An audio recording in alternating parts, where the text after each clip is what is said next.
Testing.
Good afternoon.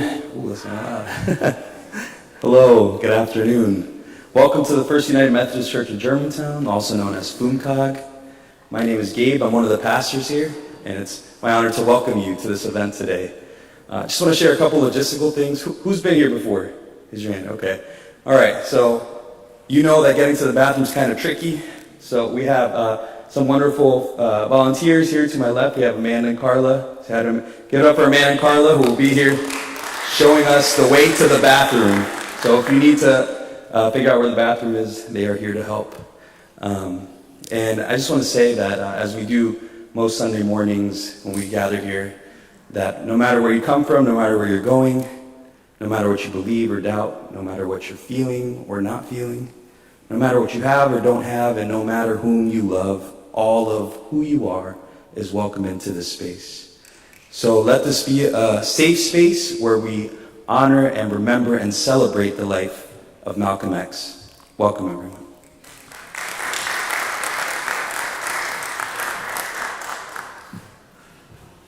Good afternoon, everybody.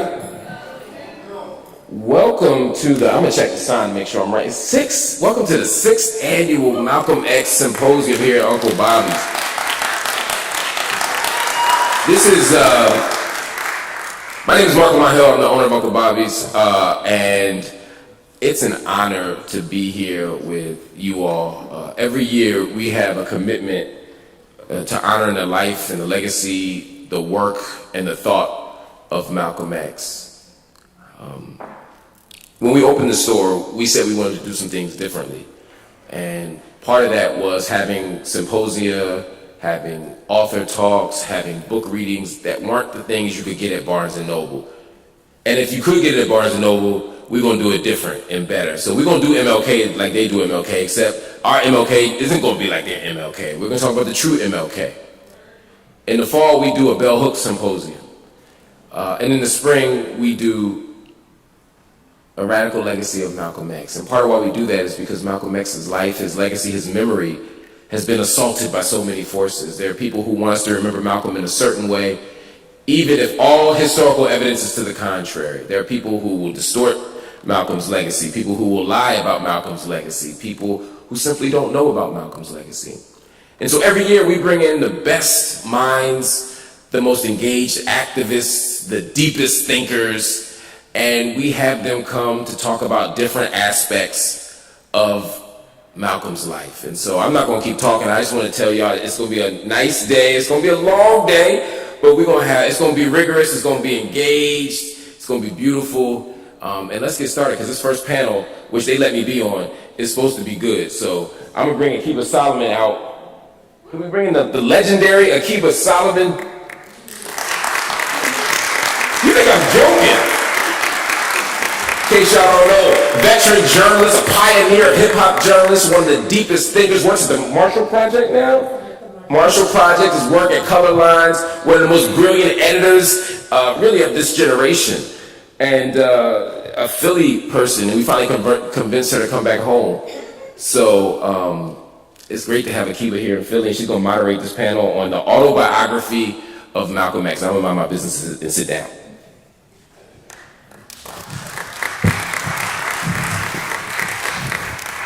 Good afternoon, everybody. Thank you for being here. So, as my esteemed panelists get seated, I'm just going to tell you a bit about me so we have sort of an entry point to this conversation. So, I'm Akiba Solomon. I'm a journalist and the co-author of 2 books. The last one is How We Fight White Supremacy, A Field Guide to Black Resistance. I'm a senior editor by day at the Marshall Project, but I'm here today representing myself. So about me, I was raised Black nationalist in West Philadelphia, and from a very young age, I knew that Malcolm X was always in the room. I learned to love Malcolm through my father's reflections and my mother's activism in a group called Sisters Remember Malcolm. The golden age hip hop I inhaled was packed with Malcolm's ideas about Black self-determination, critical thinking, and manhood. I was a college freshman when Spike Lee's Malcolm X came out, and I may or may not have had a bootleg X cap from 52nd Street. And of course, the Autobiography of Malcolm X was foundational for me. I first read it in high school and was captivated by this martyr's humanity. Here was our shining black prince at his most engaging and candid, and as a young woman, I could really relate. So now that I've set the table so you understand, I hope, where some of these questions and discussions are coming from, I'm going to introduce our esteemed panel, and I hope they give me grace as I try to sum up their amazing work. So here I have Zaheer Ali, who's an oral historian and an educator who uses multiple platforms to reach the public, including podcasts, social media, and film. Zaheer served as the project manager for Columbia University's Malcolm X project, and his oral history interviews informed the late Manning Marable's biography, Malcolm X, A Life of Reinvention. His work on Malcolm X has been featured in print and broadcast media, including 3 documentaries, CNN's Witness, The Assassination of Malcolm X, and 2 Netflix documentaries, one, Who Killed Malcolm X, and the second, Blood Brothers, Malcolm X and Muhammad Ali. I'm gonna hop on my phone. You see I'm quite analog here. I have a pencil and clipboard and all sorts of schmear here. But Donna Auston has a much more updated bio that I'm gonna share with you here. Dr. Donna Auston, PhD, is an anthropologist. I'm gonna call you Dr. Donna throughout the whole thing. Is an anthropologist, writer, and public intellectual whose research interests include race, gender, religion, policing, protests, digital ethnography, and Islam in America. Her dissertation is an analysis of Black U.S. Islam and spiritual protests in the post-Ferguson era.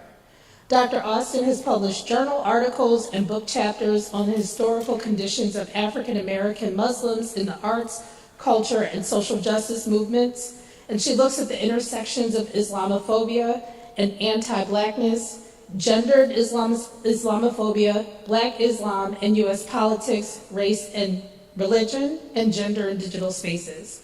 Beyond traditional academic publishing, her work has been published in various national and international media outlets, including the Huffington Post, NBC News, the Washington Post, and the New York Times. And finally, we have Dr. Marc Lamont Hill. Okay, so y'all know Marc. All right. I was trying to do an equity model here, but we know about Marc. So let's jump in. So the first question, and I wrote this down because I really do take Malcolm's legacy seriously, and I really feel like we have to be quite responsible here. And so forgive me if I keep reading off my paper, but I really do want to get this right here.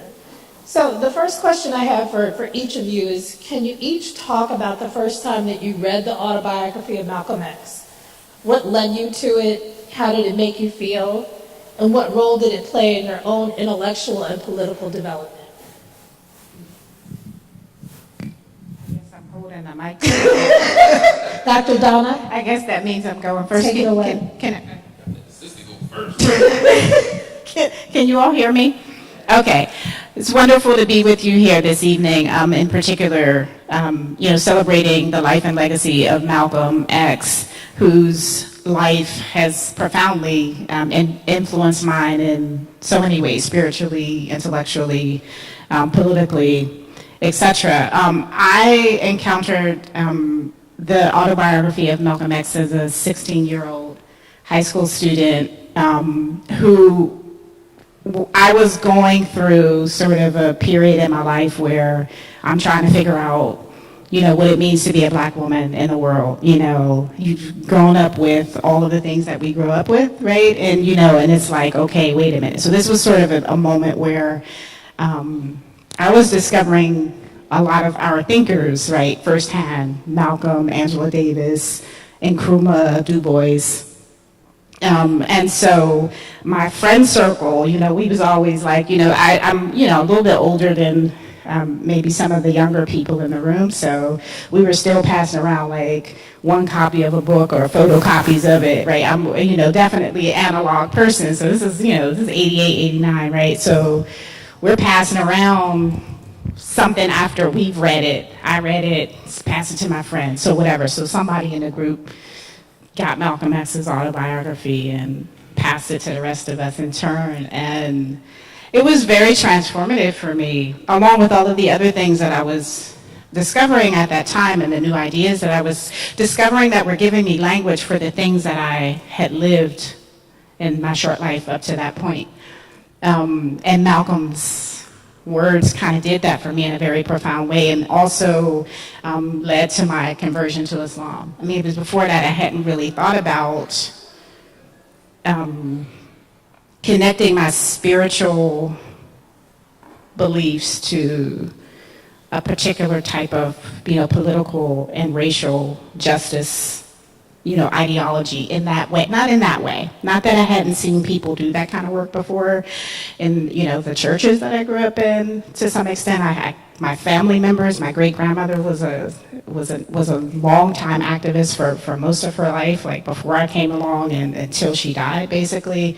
I had many family members who were that type of people. Like, they were spiritual people, they were based in the church, and they were also, in service to humanity in various ways. And so, that wasn't foreign to me, but Malcolm X, he had a particular fire and a particular sense of urgency with it that I hadn't quite encountered before, that just, as a young person, just was like, oh, right, it's on now. It's on. And so for me, it had an impact on me spiritually. But also sort of helped me to understand that my spiritual work was sort of attending to the injustices in the world, and that's something that I hope I haven't ever left in all of the types of work that I do, right, professionally, whatever. I'm trying to sort of, hit that model. So. I thank you for that question. That's a great question.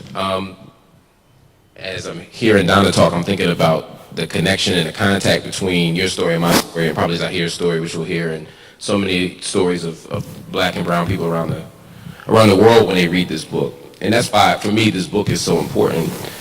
I got the book because of my brother. My brother, who's 2 years older, he was a 5%er. And so he was reading the lessons at the time and studying them, and they were having rallies in West Philly up near Parkside Avenue, up near the Platte. And for those of y'all old enough to know, we still call it the Platte, and went up there. And okay, I don't know, I'm too old. Yeah, and and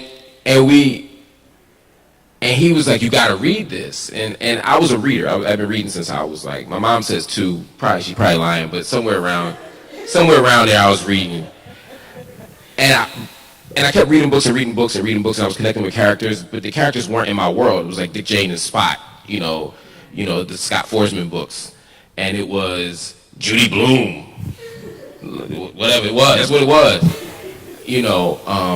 I had an extraordinary understanding of like the 12-year-old white girl, this black boy in North Philly reading Judy Blume. And then I read wrestling magazines, I read newspaper. My Uncle Bobbie, who y'all probably heard of, he would give me Ebony Jet, Black Enterprise. He gave me my first copy of Black Bourgeoisie by E. Franklin Frazier. He gave me all this stuff, right? Then I got Malcolm. And I haven't been the same since. The book, first, it was just a compelling story to me. It was just like, I keep turning the pages. I could see it. Before I could see Spike Lee's film, I could see what was on the pages of those books, or the pages of that book. It was, for me, in many ways, a love story. It was a story about how the salvific power of love, how love could transform and save somebody. The love of his sisters, the love of the Honorable Elijah Muhammad, the love from Muslims around the world transformed him, and so that inspired me. I was a reader, and watching, right, the books that Malcolm read in prison, the dictionary that Malcolm read in prison, it told me that I could read my way into a new sense of self, a new sense of purpose. And then there was a spiritual part. I grew up in a black church. And I had always wished that I had the kind of connection that I could see in the church, where people would spill out and roll on the floor and speak in tongues and do all this. I wanted that to be me. And it wasn't clicking for me. And as I became more compelled by Malcolm's story, I became more compelled by Islam. And I believed Malcolm. When Malcolm said he saw God in the cell, when he had a theophany, I said, all right, well, if Malcolm said it, I believe it. Right? When Malcolm went through his journey, I believed it. So I closed the book. I took my Shahada. Then I went to Hakeem's bookstore on 52nd Street. Daoud Hakeem, may he rest in peace, gave me a whole bunch of books. And it made me want to organize. It made me want to read. It made me believe that books could change lives and that we could change our own lives, in ways that I just couldn't see before. Good afternoon, everyone. I'm just like, I know, what time is it? I just flew in on a red eye, so forgive me. As I hear both of your stories, yes, there are lots of overlap. I think the context for me is important because the first time I heard of Malcolm X or heard his voice was on Public Enemy's It Takes a Nation of Millions to Hold Us Back, which is 1989. And so hip hop is setting the stage for my intellectual curiosity and discovery. You have the Nation of Islam becoming more prominent in the 1980s during that time with the Stop the Killing tour. And so I was looking for the historical precedent for what was happening contemporaneously to me. I had an English teacher, a black teacher, we used to have to do these book reports every month on a different book. And I went to her and I was like, I do not want to read another book by a white author. And she gave me, assigned me the Autobiography of Malcolm X. And I went to, for people who know DC, because I grew up in the DC area in Maryland, but on the corner of Georgia and I think 7th was the House of Knowledge, Pyramid Bookstore. And got my copy of the autobiography, Malcolm X Speaks, and the last speeches. And the impact that the text has, I read it I couldn't put it down. I read it over the weekend. My whole weekend was this book. And it introduced really important tensions because the text is filled with tensions. Some that are resolved, some that are not resolved. And it introduced really important questions. But most importantly, the way that Malcolm, at that time in my life and in my reading of the text, that theodicy, or how you explain the existence of God simultaneously with the existence of injustice, and the question of how evil comes into the world. And of course, for Malcolm, a good portion of that text and of his public life was based on Yaqub's history, which is the Nation of Islam's theology on the creation of the white race. And for where I was in my life at that time, I was like, click. This provided an explanatory power to understand what I was witnessing and experiencing as a young person. So, we have somewhat of a multi-generational crowd. And so I think, Malcolm was born in 1925, May 19th. And I think it's important for us to understand the context in which he comes. And so can anybody jump in and talk about the historical and regional context in which Malcolm Little grows up? What's he learning about the world and how it perceives black people, and particularly black men and boys?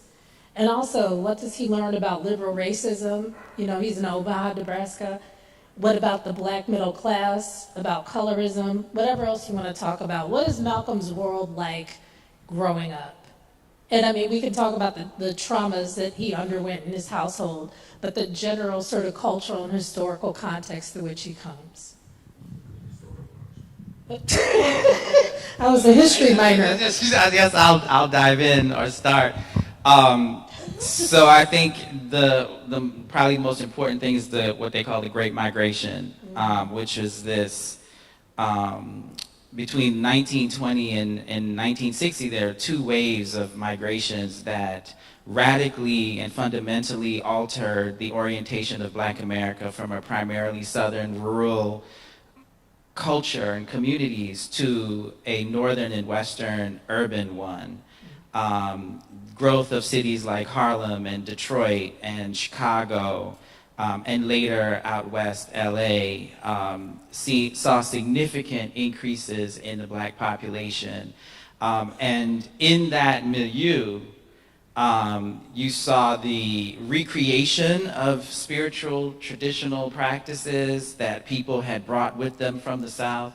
You saw the introduction or the reaching for new answers to questions that people were facing. Many migrants who were coming to the North felt alienated from the established bourgeois middle-class churches.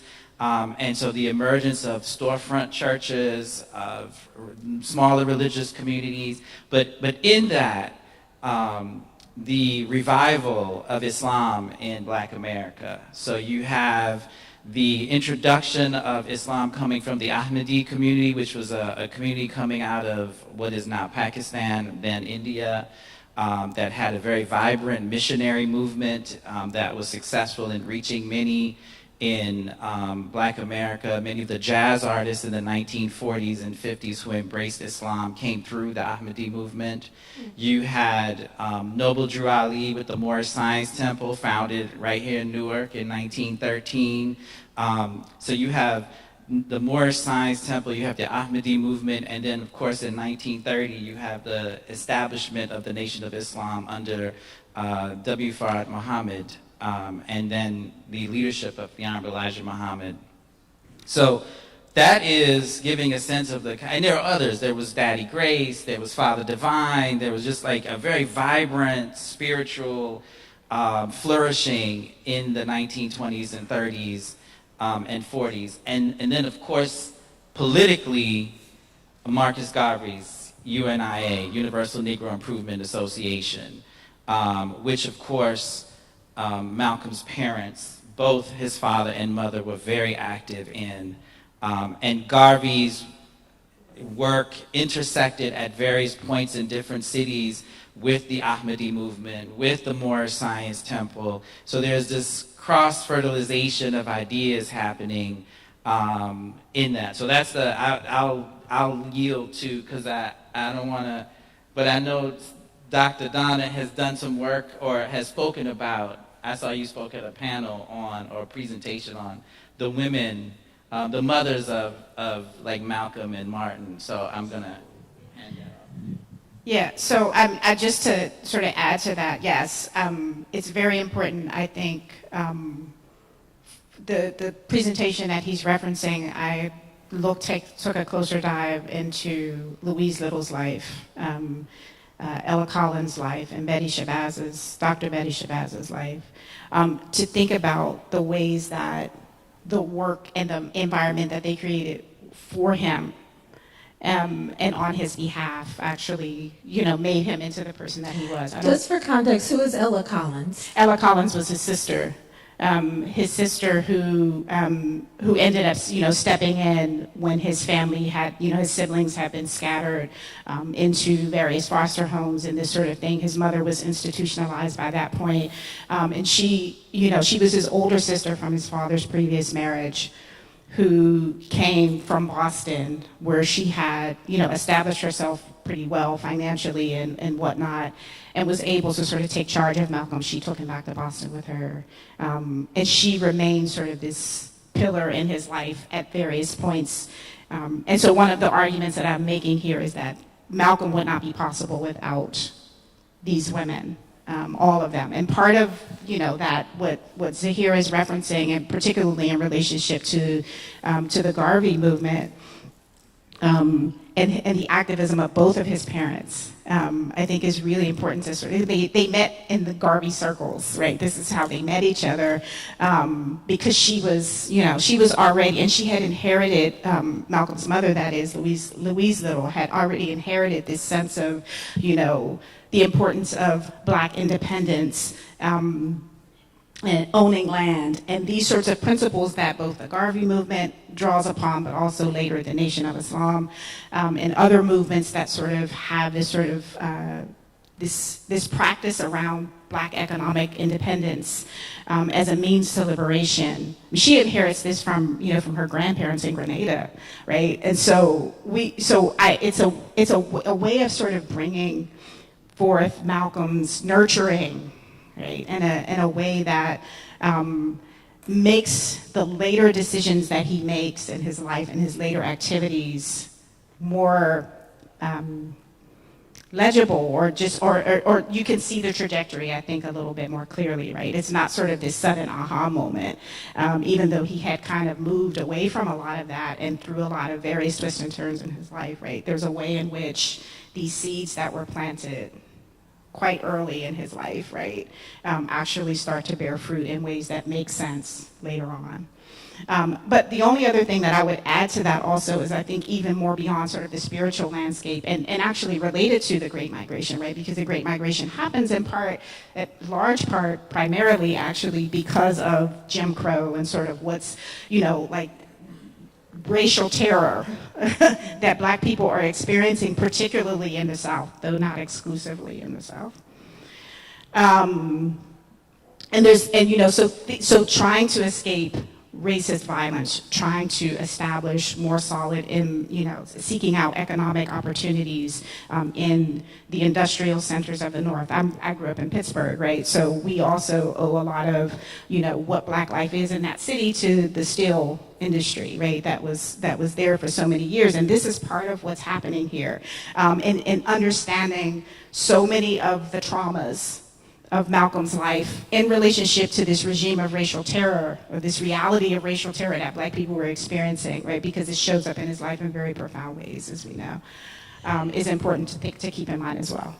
And just to add to the racial terror that you just mentioned, for folks who don't know, we know Malcolm X's father there's much evidence that Malcolm X's father is murdered by local white supremacists, and this is a family of 8 children. And so, we have the patriarch of the family being murdered. We have a mother who is left to take care of 8 children.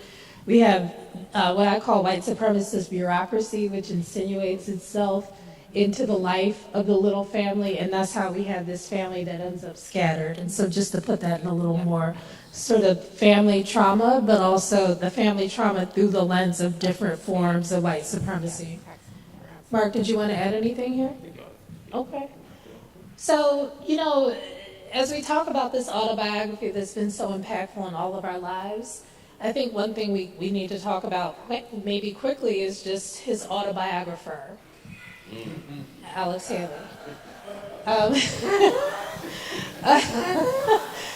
First, okay, I'm hearing a laugh, so maybe I'll do a quick run through of where I'm going with this. But before I talk about a recent revelation, very recent revelation about Alex Haley and maybe some of his methodology as a journalist, can anybody summarize what we learned about Haley's relationship with Malcolm X as he's writing this book?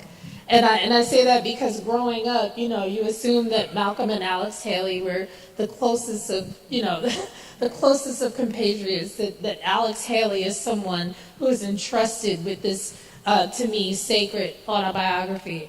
And then we find out more about that story. So let's talk about their relationship, and then we'll move on to some of Alex Haley's, I would call, excesses here.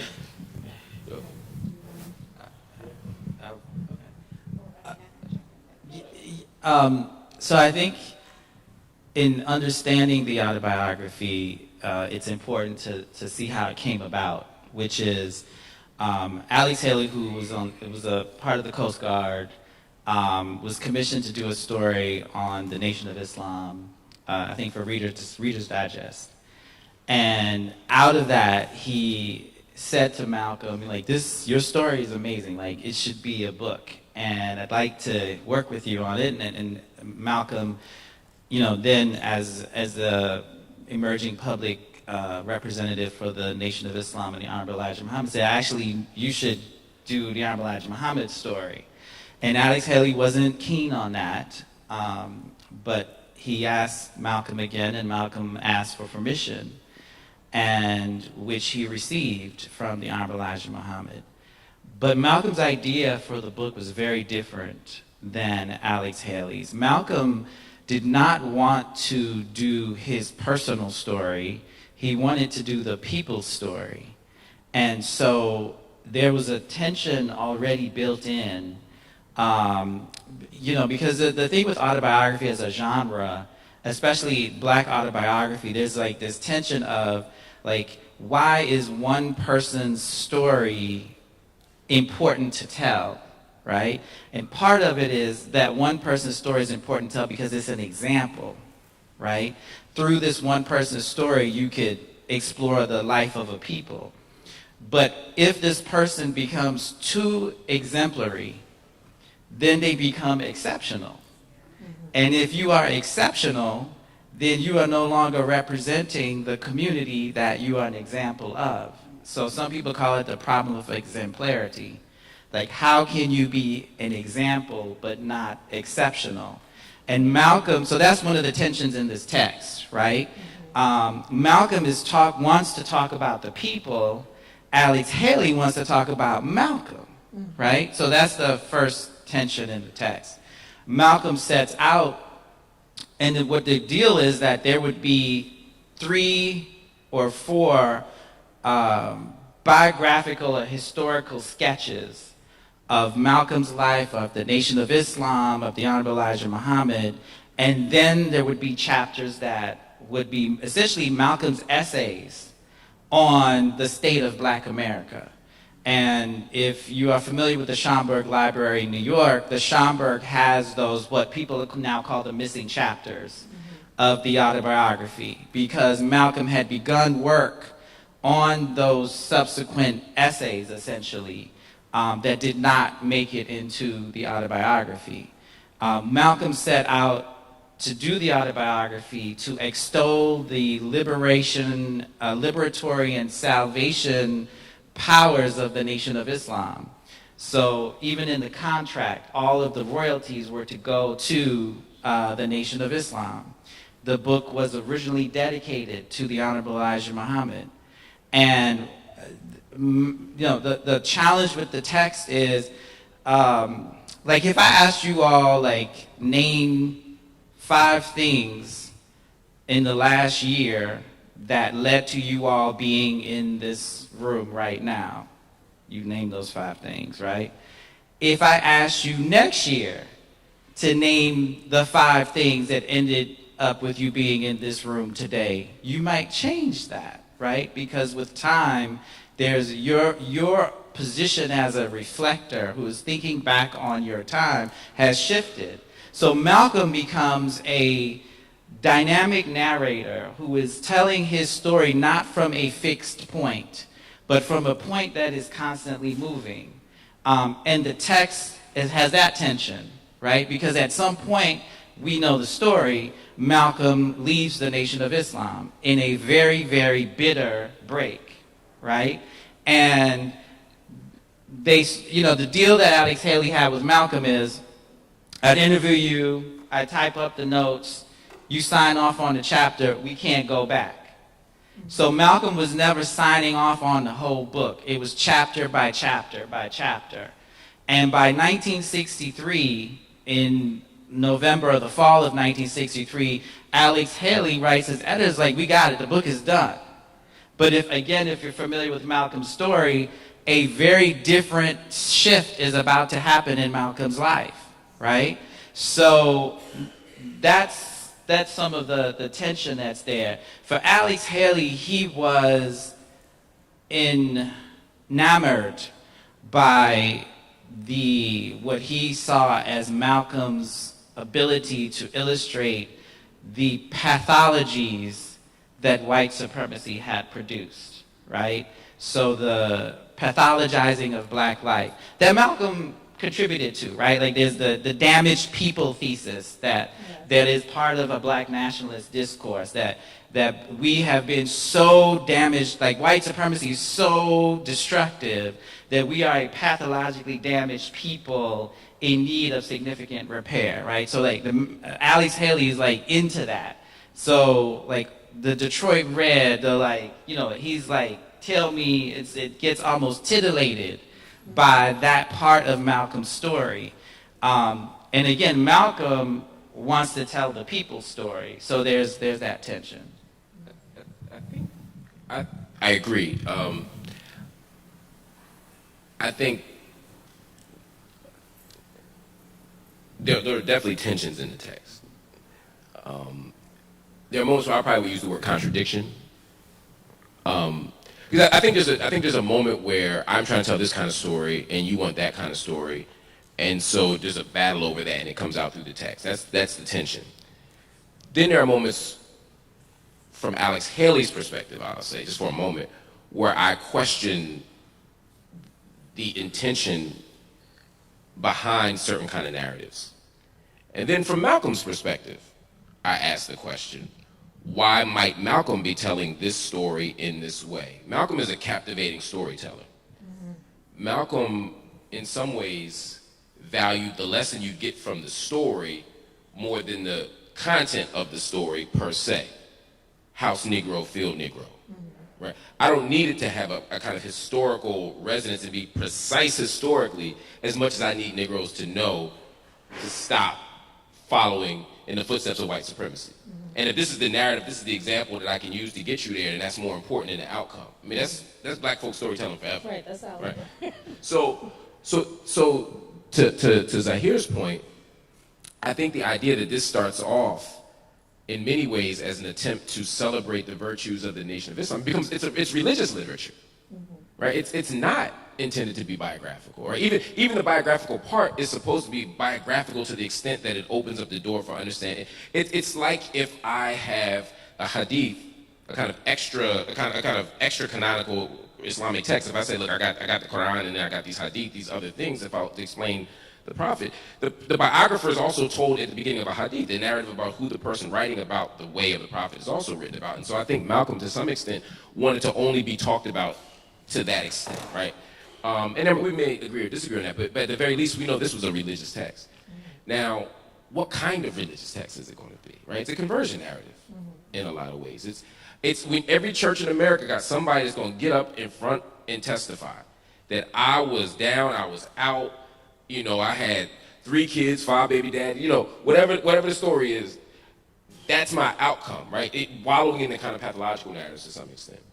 Mm-hmm. And Malcolm did that. And I think the more we subject the autobiography to scrutiny, the more we can see where Malcolm might have ratcheted up his criminal behavior over here, right? He may have, his mama may have really gotten him insurance payments after his father died, even though some narratives said he did, right? There might be ways they told the story, not because Malcolm was attempting to be dishonest, but because he was attempting to tell a religious story. And the reason I'm pointing that out is because it's one thing to say, 2 years later, I'm looking at the world differently. And so now I wish I could take that explanation back. Mm-hmm. But if you say you were in your cell, just to tie up to my first point, if you say you're in the cell and you saw Master Fard Muhammad, you saw him. Yeah. And then 3 years later, you're saying you're rejecting the theology as such. Mm-hmm. Make that make sense, right? Mm-hmm. Either you didn't see him, mm-hmm. or you did see him, and you have a reason for now suggesting that it wasn't real. But those are incommensurable tensions that can't be resolved at the level of my worldview change, mm-hmm. right? Everything, I'm not saying this disagrees with Zaheer. Everything Zaheer said is true. I'm just adding another piece to it, which is, on top of that, somebody lying.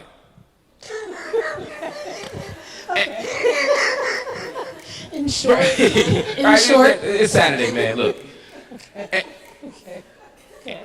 But I think it's important for us to add Alex Haley to that, because I think it's too easy to beat up on Malcolm. Well, yeah. So or to beat up on the nation. Right. yes, so let's get into Yeah, because this, like I said, this news came out this week that Alex, remember this whole thing where maybe Martin Luther King didn't really diss Malcolm as hard as they said he did, right? Yeah. Go figure. People were lying on black people about other black people in the 1960s. Yeah, it's about, we always act shocked every time. Yeah, I'm saying maybe Alex Haley. Well, Anyway, I want to jump in here really quickly, just to give a little more I'm the journalist here. What Alex Haley this week was accused of in the Washington Post was journalistic malpractice. And that was because apparently he grossly misquoted Martin Luther King in this interview that they did for Playboy. In the piece, we have Martin Luther King saying, in his litany of articulating the despair of the Negro without any positive creative alternative, I feel that Malcolm has done himself and our people a great disservice. Fiery demagogic oratory in black ghettos, urging Negroes to arm themselves and prepare to engage in violence as he has done, can reap nothing but grief.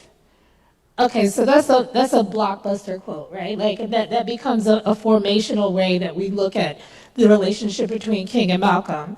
But then we have an unedited transcript pulled from Haley's archives that really do suggest that he concocted part of that quote, and that he took another part of the quote so far out of context that it's no longer true. So what does that say about our framing of these two men at this time? And what does that say about, what we are owed through this, or how we look at this autobiography through that lens? So Donna, let's go back to some of what you might have wanted to mention.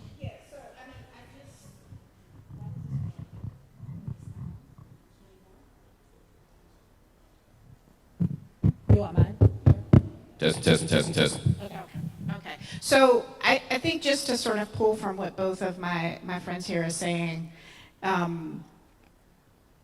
is that just to sort of shift, I think, the way we think about how the act of memory and remembering works, and understand that like memory is always, you have to take it with all of the grains of salt that are appropriate in any particular situation, and that is not me necessarily saying that anybody in particular is lying, right? We all sort of, I think the way we think about memory and how it happens is that, somebody, you ask you to, remember, okay, what happened when you were 5 or whatever it is, and that you rifle through the Rolodex or the filing cabinet in your brain, and there's a particular file that's marked with that date or that incident, and you pull it out and you read what's in it, right? And you recount that straightforward. It's a fairly sort of straightforward process of recollection and retrieval.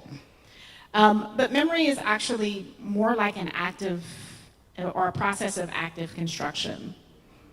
Right, and that's in any case, right? This is before I'm sort of getting to like what might be like technically, historically accurate or exactly how it happened on Malcolm's part, on Alex Haley's part. That's just how memory works in general. So we always sort of have to think about any memoir or any sort of narrative that comes in this particular type of format, because as a social scientist, as a researcher who often sort of does like, okay, tell me what happened, or tell me your life story, or tell me your whatever. As a social scientist, you always have to sort of put your hat on and try to filter through what people are saying, right? And then again, that is another filter. I'm another filter, right? With my own stuff. Right, for better or worse, right? My own levels of awareness, my own sort of inclinations, my own life experiences. That if you say this thing, how does that land with me? Does that hit an emotional spot in my chest, right? That makes me sort of narrate it in a particular way. Or I've had a set of experiences. Maybe I'm, like if we're talking about, a Muslim spiritual worldview and organization, and I'm a average black person in the 60s who don't have no experience of Islam or Muslims or Muslim theology or the nation or anything like that, how the hell do I make sense of that? And that's before I even get to people's intentions, right?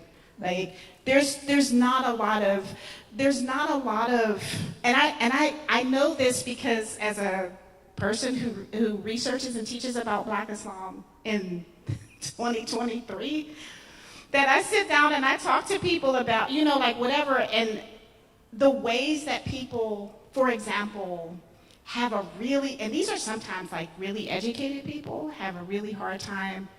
If I say, like, if you think about Malcolm's spirituality in relation to his politics in the same way that you think about Dr. King and his relation of his spirituality to his politics, and people get completely confused. They cannot see these two men often as, it's like, oh yeah, of course, he's a Baptist preacher, and this is where his activism comes from, and you're talking about Malcolm, and we're still talking about, well, this is just a political. Well, yeah, it is political, but it's also if you don't understand the spirituality, you don't understand the politics, and vice versa. And so I think there's also that part of it going on. And again, like this is before we sort of get to the questions of who's telling the truth or not. Is that you're all of these various filters. So we can take the text, take what we can from it, but we also sort of have to think about it in the context of all of these acts of memory construction that produce the text in the first place, right? That doesn't mean toss it out. That doesn't mean it's not worth anything. It just means it is what it is, right? And you learn from it when you can, and you read it in conjunction with other texts. You read it in conjunction with other sources. A lot of, this is changing, of course, rapidly, but a lot of the people who were around during that time, or many of them are still alive, right? There's those narratives that are out there. So I feel like it's one text in the context of so many other resources that we have to understand Malcolm's life, his thinking, his impact. Yeah, and so but also just quickly to add to like sort of the question of what to do about these types of revelations. This just happened this week, so I'm still sort of processing it. So I don't want to sort of come down saying, okay, well, Alex Haley was whatever, and he had these motivations, because I don't know, right? We don't know what his editors did, by the way. Right. But also, like, I think because Zaheer sent this to Mark and I, like, earlier this week when it first came out, and I think one of the first things that came to my head was just like, what in the COINTELPRO is this? Right? Like, well, because there's a lot happening aside from sort of the innocent stuff, right? That it's like, how do you sort of make sense of this in relationship to the active propaganda, documented propaganda for, particular purposes on the part of law enforcement and the FBI and whoever, right? I don't know. So there's that sort of thrown into the heap, right? Sure. I just, a couple of things that you said that, so the autobiography is an oral history, right? Because it's the autobiography of Malcolm X as told to Alex Haley, and many people consider it one of the significant examples of oral history in the 20th century.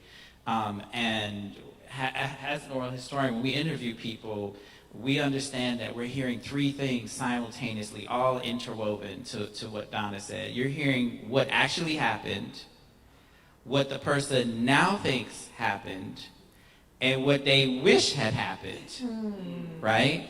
And it's all,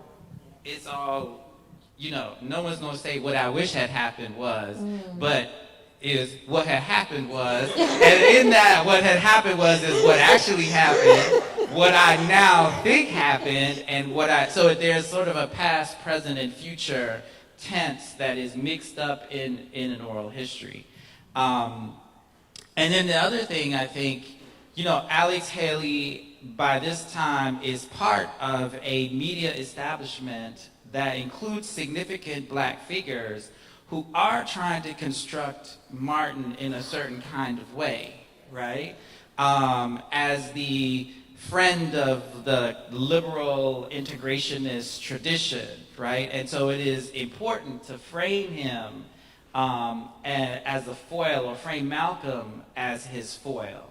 And you know, the tradition that Malcolm comes out of politically and spiritually was demonized in much of the early 1960s. And in fact, even past the 1960s, people consider the emergence of Black power as the end of optimism, the end of hope, the sort of destructive child of the civil rights movement. And so there is that discourse that, yes, even Black people participate in because they, you know, those who want to identify with the liberal integrationist tradition. And so whether or not this was Alex Haley or his editor, and I will say this other thing, there is a trove of letters that Alex Haley is writing to his editors while he's working on the autobiography.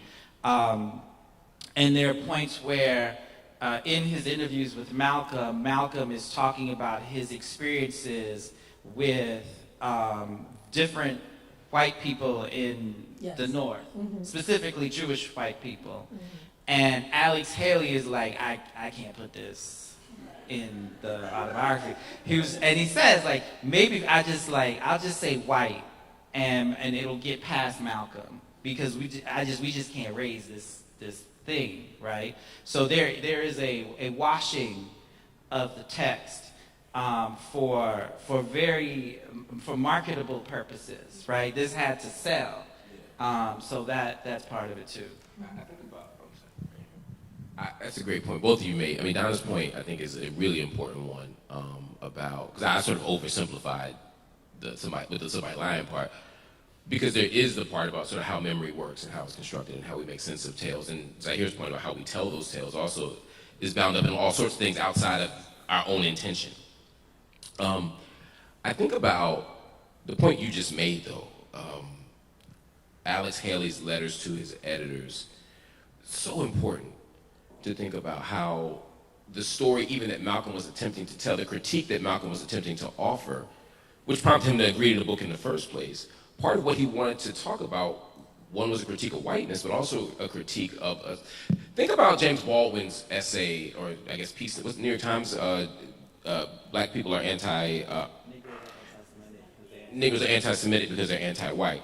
He wasn't conceding that Black people were anti-Semitic, right? That's a simplistic read. Baldwin was doing something more sophisticated. And part of what he was doing was talking about the relationship between particular groups of folk, in this case, Eastern European Jews, but certainly he probably would have made the same argument about, if he were in LA in the 80s or 90s, he would have said the same thing about Korean store owners, right? But the whole point is, what is this extractive, exploitative relationship in our community? And so when you take certain pieces out of it, understandably, he didn't want to be accused of anti-Semitism, but in doing so, you lost some of the nuance of his critique. Similarly, at the end of the book, and this is something that I don't think happened at the time as much as it's happened in the subsequent years that Malcolm X's book has been taken up by so many people around the world, is Malcolm's critique of whiteness in America has been sort of erased. So when it becomes a story, and I've said this before, it becomes a story of Malcolm is a bad person, learns Islam, becomes a good person, but learns the wrong Islam, and so has bad theology, goes to Mecca, sees white people, and becomes a good Muslim. Yes. And it's the story. I mean, that's sort of the story. And if you were to walk up to but in my experience traveling globally, whenever Malcolm comes up, that's sort of what not just white presenting, but also Arab, Sunni, self-identified Sunni Muslims will say is Malcolm learned the truth, or Muhammad Ali learned the truth. Right? They learned real Islam, right? Which is so problematic in so many ways. But part of that is how we choose to read what Malcolm X actually said, right? First you have to understand Malcolm, it wasn't the first time he saw white people, it wasn't the first time he saw Muslims, right? Outside of America, even before 64, right? He saw them in 59, 58? 59, yeah. He saw them in 59, right? As a member of the Nation of Islam. Yes. Right? So it wasn't like in the Nation of Islam, he didn't get to see nobody, right? So there's a way that we tell that story that does a disservice, right? It wasn't like the first time Malcolm saw, because it was like, if just seeing a white Muslim convert you, why you weren't converted in 59, right? But my bigger point is Malcolm had a critique in that letter from Jeddah and in these other places. Malcolm had a critique in saying, look, I understand. He might have been rejecting a kind of ontological, he might have no longer been accepting the Yaqub theory in the sense that white people are at the ontological level evil. But Malcolm wasn't letting go of the claim that there was something about whiteness and something about white people by virtue of that whiteness that made them incompatible with brotherhood, incompatible with democratic citizenship, incompatible with the Ummah in the United States. You get what I'm saying? I do. And we erased all of that and just made it seem like Malcolm all of a sudden was just love white people. Well, and just sort of to throw this in here, I mean, I don't think, unless you understand the full range of Malcolm and his exposure and intimacy with white people, not his sexual intimacy with, the character of Sophia, but, the fact that he was in predominantly white schools, the fact that he was living in white homes where people who purported to care about him said, that I'll say the N-word because we're live streaming, but y'all know what I'm saying, that, that these... Oh, okay. That these people are casually saying, niggers do this, niggers do that. And Malcolm's sitting up here like, oh, okay. And so he has an intimacy and an understanding of the function of white supremacy that does get erased when we talk about this idea of, him learning to love. Like, it's all sort of oversimplified in a way that I think obviously exonerates whiteness to a certain extent. Like, we're using a Malcolm X to exonerate whiteness, which is, to me, one of the cruelest ironies, because look at what literal white supremacy, both physical and mental, did to this man's life. Like, look at that. And so to take that from him, and to collapse it, I think is a challenge. So we're getting close on time, so I want to pivot. I have two more things. 140, okay. So, all right. So I remember I was writing an essay for a liberal magazine about political development, and it included some pieces about Malcolm X. And my editor, an older white woman, said to me, I really need you to engage with Malcolm's Puritanism. I need you to engage with his sexism. I need you to engage with his conservatism. And I was like, I'm not engaging with that. Like, I'm not doing that. Like, this is not the engaged Malcolm essay, okay? I was extremely defensive about that and did not actually want to have that conversation. And one way that I ended the conversation was by saying, the popular quote, the most disrespected person in America is the black woman. The most unprotected person in America is the black woman. The most neglected person in America is the black woman. So that was like argument over, all right? Because he said this. So let's move on. So anyway, I'm rereading the Autobiography of Malcolm X to try to over-prepare for this panel. And I start to come on some of the stray things that Malcolm is quoted as saying. And they are things that in today's gender politics context would maybe engender comparisons to Kevin Samuels. Look, I'm just telling you. I'm going to give you an example, and that's exactly how I felt when I read this stuff. And this is, but this is why I want to engage this point.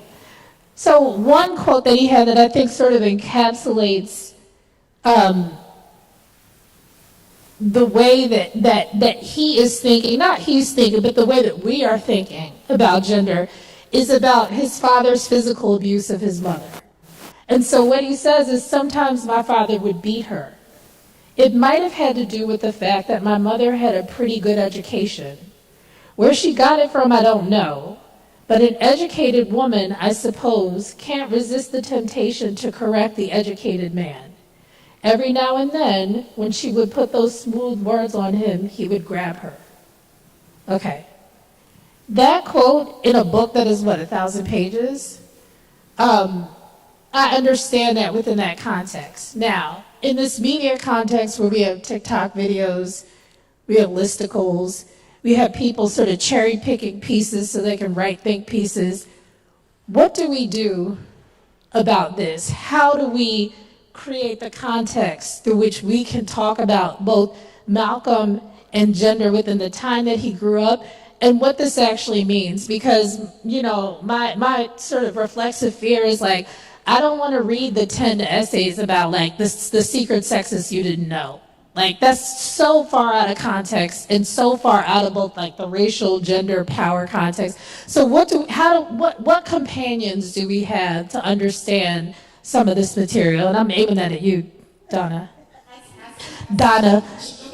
Dr. Donna. So, I mean, I think the first thing for me would be for us to begin these conversations in good faith and for us to let go of the need for our chosen icons to represent some sort of perfection and all-knowingness, and understand them as the human beings that they are. That doesn't mean that we excuse anything that was, you know, not where it needed to be, but also understand that, like, I think part of these conversations, what frustrates me about them is that they're less about sort of getting to a better understanding of what liberatory gender politics ought to look like, and more about sort of this, you know, F all these people because they were so retrograde and I know better and whatever, right? I'm more interested in sort of understanding, like, how do we all get free, right? And so one of the things that, so when I take that, like, I can still sort of respect Malcolm and understand that the impact that he made on my life, and understand that I don't need to agree with everything that he ever did or said. And to understand also secondarily and very importantly that that Malcolm didn't agree with everything that he always did and said. I mean, if the autobiography tells us anything, right? Malcolm talks about, my life has always been a series of changes. I mean, Malcolm was certainly somebody, I think, whose life and lived experience demonstrated better than a whole lot of other folks what it means to keep yourself open to saying, like, you know, like, I effed up, I was wrong. And let me do something different now that, like, when I know better, you know better, you got to do better, right? That's what we say.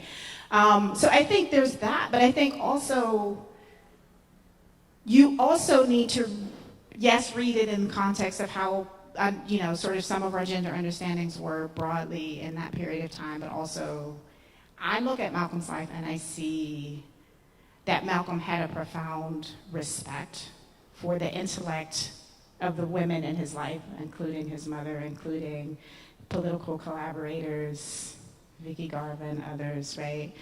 I see that Malcolm X actually publicly took a stand for women when they confided in him that they had been exploited sexually by a person that he had formerly, and that, I mean, we're just getting around to believe women, believe victims of sexual abuse.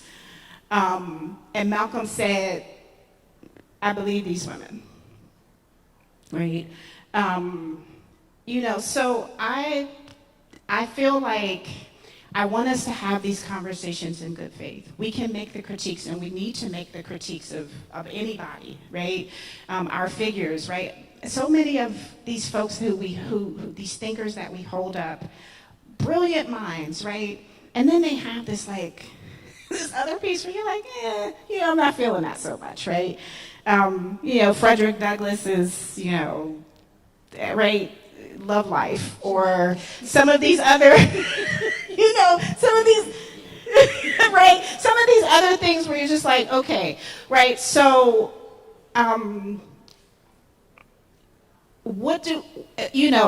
do we sort of make those critiques in good faith, but also sort of like, try to understand the more robust context. And I don't mean that, like, to say that there's sort of this facile, he's just a product of his times. Because that's some of us. That's not in good faith either, right?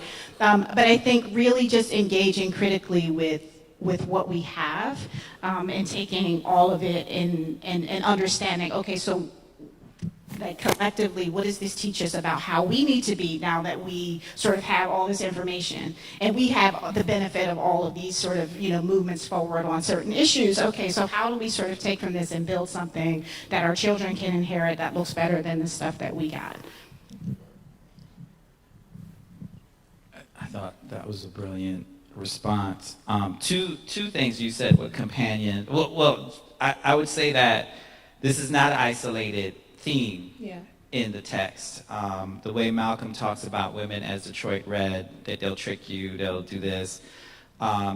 When he talks about Ella, he talks about her in a gendered way that is defeminizing, right? Like it's almost like the traits that he likes about her are traits that we would typically not associate with women.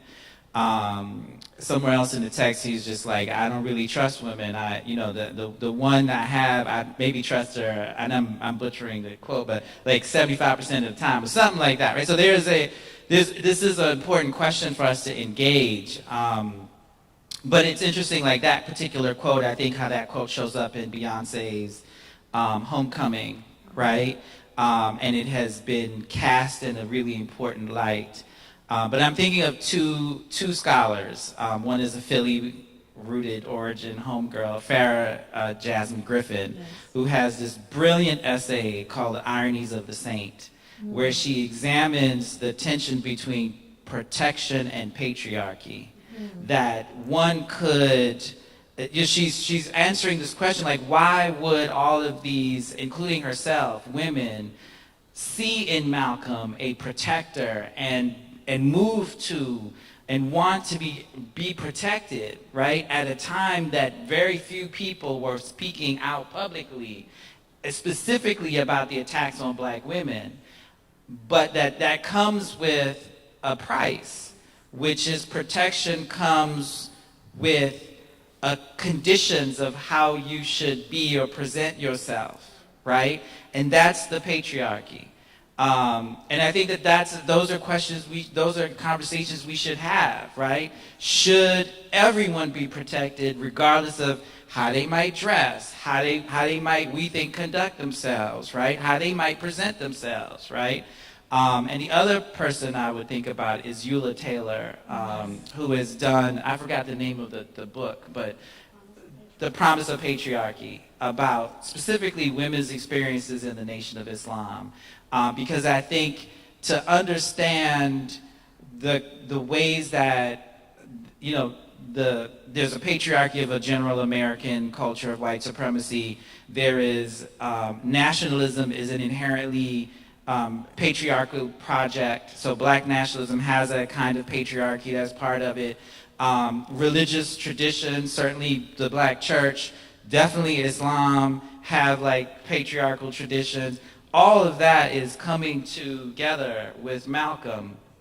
And so, but we often talk about that without actually hearing and listening to the voices of women who have experienced these political movements. And so let's listen to Amy Jacques Garvey. Let's listen to the Betty Shabazz, the Louise Little. Let's listen to the Fannie Lou Hamer, the Ella Baker, who are critiquing the patriarchies in their movement, but doing so, identifying locuses of power that women are exercising even within that, right? So Malcolm he's probably has some of that patriarchy, but then he's running up against these women who are challenging him and making him revise his thinking.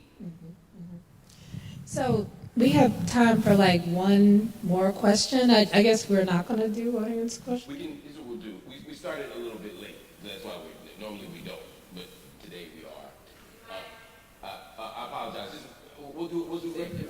Sorry. I apologize. We have time for two. We'll take your last question, and while we do that, if you have an audience question, we're going to get started. We're going to jump right into the next panel. One of our other panelists is almost here, so it also works out.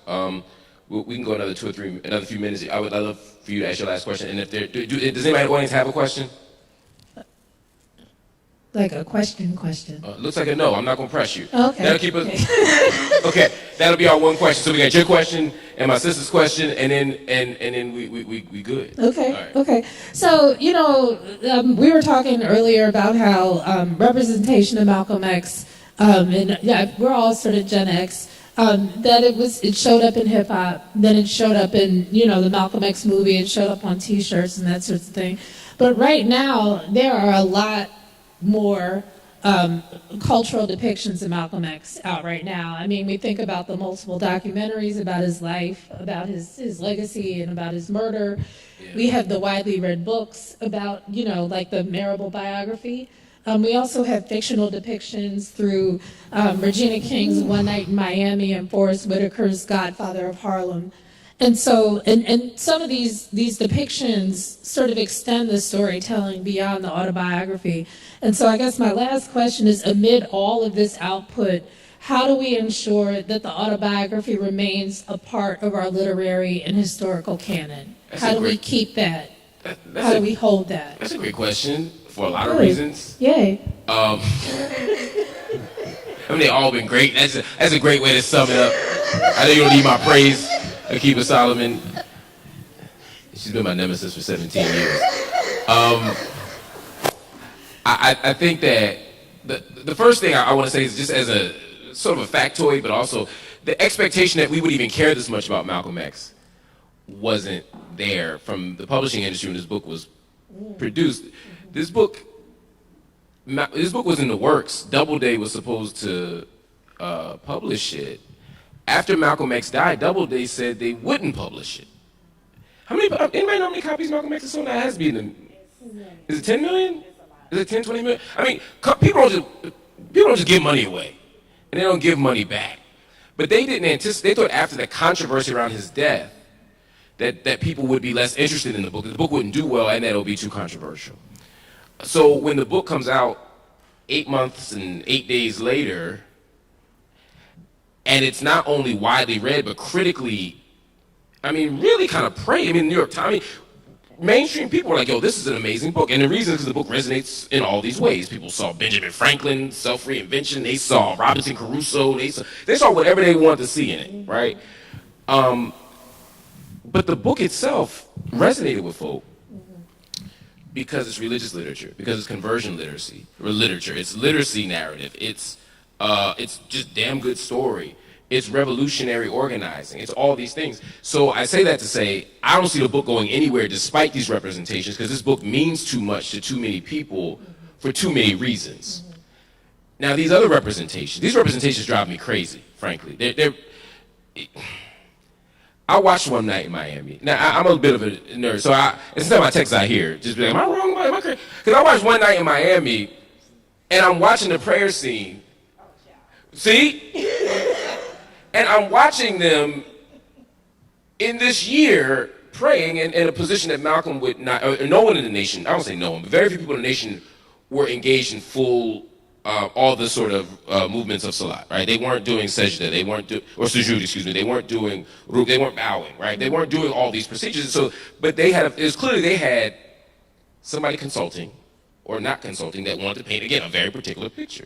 And so it's historically inaccurate. Now that might seem like a small thing, but I don't want to lose the history of the nation and how the nation engaged prayer or how Malcolm engaged prayer, because it becomes historically inaccurate. When I watch Godfather of Harlem, and I'm like, Malcolm met this dude like once, maybe for like 5 minutes. You know what I mean? In front of like Woolworth. And now they got this whole 3 seasons worth of relationship and tension. I'm like, whose interest does this serve? Whose legacy does this advance? How does this help us understand Malcolm better? I want to understand, the reason we do this every year is so we can understand Malcolm with greater depth, greater nuance, greater care. And all these, not all, many of these other representations, they want to remake Malcolm. I'm not throwing shit. They want to reinvent Malcolm. They want to make Malcolm what they want him to be. Well, they also want to humanize Malcolm, right? That's the storytelling convention. You know, we're showing Malcolm as a full human being, right? But then it's right. But and that's my frustration, because like he can be one without being in the YMCA saving gangsters' daughters from. You know, not because he was a buck, because he just didn't do that. He just didn't do that. That's all. Malcolm did a lot of amazing stuff. You can just tell that. Right. But instead, we have to add other layers that don't help us. And there are other communities, other traditions who don't allow their leaders to be re-narrated in that way. For good reason. And so I'm just saying we might want to be mindful of that. That's all I'm saying.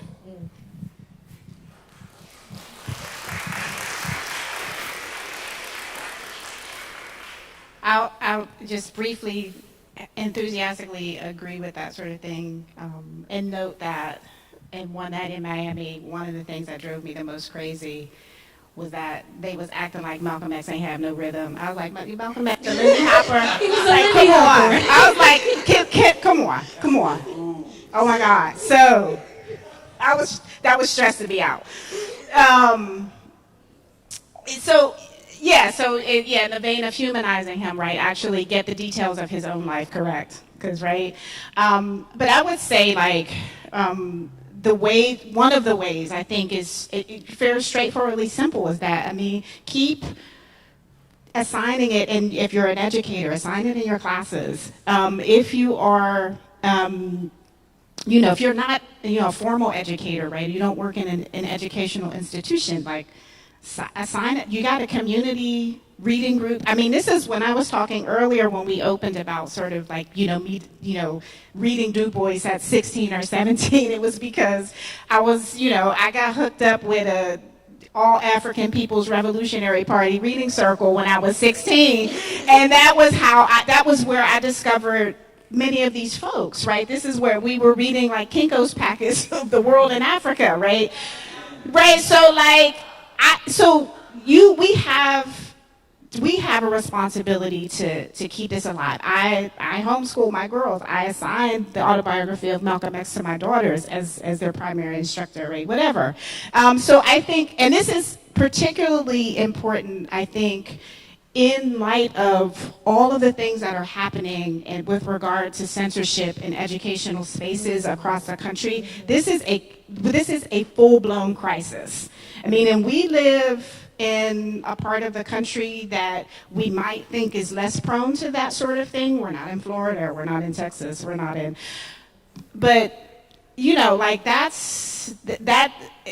delusion of safety should not be much comfort to us. This is a full-blown crisis, right? At the K through 12 level, at the university level and beyond. So some of that community educational space is going to become even more important, and these people are just getting warmed up. So, yeah. Yeah. That's So, yeah. I think we have time for our sister's question. I thought it was I'll bring it. Yeah, but since we're live streaming. Yeah, it's for the live stream. And also for people who may have other disabilities, we want to make sure they can hear. Got you, thank you. Good afternoon. My name is Asantwa Nkrumah. I'm a member of the Justice for Angel Davis campaign and Black Alliance for Peace. Thank you all for your comments. I used to also be in the AAPRP. We'll talk later. But my question to you all is the impact of Malcolm X's piece, for my mind, most brilliant piece, Zionist Logic, dated September 17th, 1964, 5 months before he was murdered.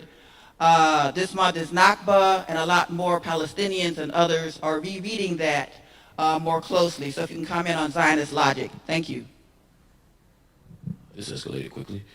So we're going to talk a lot about that because this panel was more centered around the autobiography itself, and the last panel, which is on radical worldmaking, and also all the other panels, we can talk about that. I'm going to answer your question. But I'm going to say we can maybe give a quick answer, and then because I think the other panels are going to do that a lot. I'm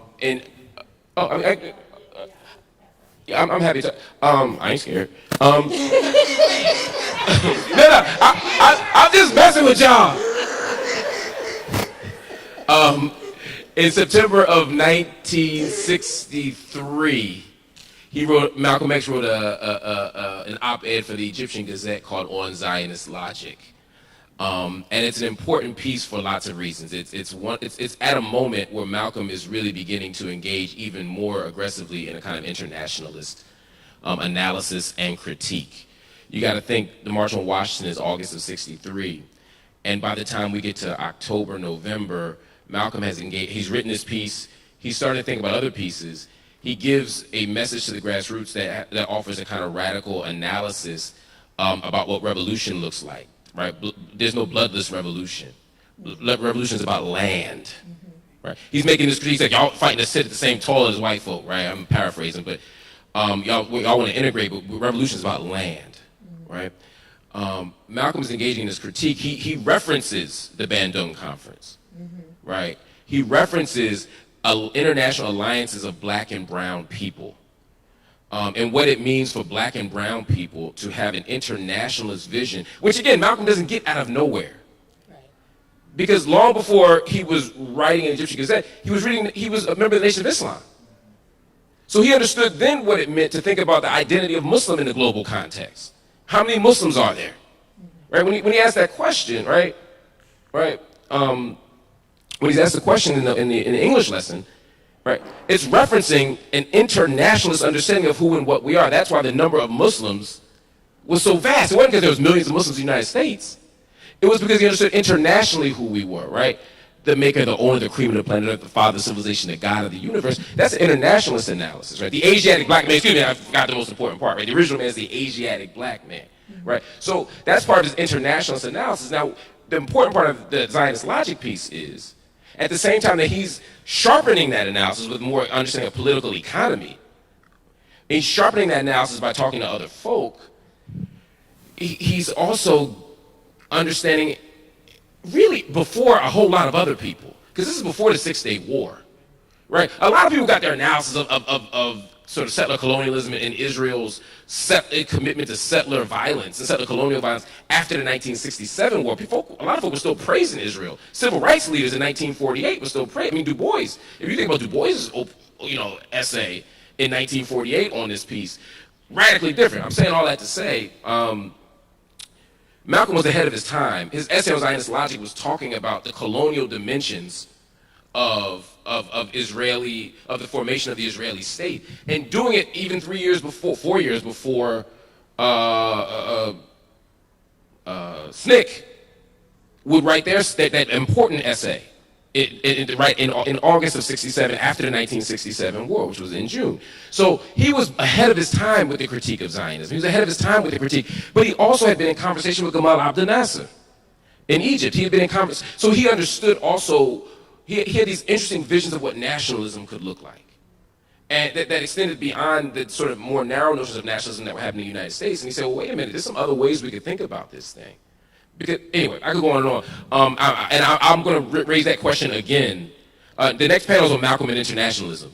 And we'll have Greg Carr. We have Noura Erakat, who's coming from the NECBA rally right now. She's pulling up right now. That's why I've been texting. I went over here like on Words with Friends. I was trying to make sure the speakers was arranged.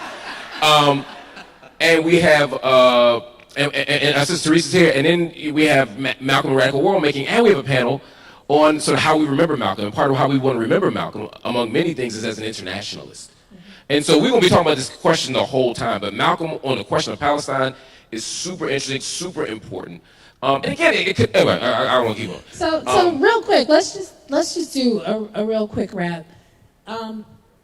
Autobiography of Malcolm X. Can you say in maybe 2 or 3 words what it means to you right now as a scholar, but also as an African person in America?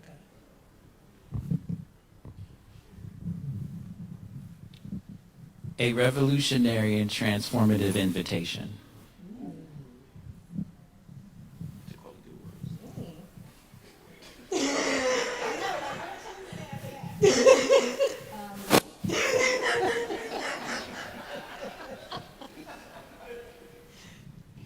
I would say a manual on learning to love yourself.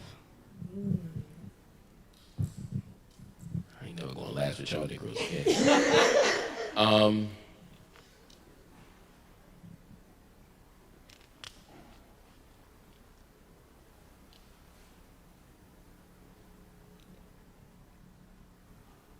At the risk of sounding sacrilegious, Okay. my holy text.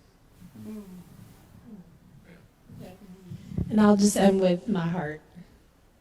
Thank you, everybody.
Test. All right, family, we're gonna get this thing going. I know we're supposed to have little breaks in. We'll have one after the next one, a longer one, but I want to get us back on track with time. So what we're going to do is start our next panel, which is a great panel. They're all great panels, but this one is really important to me. I'm really excited about it. This panel is called Malcolm and International Struggle. Malcolm and International Struggle. We talked a little bit about how we were going to begin to engage Malcolm and think about Malcolm in the context of internationalism. And there's many ways to think about that. So I wanted to bring together people who could think about Malcolm in an international context from different vantage points. Someone who's doing work in the Caribbean, in Cuba, someone who's doing work in Palestine, and someone who's an expert and does work on the continent of Africa. And the idea is that they can help us think through Malcolm in these ways and any other way that they want to help us. And I got one of the most brilliant minds and one of the most courageous activists in the city of Philadelphia as the moderator, Dr. Krystal Strong. So what we're going to do is I'm going to get Dr. Strong up here, and then I'm going to, do you mind if I introduce the panelists? Come on up. No, come on up. I'm saying I'm just bring everybody up so we do all at once so we can get the proceedings proceeding. In addition to Dr. Krystal Strong, we have Noura Erakat, brilliant professor, courageous. Well, we were just talking about Zionist logic, the essay, not you having it, and she's coming from the NECBA rally. As you know, today was there are a lot of rallies around Philadelphia in commemoration or acknowledging the Nakba, or the great catastrophe that happened during the founding of Israel. And so feel free to stand in solidarity. There's marches around the city. There's other stuff going on around the city that we'll talk about as well. We got Tarisse, come on up. A brilliant sister known as an activist, not just around the country, but around the world. A brilliant sister. And now we got the dean of the HBCUs, the dean of Black scholarship, grassroots thinker, activist, organic intellectual. He's literally read every book ever created. The man, and I ain't told a lie yet. Dr. Carr, Howard University's finest. So now I get to move out the way. Get the hug, brother.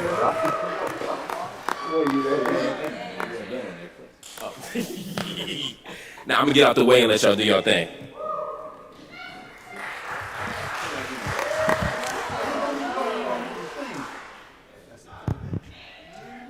Good afternoon, y'all. Come on now. When somebody greets you, you have to greet back. Peace and good afternoon. I could not be more excited to be helping to guide this conversation today.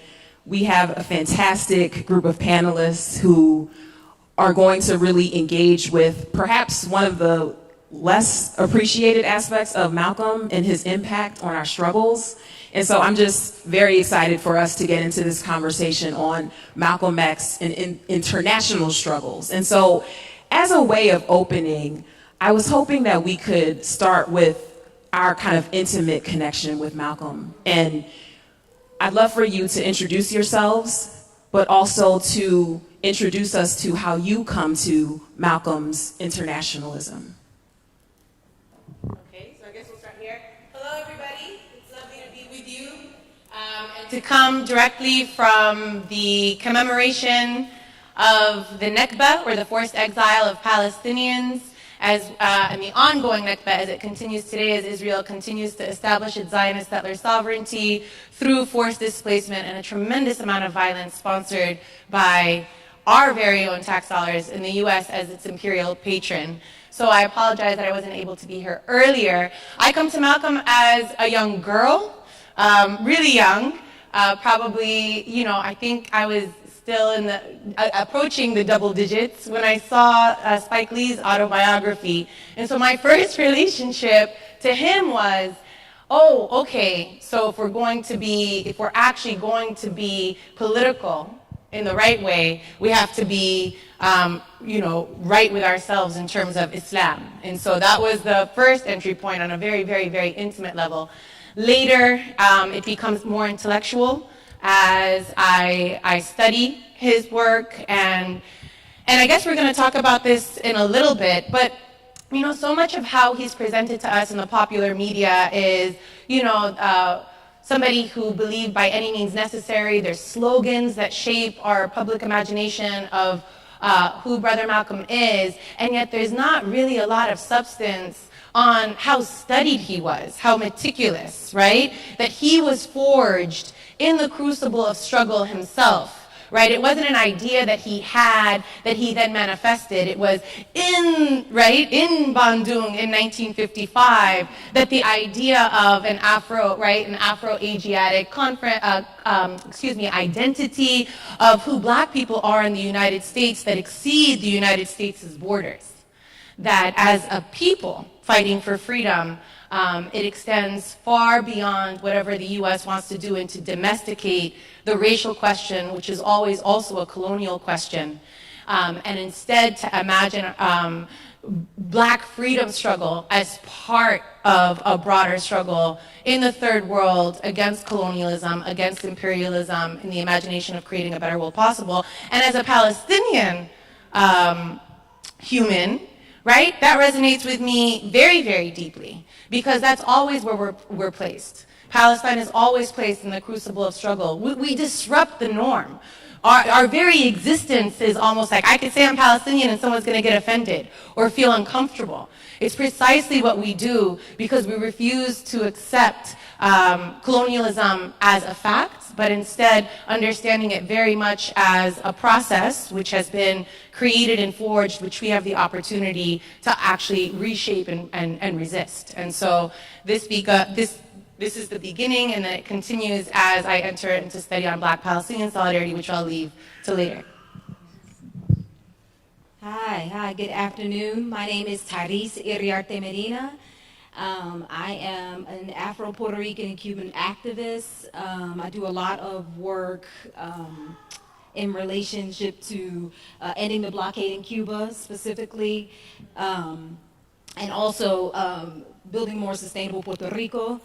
As we deal with a lot of disaster capitalism there. So my connection to Malcolm X is he's always been my Baba. He's always informed my work from the very beginning. Since I lived in the projects in Brooklyn, he's always informed my work. I started reading Malcolm X as a child, and much like Noura mentioned, as I got older, really started diving into his work and learning more about his theory, his political analysis, and marrying that with my own. And so now I am here as a self-identified internationalist as well, and making those connections and thinking about the ways in which he was so intricate in the struggles for Puerto Rico and Cuba. And so I'll be speaking about that a little bit more in depth as we move on with the program. But thank you for having me, and I'm so grateful to be sitting alongside two brilliant people that I admire and that inspire my work as well. Free Palestine. That's right. Thank you. All right, good afternoon, everybody. Thank you, Mark, for saving me from Howard's graduation today. I did not want to watch The Mummy Returns again. I saw it once, so I don't need to see it again. And neoliberalism is a nice thing to be relieved from, so I appreciate you, brother. The Negro College. Y'all know Howard's nickname, right? What's it called? Exactly. Mecca. Right? Malcolm X. So, I mean, it's the Nation of Islam, right? That's not the official nickname. They would never do that, right? So why is it called the Mecca? But yeah, I'm grateful, man. Thanks for the invitation. It's always good to come back here. It's my adopted home, and to be with you all who are actually doing this work. I don't know how I would characterize. Well, yeah, I'm a teacher, a reader, and especially since COVID, my thing is we should just basically dissolve all these damn universities and give everything away. So that's what I've been trying to do the last 3 years. I'm gonna keep doing that. But in terms of Malcolm, probably it was kind of circuitous route. I'm from Nashville, Tennessee, and I would say I came to Malcolm through the Nation of Islam. Not as a member, but my mama, who was born in Alabama, was a stone cold Christian. When we would leave church, she would stop and buy white and fish from these Muslims. And a final call. And I remember as a 5 or 6 year old being enamored with the face of Elijah Muhammad. He just looked so serene. He looked like that white man is in this stained glass up here. So he knows something we don't.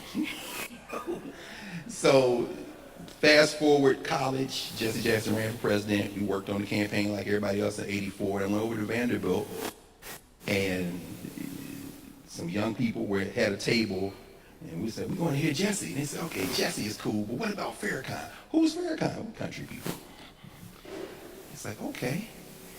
That's when I read Autobiography of Malcolm X. And the thing that I love about Malcolm is it's been well stated earlier. And Mark, you said it so beautifully, brother. This man was against oppression, against white supremacy, and quite frankly, against America. And the idea that you can have a story about Malcolm X and not include that at the center is really bizarre to me. And then I'll just mention a couple of other things. The conversation that was being held earlier about, Malcolm's attitude toward women and Malcolm's, I tend to think about things, I think like we all do when we talk about not humanizing people as much as putting them in just regular contexts. Thinking about people. And so I remember in Detroit, the only member of Malcolm's family that I met was Filbert, his brother. There for a conference, and he came down to Cobo Hall. I remember how warm he was, kind of generous in spirit. We sitting there talking, and you realize that none of how we characterize these folk really matches up with being human in the world, how they interact with people. I never got a chance to meet his sister Yvonne, but when we were talking earlier about how gender is constructed, we don't look at gender that way. That's an abstract concept. Ella, Yvonne, his mother, who was out, obviously, of where they had trapped her after they took the property and all that, lived a long time. My experience of Malcolm, and I'll end with this because there's a lot more obviously we're going to talk about, is as a human being who said things that we all feel, and we kind of use him as a battering ram, as a shield. So we can blame it on Malcolm, but I think we all feel that way because as far as I'm concerned, this whole damn place got to be imploded. Thank you so much for that introduction. And actually, you can keep that. You can actually give it back to Dr. Carr because I have a question specifically for you in a moment. So one of the things that I've been sort of sitting with in preparation for this conversation today, when I think about how I came to Malcolm, not as a popular figure, right? Malcolm X, the film, came out when I was in grade school, and encountering him as a teacher came for me through speeches, and specifically the collections of Malcolm X speeches. And this week, I have been reading and rereading the final speeches, which is an incredible collection of speeches and interviews from the last 3 weeks of his life. And one of the things that comes through so beautifully, and particularly in relationship to our conversation, is you can see the way he's really trying to push us to understand why internationalism is necessary. And so in moments in our conversation today, I'm actually going to read some passages because I want Malcolm to be in this space with us today. But before we do that, I would love if Dr. Carr, you could offer us some background for understanding Malcolm's internationalism, how he engaged with international struggles, and also, as you said, understanding the social and political currents that informed his internationalism and the trajectory of it.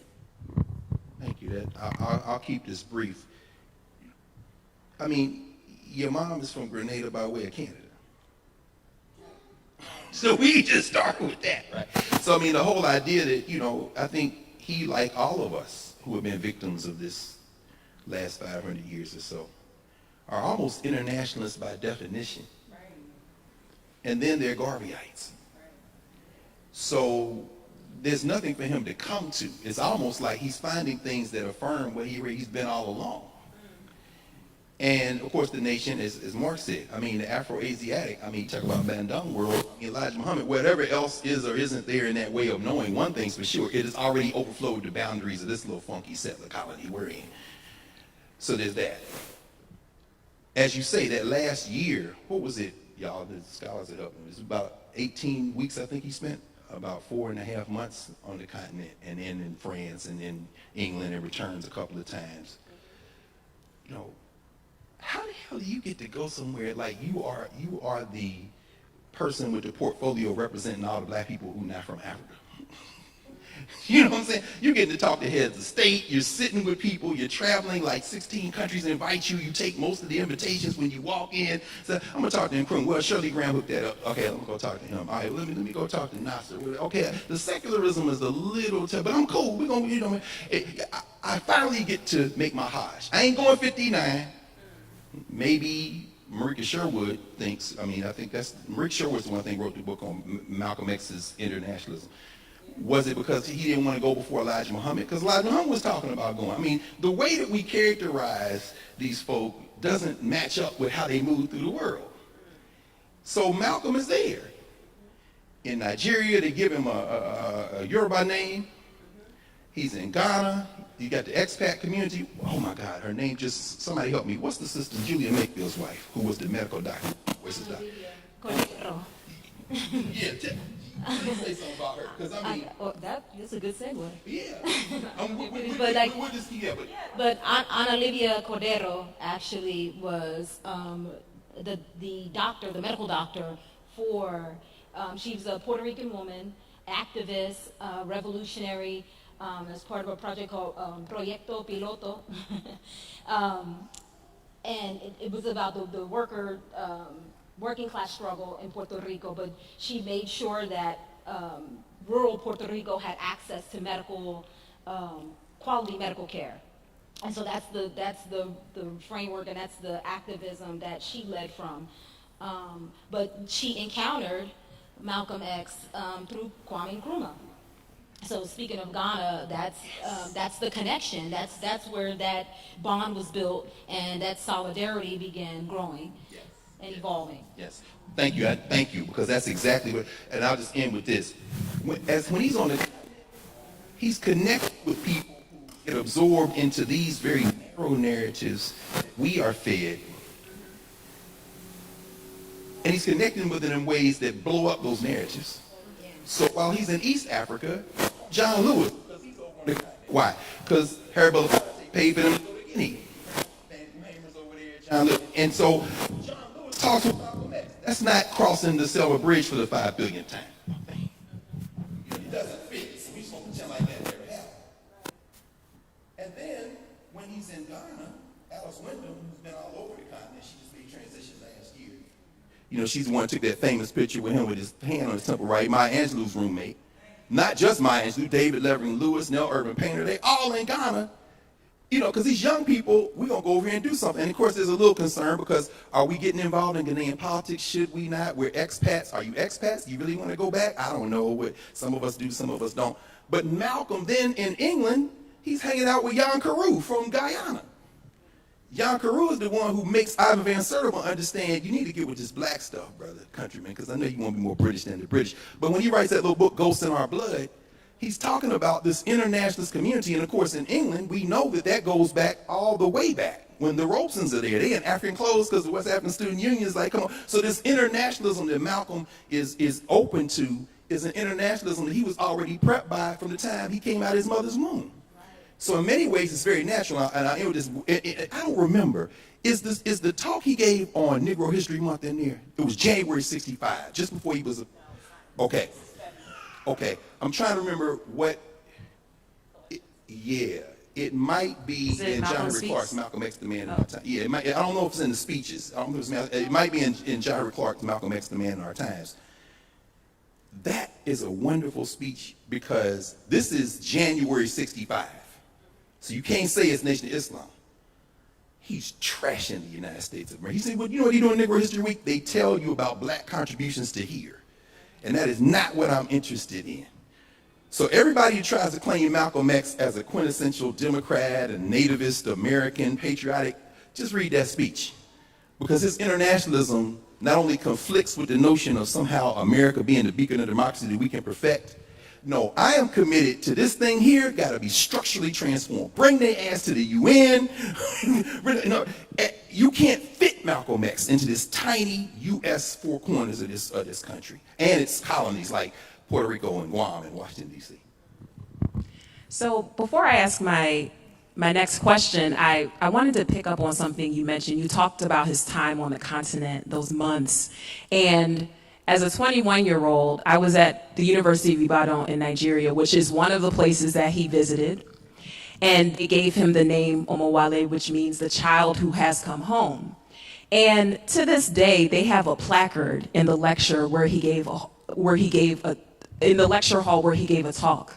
And I think there's something to be said about that side of the memory of Malcolm's time, right? Like, who did he engage with? How did they take up the work from there? And so I just wanted to touch on that point a little bit. But as you appropriately shared with us, in the last year of Malcolm's life in particular, we see him over and over and over again making the case for why we need to think more internationally as a matter of strategy, but also as a matter of principle, right? And so as one example of this, I wanted to read a little bit. Can I read a little bit from Brother Malcolm?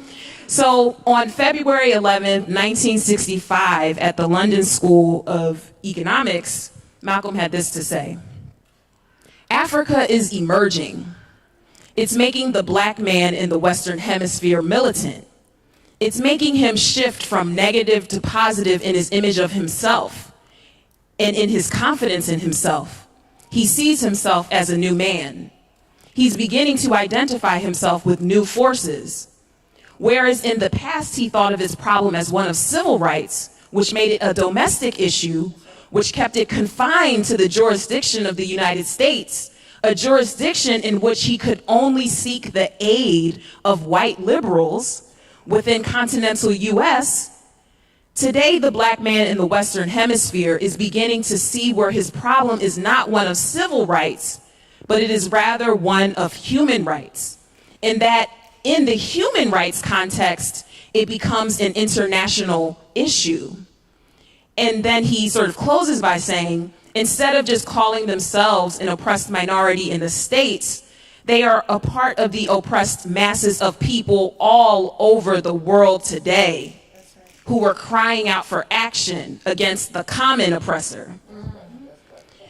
So in this spirit of Malcolm, I would love it if you all could share the international currents or frames of analysis you find most important for us to understand our current conditions and how to move forward in our struggles. And we've heard some of them already. You mentioned disaster capitalism, militarism. Tell us the frames of internationalism that we need to understand today.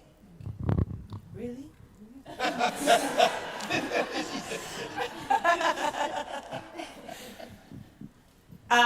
Well, I don't know if I'm going to answer this question exactly, respond to it directly. But let me start in just saying the internationalism of that time that I think remains resonant, right?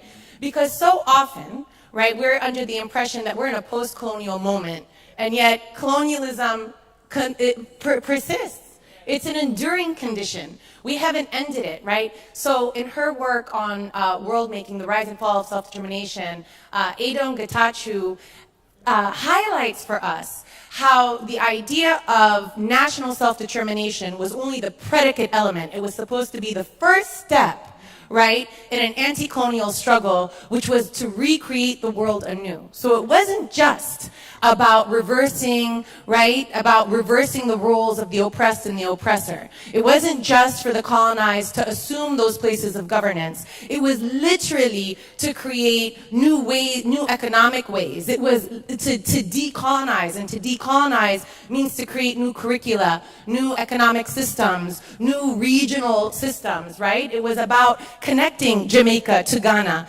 in a singular region as opposed to thinking about them, right? As part of the Western Hemisphere or otherwise.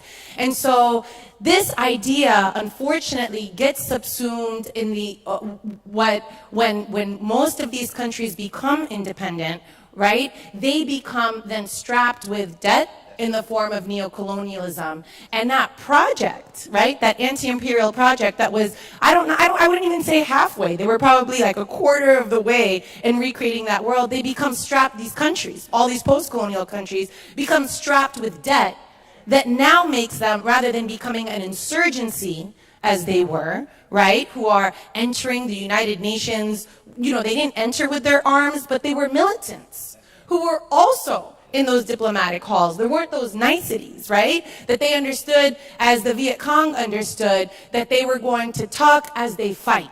And so they were creating the world anew. They were creating new laws. They created in 1977 the right for guerrillas to use force and to be recognized as combatants, with the right to kill and who could be killed, and when they were captured, that they would be prisoners of war. That they weren't criminal terrorists, as the United States, as Portugal, as South Africa, apartheid South Africa, or Israel had been insisting upon, right? So they were literally creating this new world, but become subsumed in this neo-colonial order, now strapped with debt, who, frankly, become part of the problem. Right? They honestly become part of the problem. In all of these geographies that we think of post-colonial geographies, once they, and part of that transition of actually assuming national self-determination is they assume a form of governance that replicates European forms of governance, right? This is the warning that Frantz Fanon provided. If all you want to do, right, is to create Europe in their image, you might as well let the Europeans do it. Let them stay, right? But if your project is to do something else, then nationalism isn't enough. And unfortunately, we become entrenched in nationalism. I say all of that to say, right, that the frame that that continues, my frame of analysis is this very idea that I don't think we've ever ended, right? Colonialism and racism are entwined. So this idea that, for example, Malcolm saw black freedom struggle as exceeding the boundaries of the United States, absolutely. Absolutely, because even thinking about the Civil Rights Act or the Voting Rights Act or other laws, right, these juridical solutions to this colonial question, to democratize the settler colony, were ways, I think, to neuter a movement, right, that destabilized the United States as a concept, right? This is supposed to be a question, not a fact. And I think that indigenous people remind us of that every day, that the black freedom struggle here reminds us of that every day. And then in alignment with ongoing struggles where this is not as abstract, but in fact we see it. We see it in a captive population, 3/4 of whom are refugees in Gaza, right? Who have been living under siege since 2006, who we have been told time and again are in humanitarian catastrophe, exceeding crisis, right? Who are bombed with advanced weapons technologies, right? And then those people who are dropping those bombs are telling us that they're defending themselves. It's not an abstract concept to understand this hasn't ended, right? And even when they tell us, for example, just taking you a little bit more into the Middle East, when they tell us about the Abraham Accords were the U.S. brokered peace, right? Permanent peace deals between Israel and a number of Arab countries, including Morocco and Sudan, African Arab countries, Sudan, as well as the United Arab Emirates, right? These are not peace deals. These are military arms pacts, right? These are military arms deals. They are exchanging weapons, military technology in order to suppress their population. So when we talk, all of these things illuminate just how undemocratic, right, the United States, which wants to be, the global police force, is, when its entire project is about understanding democracy and people governing themselves. And so, for me, this is enduring, and I hope I answered your question. Okay.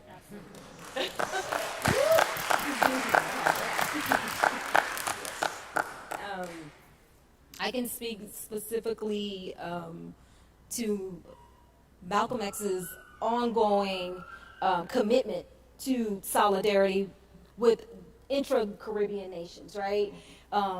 Cuba, Puerto Rico, Haiti, Guam, who are still colonies of the United States today.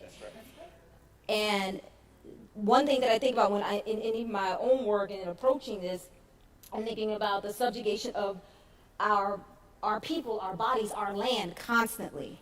And that plays out in my day-to-day. I physically live in Puerto Rico, so this is on a daily basis for me to witness how disaster capitalism is playing out on the island. There is a book that I would like to reference, specifically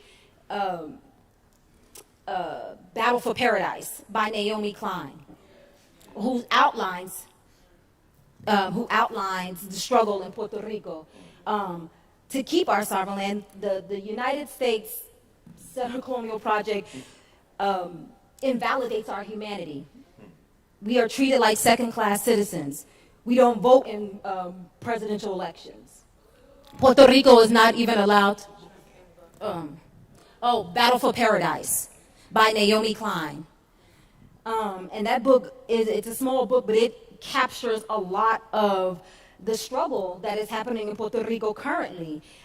We could talk about the shared neo-colonial histories with Hawaii, and many of our ancestors from Puerto Rico actually were forced to work in the sugarcane fields in Hawaii. So we have ancestors that were forcibly enslaved and migrated to Hawaii.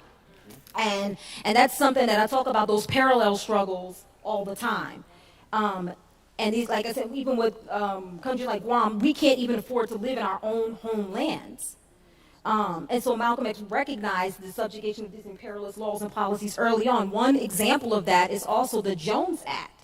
The Jones Act is an ancient, archaic law that's currently still on the books and was never repealed by any of our recent presidents here in the United States, starting with Barack Obama. What I will say about that is, with Barack Obama, after Barack Obama, let me go back for a minute, because there's so much now, like, feeling emotional about it, because Promesa is basically a law that allows, or part of a system that allows a fiscal arm to control all of Puerto Rico's debt. So they are our fiscal, quote unquote, fiscal arm. And this was a committee developed under the Obama administration, unfortunately. And so there's an economic siege on Puerto Rico. Under the Jones Act, there's a restriction in our ports. So the U.S. controls all ports for Puerto Rico. So we cannot trade with any other country. So what that means is, basically, any type of trade, any type of vessels coming into Puerto Rico are controlled by the U.S. If it does not have a U.S. flag or stamp on it, it cannot come into Puerto Rico. So let's say Venezuela wanted to bring us fuel, which we needed after Hurricane Maria. There was no way to get us that diesel that we needed to operate the machinery to get people who were trapped on mountains, who couldn't get access to water. Over 4,645 people died in Puerto Rico as a result because of that economic siege on Puerto Rico. And so what I will say to that specifically, the Jones Act needs to be repealed. So in terms of advancing our struggles, and one way that you all as comrades can help is to sign a petition to get the Jones Act repealed, because it continues to have an economic stronghold on our people, our lands. And going back to disaster capitalism really quickly, I don't want to take up too much time, but going specifically back to disaster capitalism, there is a law called Law 60 that is on the books currently in Puerto Rico as, quote unquote, an incentive for the rich. So what happens is people from Silicon Valley and other billionaires come to the island and live tax-free. They can buy property and they can live tax-free, while we are paying, as Puerto Ricans, double taxes. The average salary, let me mention this, to make mention of this, and we're talking about working class struggles as well. The average salary in Puerto Rico is $8 an hour. We are still, all right, minimum wage. Still getting minimum wage. That's the average, not, yeah, and it's, you see the struggle in that day to day because we have an aging population on that island as well. You know, and there's no way to be able to take care of your elders, and often what happens is our youth tend to leave Puerto Rico because you cannot sustain yourself there. And so that, and I can get into privatization and the other aspects of that. I'm not going to, again, take up too much time, but the privatization is another huge issue, which still falls under the realm of disaster capitalism, because when you have European developers coming in and taking up space, and this is specifically speaking to the current zeitgeist, but prior to, like I said, this was happening years ago. You know, for decades, Puerto Rico has been basically been second-class citizens at the helm of the United States for as long as we can remember. As long as they've been occupied, illegally occupied by the United States through militarization, saying like I said, Hawaii and Guam and the U.S. Virgin Islands. So going back to, again, the issues around privatization, there are cancer patients that can't even get to their appointments when you have a ferry that can't get from Vieques, which is one of the smaller outer islands, which we've been receiving these promises of the hospital being rebuilt. You have cancer patients, you have dialysis patients that can't even get treatment because they rent out the ferry, the government, the municipal government as well in Puerto Rico, which is very corrupt, tends to rent out the ferry so that, and that's the only form of transport that folks on the outer islands have to get to any type of medical facility. So then, again, now that it's another form of genocide manifesting on the island.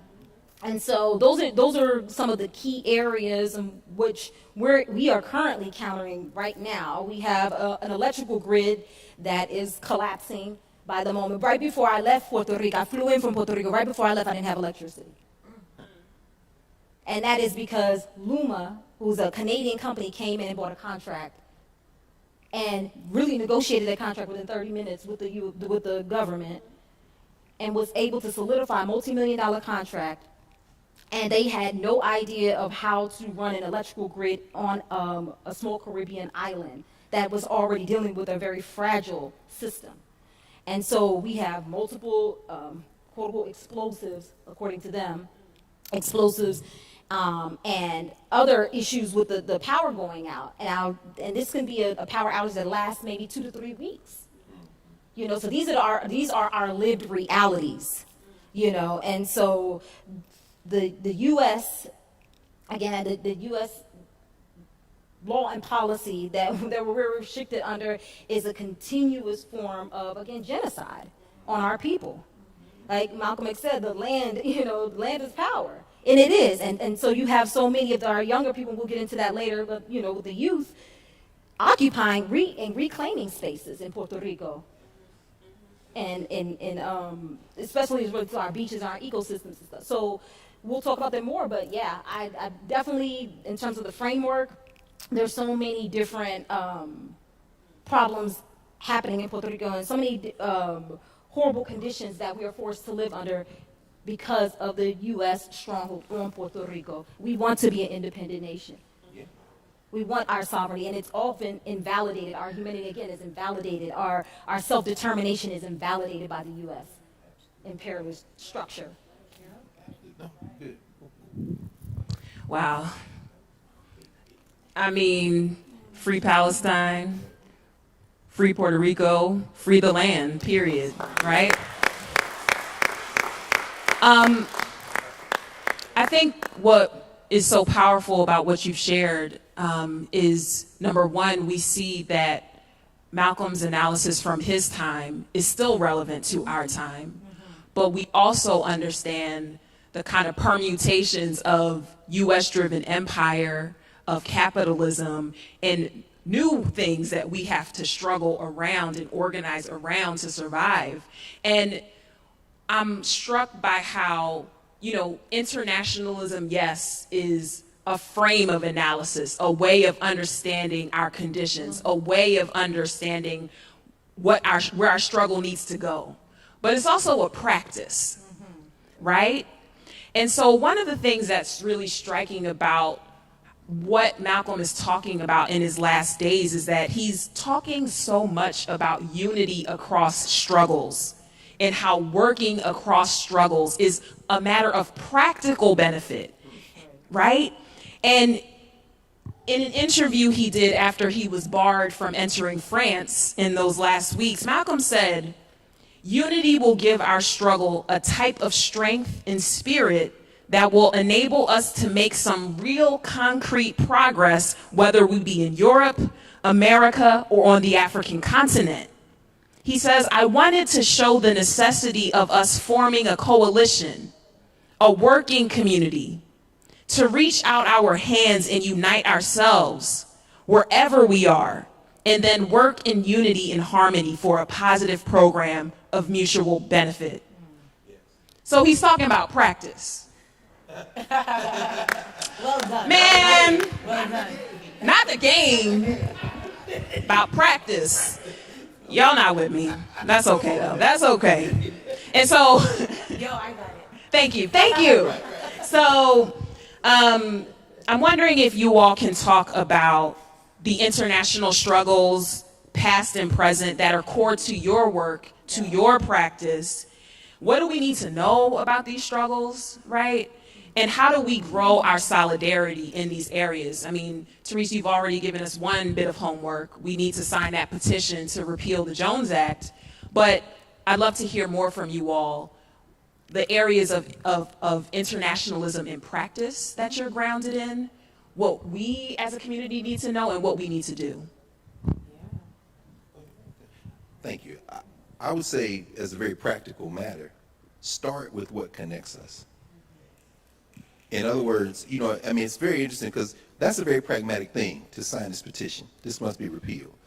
Yeah, there are those, and I'm sure we all have colleagues, friends, probably folk in here would say, you need to get involved in electoral politics. That's not revolutionary. It's a duopoly. It's the same. But the point you made about this state system is very important. We live in these states. So when Malcolm is saying to people who are saying, what about the NAACP? We should just get rid of them. No, you should join it. Why? Because we need to push them. We need to be, and so he's trying to build coalitions. So he's talking to those SNCC young people down there in Alabama. He said, you know what, I'm here now. I'm at Alice Chapel. We're going to have this conversation. Why? Because my hands were tied before. But he's looking for what connects us. Harry Belafonte pays for Ms. Hamer and them to go to Guinea. She gets lost in the marketplace somewhere. Julian Bond's like, look, she don't speak any French, they don't speak any English, and somehow they were talking to each other. At the same time, the damn feds are trying to put pressure on Sekou Touré to not let Malcolm X come. And who are they using? Trying to use Harry Belafonte, because Belafonte is Sekou Touré's friend. Man, don't let. And so Belafonte is like, nah, I ain't gonna do that. And Sekou Touré said, man, you come stay with me. The thing that connects us. Now, of course, we know Guinea suffered because they said, no, we don't want nothing from the French. Fine, we taking your drawers, the bathtubs, the light fixtures. We're going to make an example of you. But the point you raised about that post-war world, 1945, it's like there's a crack of a moment when maybe this can be renegotiated. Winston Churchill, that old drunk and all the rest, they want their empire back. But since Woodrow Wilson, they tell him, now you can't, you boys is done. I know, because, we can't do that no more. Because your former colonies now in the Western Hemisphere, we're going to try to keep this going a different way. Empire is passe. And in fact, it's unsustainable. Lately, I've been fascinated by Ralph Bunche. Because as a teenager at UCLA, Ralph Bunche is talking about decolonization. This is League of Nations period, you know what I'm saying? He writes his dissertation at Harvard about Togo and them under French. He said, you know what, there shouldn't be any territories. Ultimately, people should be able to be self-determining. But Bunche is a new book, what's it called? I think The Most Indispensable Man. This guy's at UCLA, Cal Rastayala. And he's talking about how Bunch is trying to achieve this within the framework of states. And he's catching hell. Lorraine Hansberry, Malcolm X, and they roasting, but Bunch's thing is, I'm trying to do this pragmatically in the system that we have. And it's very complicated. He's in East Africa, he's sitting like, man, this is a clitoridectomy, right? You got this genital mutilation going on, and he's literally there with Gikuyu, and he's listening to these elders arguing with each other about whether we should be doing this or not. And at one point, one of the elders says, the only reason we're doing this is because we're trying to preserve some kind of Gikuyu identity so we can be together against the English. And Bunch is saying, see, this is why people need to be able to be self-determining. They're not going to agree on everything, but what they don't need is you forcing them into these artificial places where they feel they have to respond. I'm saying all that to say that there's a domestic dimension to that in Adam Clayton Powell. Powell wants to go to Bandung, but you represent the United States. When Malcolm comes back in '64, the OAAU has a newsletter called Blacklash. Now, the scholars generally can go get copies of it, but Peter Bailey, who still walks the earth in D.C., Hale and Hardy, one of Malcolm's lieutenants, has just published a book, because he was the editor of Blacklash. And he includes in there copies of all the Blacklashes. And so what you see is on the front page of like volume 1, number 2, Malcolm X speech before the OAU. And then next to it, it says, Adam Clayton Powell is mad because Harry You Act, the program they have in Harlem, Johnson and them trying to force them to stop teaching black history. And so Powell's like, I'll destroy the program before I let you all tell us what to do with these pointy-head academics and the rest. So much is familiar to today. Think about that AP class. But why y'all arguing about what is and isn't in the curriculum when the simple fact of the matter is if you talk to any of the teachers, I spent a lot of time with those teachers, they telling you, everybody knows once a teacher closes their door, all bets are off. We know assessment drives instruction, so whatever's going to be in the AP test, I get my 4 or 5 and transfer fine. But you got students who would never think about taking an AP course, who now want to take that course because in places like Baton Rouge and Tulsa and Houston, you got teachers who are saying, I know y'all mad about whatever. Anybody who's a teacher knows that the curriculum is a nice suggestion. You know what I'm saying? So all these academics arguing about the AP course, while they doing that, the actual teachers and the students are doing something else. In the Blacklash, you see them having a version of curriculum wars side by side with Malcolm speaking internationally. I'm bringing all that up to say that the pragmatic thrust, one of the messages I think we get from Malcolm is fight on every front and lead with what connects you. So if you got to go sign a petition, if you got to go run for office, if you got to go get some guns and cachet and put them over here, and I'll end with this. Remember, and I love this because I think it's in combination with, remember with Fannie Lou Hamer when they came north to raise money for SNCC, and Malcolm hosted them. The SNCC singers opened up that night. There's a recording of it. If you go get the Smithsonian recordings of the Civil Rights Movement, I think it's like Voices of the Civil Rights Movement or something. And y'all ever heard that song, Oginga Odinga? Right, the SNCC singers, right, come in. We went down to the Peachtree Manor to see Oginga Odinga. This is the SNCC people in Atlanta because Kenyatta's people have sent Oginga Odinga to the United States because the United States is trying to get in this Cold War thing where they're going to get the African countries to go with them. And you got the Chinese and the Russians, we know all that. That's one of the reasons Nkrumah may have been a little hesitant to meet with Malcolm because he's trying to get some money. The debt thing that Ado and them are facing right now in Ghana. But the Chinese, and I'm not caping for the BRICS because I know that's very complicated too, but bilateralism, is it going to be a little space to operate now? Because Ghana's on the hook for billions. Zambia on the hook for billions. You don't think Kamala Harris just went over there to see her granddaddy's house? She had been there before. No. We want the copper. We want the, you know what I'm saying? And you owe us $11 billion. So the whole point I'm trying to make is the debt that you say is real. And at that moment in 45, there's a moment when you think maybe it can be renegotiated. But the crack can't be there. Bunch is working on the inside.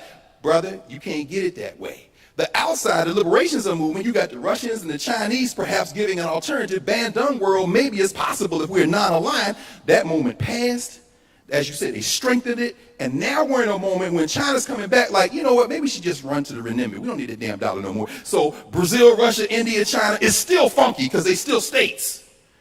But at least a dozen other countries are now saying at the BRICS meeting they're going to have at the end of the year, maybe we want to sign up. Some of those countries, Mexico. Now, they trash Anlo every day in the New York Times. I know it's complicated, but let's be very clear. Mexico said, maybe we'll sign up. Nigeria, shit, Nigeria signs up, it's a wrap. Why? They may have 400 million Nigerians by 2060. That's more than people in the United States. So the possibilities that we're coming back up on an inflection point where this thing could deteriorate is possible. So when they come up in I want to say it was 65. The SNCC singers open up. Malcolm says, Ms. Hamer, you can come. We're going to raise some money. He calls Fannie Lou Hamer a warrior. She said, this woman is very, And so when they sing this Oginga Odinga song, what they're saying is the Kenyans came here to Atlanta. The city too busy to hate. The white supremacists are trying to make nice with the Kenyans.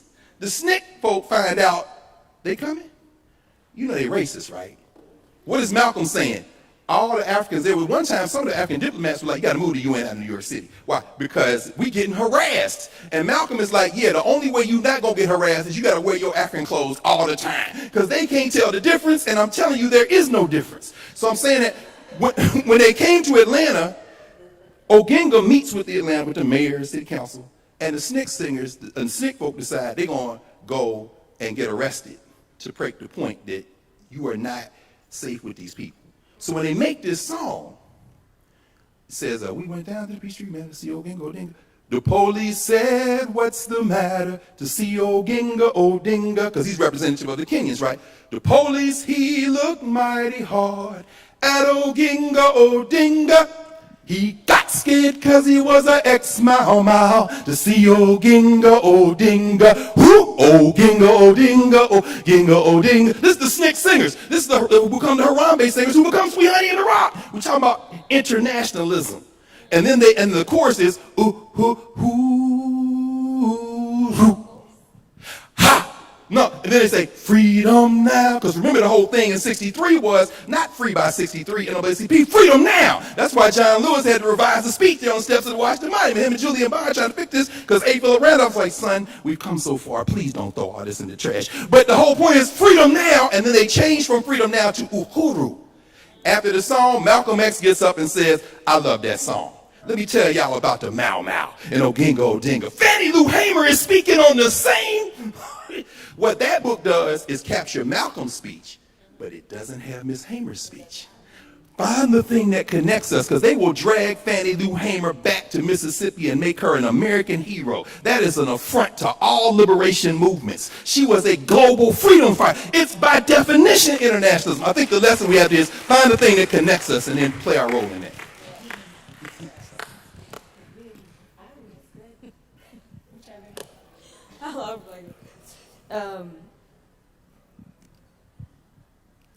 One of the things I wanted to say is that often we find that people have these narrowly dimensionalized versions of Malcolm X. And I'm going to introduce Cuba into the room because I haven't quite spoken on Cuba yet. I did mention the solidarity relationships that Malcolm X had with Ana Olivia Cordero, and Proyecto Piloto, and those comrades in Puerto Rico, and her comrades. But I do want to talk a little bit about the connection and bring it back full circle to Fidel, Malcolm, and Harlem. Yes. So there's a book here that I want to reference also. This is Fidel, Memories of a Meeting with Malcolm X by Dr. Rosemary Mealy. And I can, anybody who's interested in ordering it, I can get you information on how to order it. But it's a really good book, and it's actually by my mentor. Dr. Rosemary Mealy is actually a former Black Panther from here, from Philadelphia, who organizes a Black Panther for many years in Philadelphia. So it's and I wish she was here today, but she's actually organizer for another Malcolm X event and speaking there. But in this book, she talks about, there's recollections from different people who were there during this significant meeting with Malcolm X and Fidel Castro. So Fidel came to the United States on September 19, 1960, and came to Harlem and met Malcolm X at the Hotel Tarisse on 125th Street. This was their first convening. This is the first time they are able to sit down and build camaraderie in person. One thing I will say about Cuba in particular, there's a deep, profound reverence for Malcolm X in Cuba. It's required text and readings for all language schools. And some of the very first publishing houses to acquire his speeches were translated in Cuba. And so to this day, there's symposiums held in his honor. So and when I say some people have like a very narrowly dimensionalized lens of Malcolm X's connection to the Caribbean, specifically Cuba and Puerto Rico. I'm speaking because I know that this is it's always been solidarity between Cuba and Africa, also Angola, Congo, and those histories. And so it's important to mention this specific text and this specific meeting because this is where the people of Harlem were able to engage with Fidel Castro for the first time. And they literally, on September 24th, through a rally, a former political prisoner, Ben Davis, led a rally in Harlem for Fidel Castro when the U.S. wanted Castro out of here. They wanted to push Castro out. They didn't even want him to stay in Manhattan. They restricted his stay to Manhattan only. He wasn't even able to travel to other boroughs while he was in New York. So when I say this, it's important for the community to continue to show up for Cuba. Our brothers and sisters in Harlem made sure that they documented that meeting. You have letters at the Schomburg Center. If anybody ever wants to go back and reference some of this text, there are significant letters written by people, photos in the archives at the Schomburg Center that document a lot of the interactions that Fidel had with former leaders in the community, specifically Malcolm X. Some Russian leaders also were there, and those happened to be in Harlem as well, and was able to bridge these gaps and again expand on internationalism and what it means with transnationalism, black and brown transnationalism. Again, these solidarities between Cuba, Africa, and think about this, in Harlem specifically, there's a lot of people who have lineages that link back to Africa directly, and also the Caribbean. A lot of Panamanians, a lot of, yes, and they stood in full solidarity. Hundreds of people crowded those streets to meet Fidel Castro. And to this day, I go back to Cuba quite often to bring it to a more contemporary context.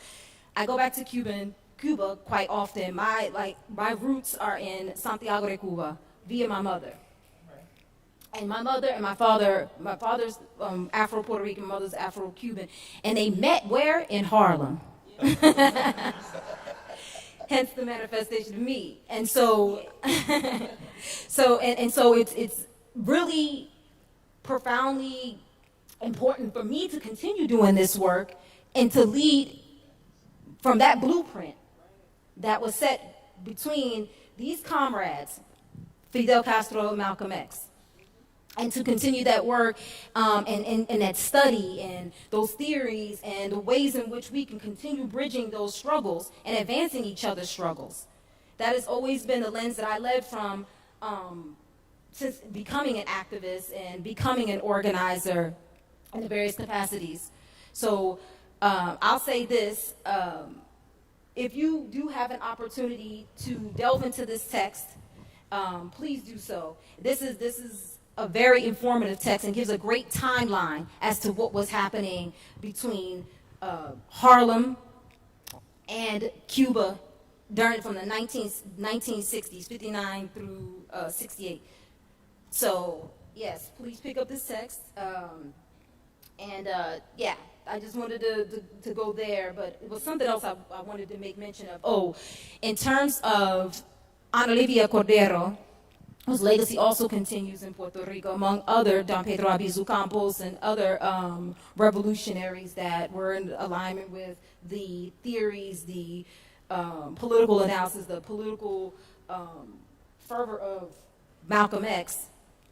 We are still operating from that blueprint today, and we're expanding upon the blueprint as younger folk. Well, not that young, but young enough.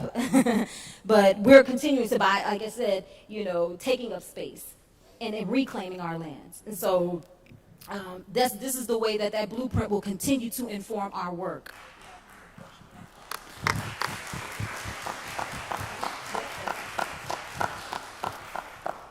So I'm going to respond to this question, rooting it in practice. But first, I want to take a signal from Dr. Carr in the song, and do not worry, I will not sing. I will not sing.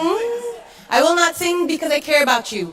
But I do recognize how important song is in all of our freedom struggles, right? And so just to lift up, I'm going to lift up a couple. The first one's real simple and it's kind of cute, but this is actually what children, it's like a children, like Ring Around the Rosie, except as a Palestinian child, I sang, Mansurin, Mansurin, ala Amerika wa Israel. We are victorious. We are victorious against America and the United States. Excuse me, against the United States and Israel. But here the idea is how much we forge. For us, these are inseparable concepts, right? These are inseparable geographies and politics.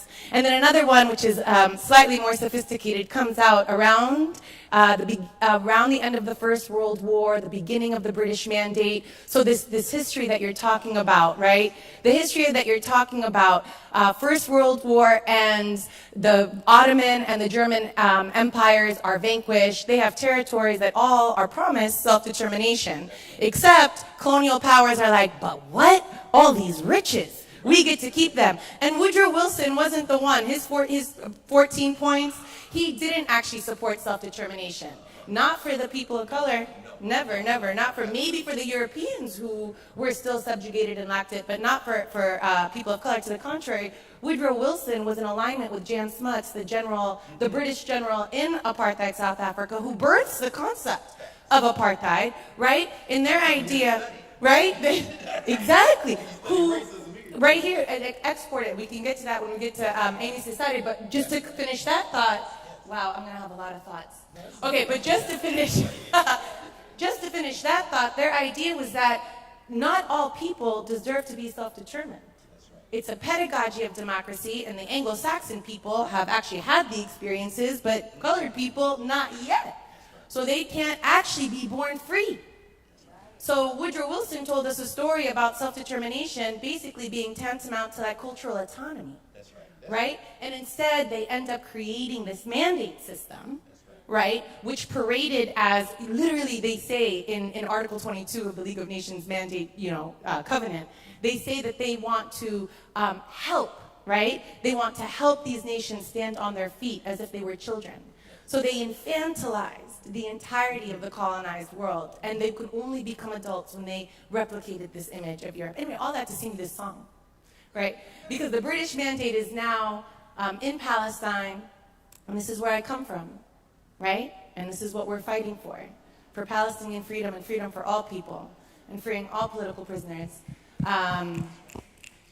But they're in Palestine, and they've designated this beautiful, luscious land as a site of Jewish settlement for another people, when there is a people living there seeking our self-determination, right? And we, from the get, resist. And in that resistance, right, and under colonial domination, the British apply to the Palestinians what they're applying to the rest of their colonies in Kenya, right, and so on. I'm not going to list them all. There's a lot. But one of the things that is how they capture prisoners. And one of the way they do it is through administrative detention, which means under martial law, you can detain somebody without charge or trial, and you can do so indefinitely. Israel, by the way, absorbs these verbatim and continues to this day. The song. من سجن عكا طلعت جنازة محمد جمجوم وفؤاد حجازي جازي عليهم يا شعبي جازي. So this is a song about the first political prisoners that the British take and actually murder in captivity, right? And it's one that's resonant to this day. And just to bring it home for you a little personally for me, that same military regularization law 133 subsection A is what Israel uses to this day to hold the body of my cousin in a freezer after murdering him at a checkpoint separating our village of Abu Dis from another Palestinian city of Bethlehem, when they shot him 6 times in 2 seconds on the day of his sister's wedding. He was traveling to decorate that car for his beloved sister Iman. The car veers out of control, hits the checkpoint, he stands up, he literally is trying to put his hands up above his head. And they shoot him, they leave him out to die. An Israeli ambulance comes, treats one of the officers who barely gets hurt because she jumps right up back on her feet, and they let him die. And then hold his body captive to this day and continue to call him a terrorist, right? Under the same laws that the British used, and in vivid, I would say, in vivid spectacle that connects a lot of Palestinians to black freedom struggle as well, right? This idea. And so what do I want to tell you about this? I'm going to synthesize this so I don't go on and on because I do have a lot of ideas. But I'm a scholar activist, and so part of my, and I study international law using a third world approaches to international law. And so a part of the purpose of that is to uncover the underbelly of international law actually as a site of oppression. Absolutely, as a site of oppression. And that manifests in many different ways, and it's very vivid, for example, when we study the International Criminal Court. The International Criminal Court, y'all, was hailed as a triumph of humanity, right? As a Kantian idea when, in the aftermath of the massacres, the genocides in Rwanda and across the former Yugoslav Republic, they finally established a treaty to try international criminal law. But, no surprise, colonialism is not an international crime. Right? No surprise. These laws have temporal limitations so that you can't apply them before it was established in 98. So all the crimes that have come before can't be tried. No surprise. The ICC can't have jurisdiction, okay, if a national court is capable of doing so. Which obviously means that only developing countries without strong judiciaries are going to go to the ICC. And so no surprise, since its establishment in 2002 to the present, the ICC has only prosecuted African and Arab heads of state. This is the very reason why several of these countries have actually taken their names off of these treaties. So this is the kind of practice that I'm involved in. Now here, on that scale, but what I tend to do here is actually use my scholarship to answer questions that activists are having. And one of the sites of study that I've been focused on, and I've done this with Professor Hill, is on Black Palestinian solidarity, as well as with several people in the room, including Nuela and Sheena and others, in Black Palestinian solidarity, is how is it, by finding what connects us, right? Shattering the idea that our lives are just separate, right? And shattering the idea that solidarity is a transactional practice, right? Solidarity is not transactional, right? Solidarity is really joint struggle. We have a single enemy, and our freedom is entwined. And so in that practice, in that study, what it's helped me do is to illuminate the racial dimensions of the question of Palestine. Right? So often it gets whittled down into, in the most racist terms, into a counter-terrorist, right? A site of national security and study. In the most liberal sense, it gets, in peace and conflict studies, in peace and conflict studies, it gets whittled down into 2 people fighting over one land. Yeah, but if you actually study it and you study Zionism, you realize that this is a racist project. This is a racist ideology. that is built on purity, exclusion, and supremacy, right? And supremacy, and the idea that Jewish people are God's chosen people and therefore have the right to do this. I mean, these are ideas that are manifesting right now in this Israeli government, which actually says that, if anybody pays attention. They're drawing from the 5th book of the Bible, where literally they're drawing from this scripture in order to where they killed and they took over homes in order to have their jurisdiction back, and they're doing it now. So now what they're doing against Palestinians now becomes a divine decree, right? And this is what's making Israelis so anxious. They could care less what they do to the Palestinians. But what makes them anxious is that they're no longer fronting as a secular project, where that religiosity has come forefront and center. So anyway, that also helps illuminate the colonial dimension of Black freedom struggle. And so in that work, for example, and I'll just tell you the snippet as part of my research, I asked a young Palestinian man in Jaffa who was giving a tour to a delegation and had tennis shoes on, right? And I was like, why do you wear tennis shoes? He goes, you'll see. You'll see.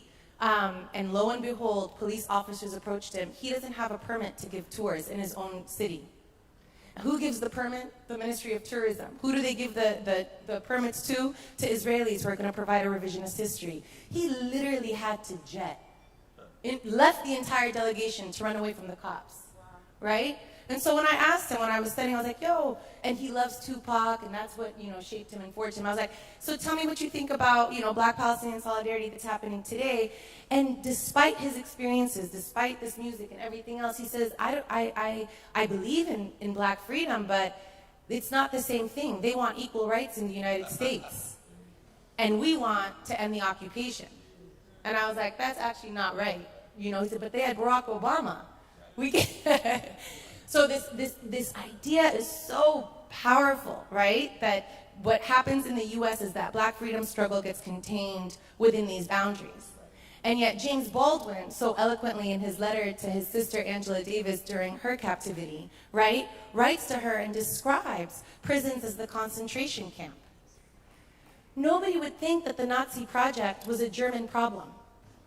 That's a global problem, right? And yet many people think that U.S. prisons are a U.S. problem and not a global problem, and try to domesticate white supremacy. And yet in the 1951 submission charging the U.S. with genocide, literally, William Patterson says, the head of the Civil Rights Congress, explicitly says, white supremacy remains a worldwide problem, right? And it's going to threaten and create the Third World War. So this is the practice that I'm engaged in. What does it mean then to fight for, ending colonization? If racism and colonialism are entwined, what does that look like? What does decolonization look like across these waters? We think we know what it looks like in Palestine. We're not really clear. We're trying to, conjure a radical imagination to think, number one, we definitely want the land back. Yeah. Number two, we definitely want refugees to return.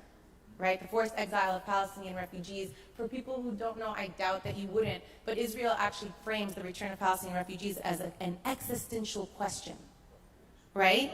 Like we're a demographic time bomb. That's how their Supreme Court justices refer to us. A demographic time bomb, that our very existence is the problem. And so how do we do these across these waters? Well, one way that has been done in the US, and so here's in response to what do we do? Sign the petition to repeal the Jones Act.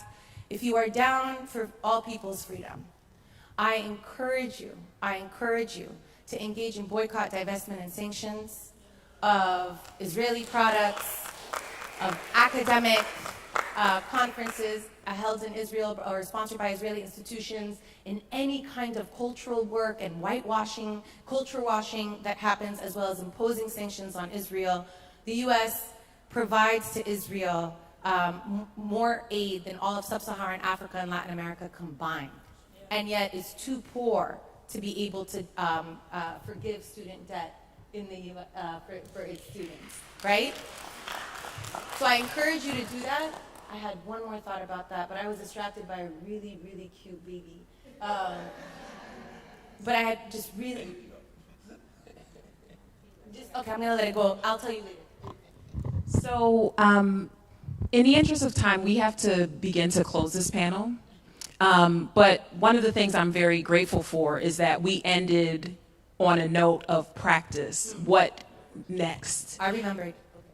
Okay, do you want to say very briefly? Oh, yes, I do. Because one of the other things, Like just very to bring briefly. this home, sorry, Malcolm, you did this. Really, really quick. U.S. police officers are trained by the Israeli army. Yeah. Okay? This is the connection, right? And in Durham, North Carolina, they actually waged a campaign to abolish that police training in Israel. They're the only successful municipal government to do so.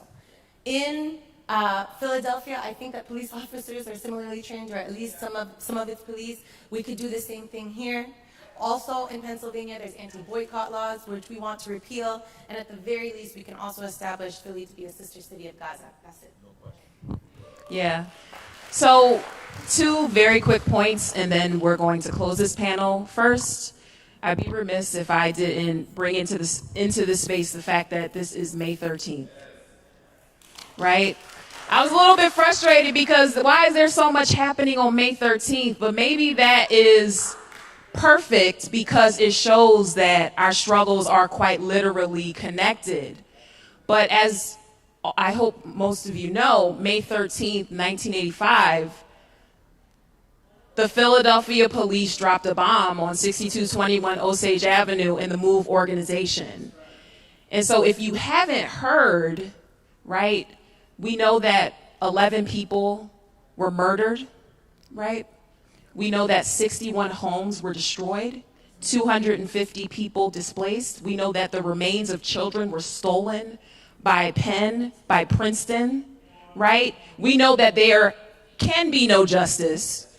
But yesterday, it was announced that 6221 Osage Avenue, the house that was burned, the house that was sold to a developer for $1, the house that was sold to a private owner for $300,000, the house that was owned by Louise James, who lost her son Frank in the bombing, that home is now back in the MOVE family.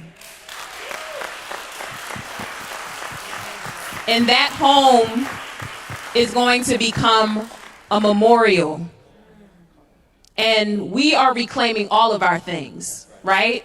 And so I just wanted to uplift that and also invite you after we close here, join us at 6221 Osage Avenue, right? It's a trek, but come on out and support. And then I want to close with some words from Malcolm. So he gave a speech in Selma. He was invited by SNCC. After speaking to Tuskegee students, he was invited by SNCC to Selma. On February 4th, 1965, Malcolm ends his remarks with a prayer, which is really a call to action that I'd like us to close with and sit with and think with. He says, I pray that God will bless you in everything that you do. I pray that you will grow intellectually so that you can understand the problems of the world and where you fit into it in that world picture. And I pray that all the fear that has ever been in your heart will be taken out. May we all find where we fit into that world picture with all fear taken out of our hearts. Amen, ashe. Thank you to our wonderful panelists. Thank you all.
We're about to get started.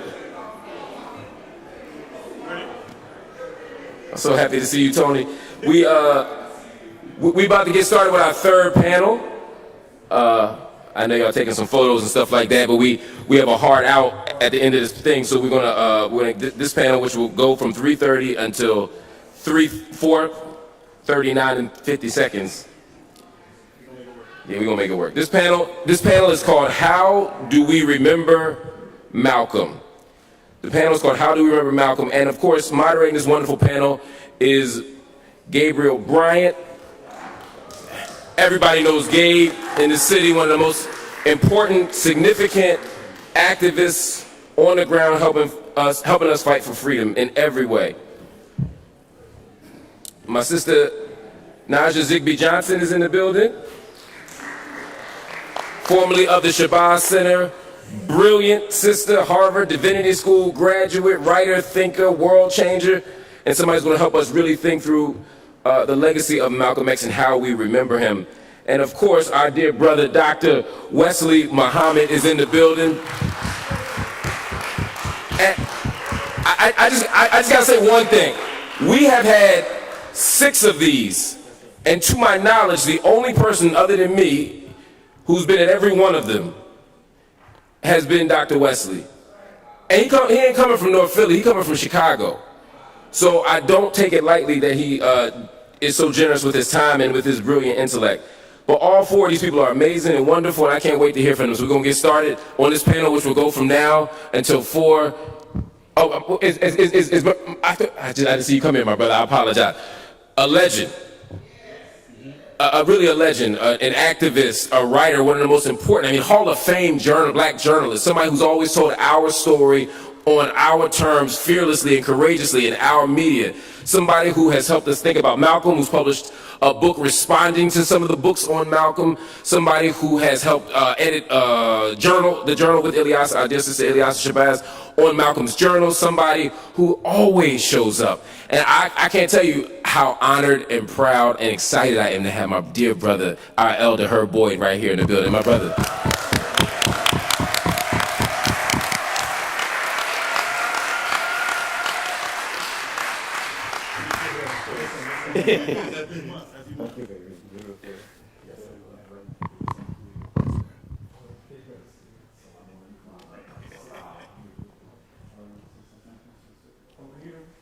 Right at the end is fine, yep.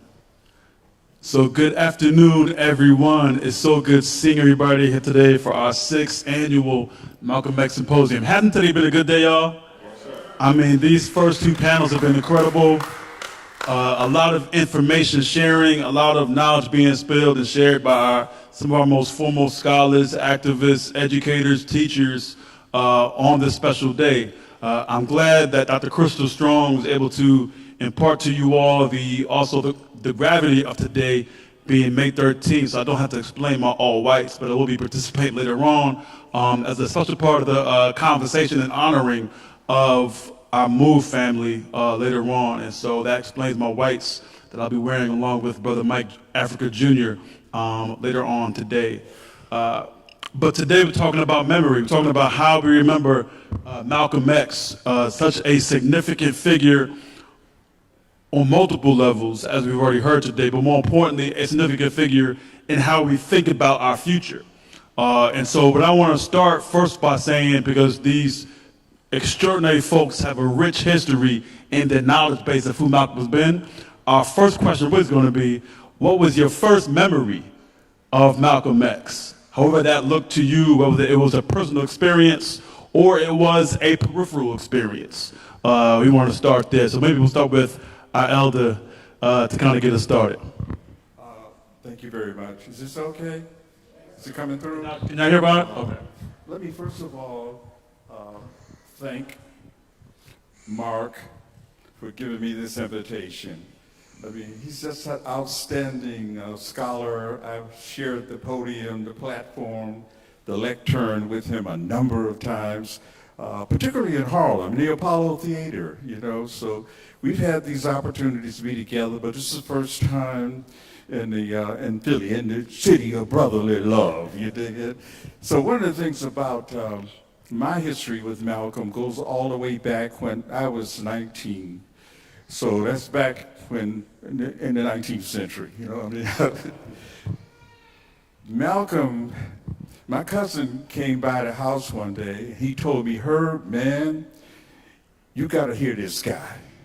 And I say, well, what up with that? You know, he said, well, look, he'll be speaking at the mosque. He's coming in. I said, oh, yes? Okay, fine. So he took me to the mosque. It was on Linwood Avenue. Now, this is in Detroit, Michigan. You know, when you talk about the history of the Nation of Islam, it goes back to Black Bottom, Detroit, where Elijah Poole from Sandersville, Georgia came in. But don't forget Bernstein Muhammad, who was a sister-in-law, who was pretty much the real scribe, you might say, wrote the University of Islam first papers and everything. Just an extraordinary woman. She's not celebrated enough. That was John Muhammad. That was his wife, Elijah Muhammad's brother's wife. So that was the starting in Black Bottom. So from there, that's in the 1930s now. Fast forward, boom, into 1960. 1959, 1960. So that's my first time coming in contact with him at the mosque. Once he spoke, you lined up, and everybody had a chance to shake his hand. I tell you, I grabbed his hand.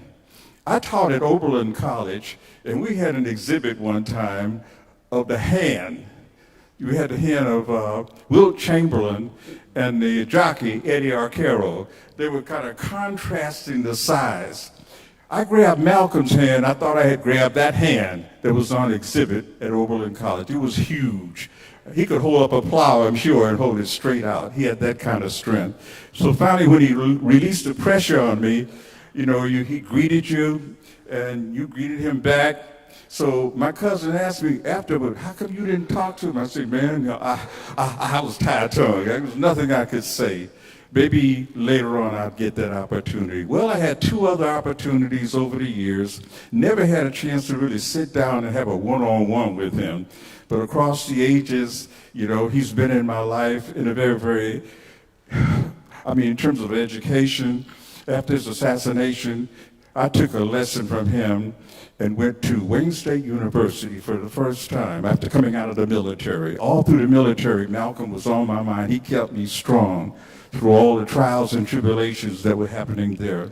So that's the beginning, you know. I'll give you the end later. Yes, sir. Thank you. Yeah, please, Najha. Firstly, it's an honor to be on this panel with giants.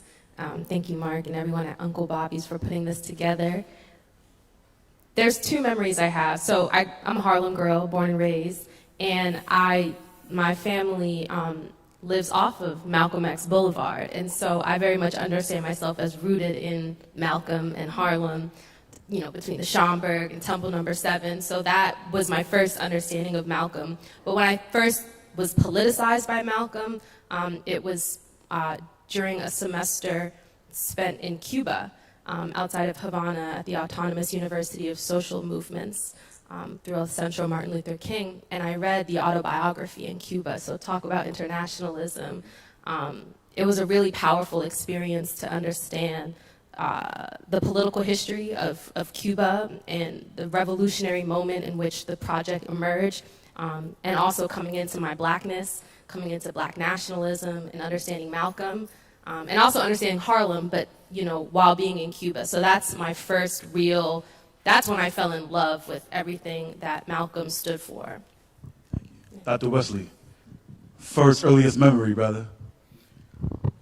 Well, of course, I have to echo what's been said in terms of gratitude for this space that Brother Dr. Mark provides every year to reflect on Brother Malcolm, and the fact that I have been at each one is not a testament to me. It's a testament to Brother Dr. Mark, because he opened space for us. By us, I mean the Nation of Islam, usually the elephant in the room when a Malcolm X conversation is had, but we ourselves are routinely excluded from the room. So Brother Dr. Mark always makes sure that in the space he provides, we have a presence. And so I and we are thankful to him. And of course, these brilliant black minds that have been assembled to help us talk through Malcolm X. And it is a project. Malcolm X, at least the legacy. We're talking about the memory. We are engaging more than a person. Right? In many ways, we're here to engage a construct and negotiate, revise, argue with a construct, preserve aspects of the construct that is Malcolm X in 2023. So I appreciate that. And that tends to happen at spaces where I see my brother, Dr. Mark, more so than other spaces that discuss Malcolm X. I will make one more opening remark and then I'll answer your question. Remembering Malcolm, there was discussion in one of the previous panels about the project to humanize Malcolm X. Its value is perils, and it has value and it has perils. The benefit of humanizing Malcolm X, the project to humanizing Malcolm X is I think an appropriate counterbalance to the project to deify Malcolm X. Malcolm, as most of our martyrs, are deified after death in such a way where we can't be honest. We can't be honest. We can't be candid in our assessment. That deification of Malcolm X does not help Malcolm X, his legacy, and it doesn't help our effort to draw from Malcolm X in our quest for liberation. It is the case that the project to humanize Malcolm X, one of its major pitfalls is it's used as a disguise. The real project is to delegitimize Malcolm X, but that project masquerades as a project to humanize Malcolm X. A key example, and maybe later we will speak on, and it's relevant here, the project to queer Malcolm X. As we are talking about remembering Malcolm X, there's the project to want to remember Malcolm X as a gay black hero. And that project, which should have never been countenanced, not for emotional or ideological reasons, but for purely scholarly reasons, that project should have never been countenanced. But it has become a thing, a real bona fide project to queer Malcolm X under the guise of humanizing him. But that's really a project to delegitimize not just him, but an aspect of him that resonates so powerfully, his being an exemplar of black masculinity.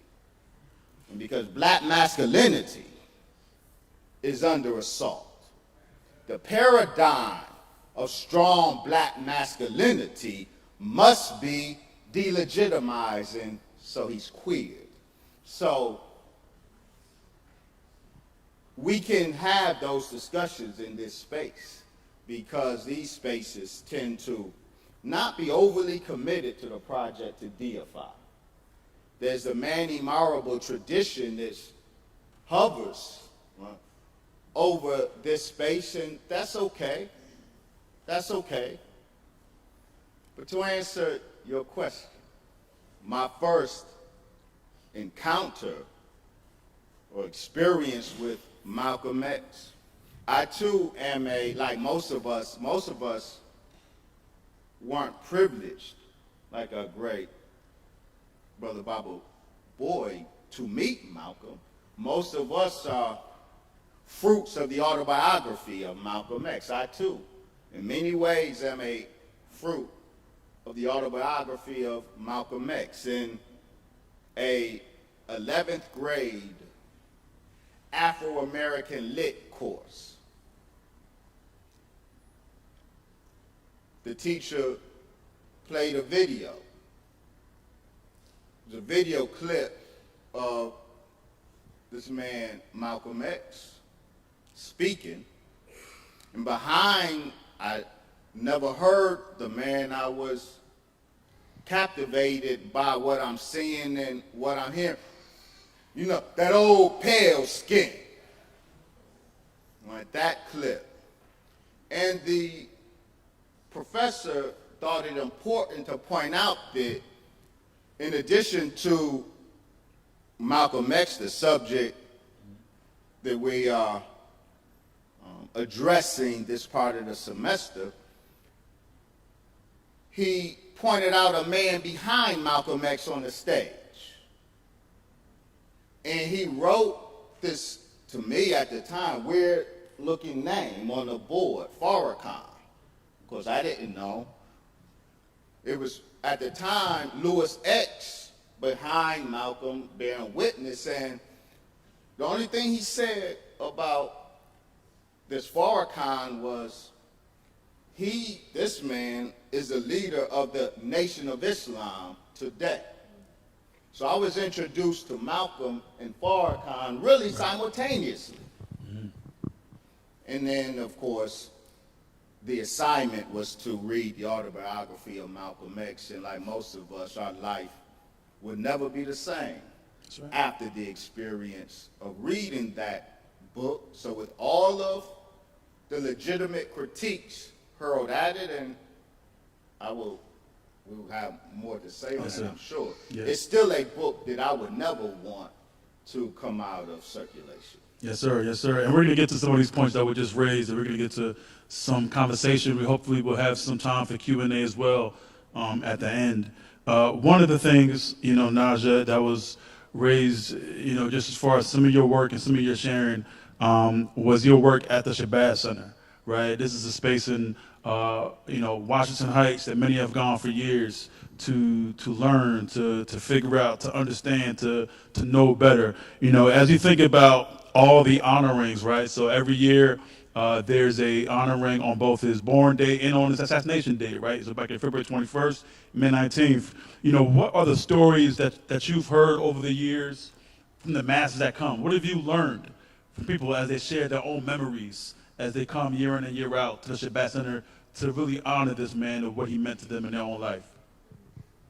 Thank you for that question. Well, the first thing I think of is Baba Boyd was able to, join us last year on May 19th, and what rich stories. I mean, there's so many things. I just want to gather my thoughts. I think this is a really critical moment, and the Shabazz Center, what a beautiful and important space it is. But I think for me, the ability to sit in a generation of young people, I'm a millennial, I may be the youngest person a part of these panels, and that's an honor.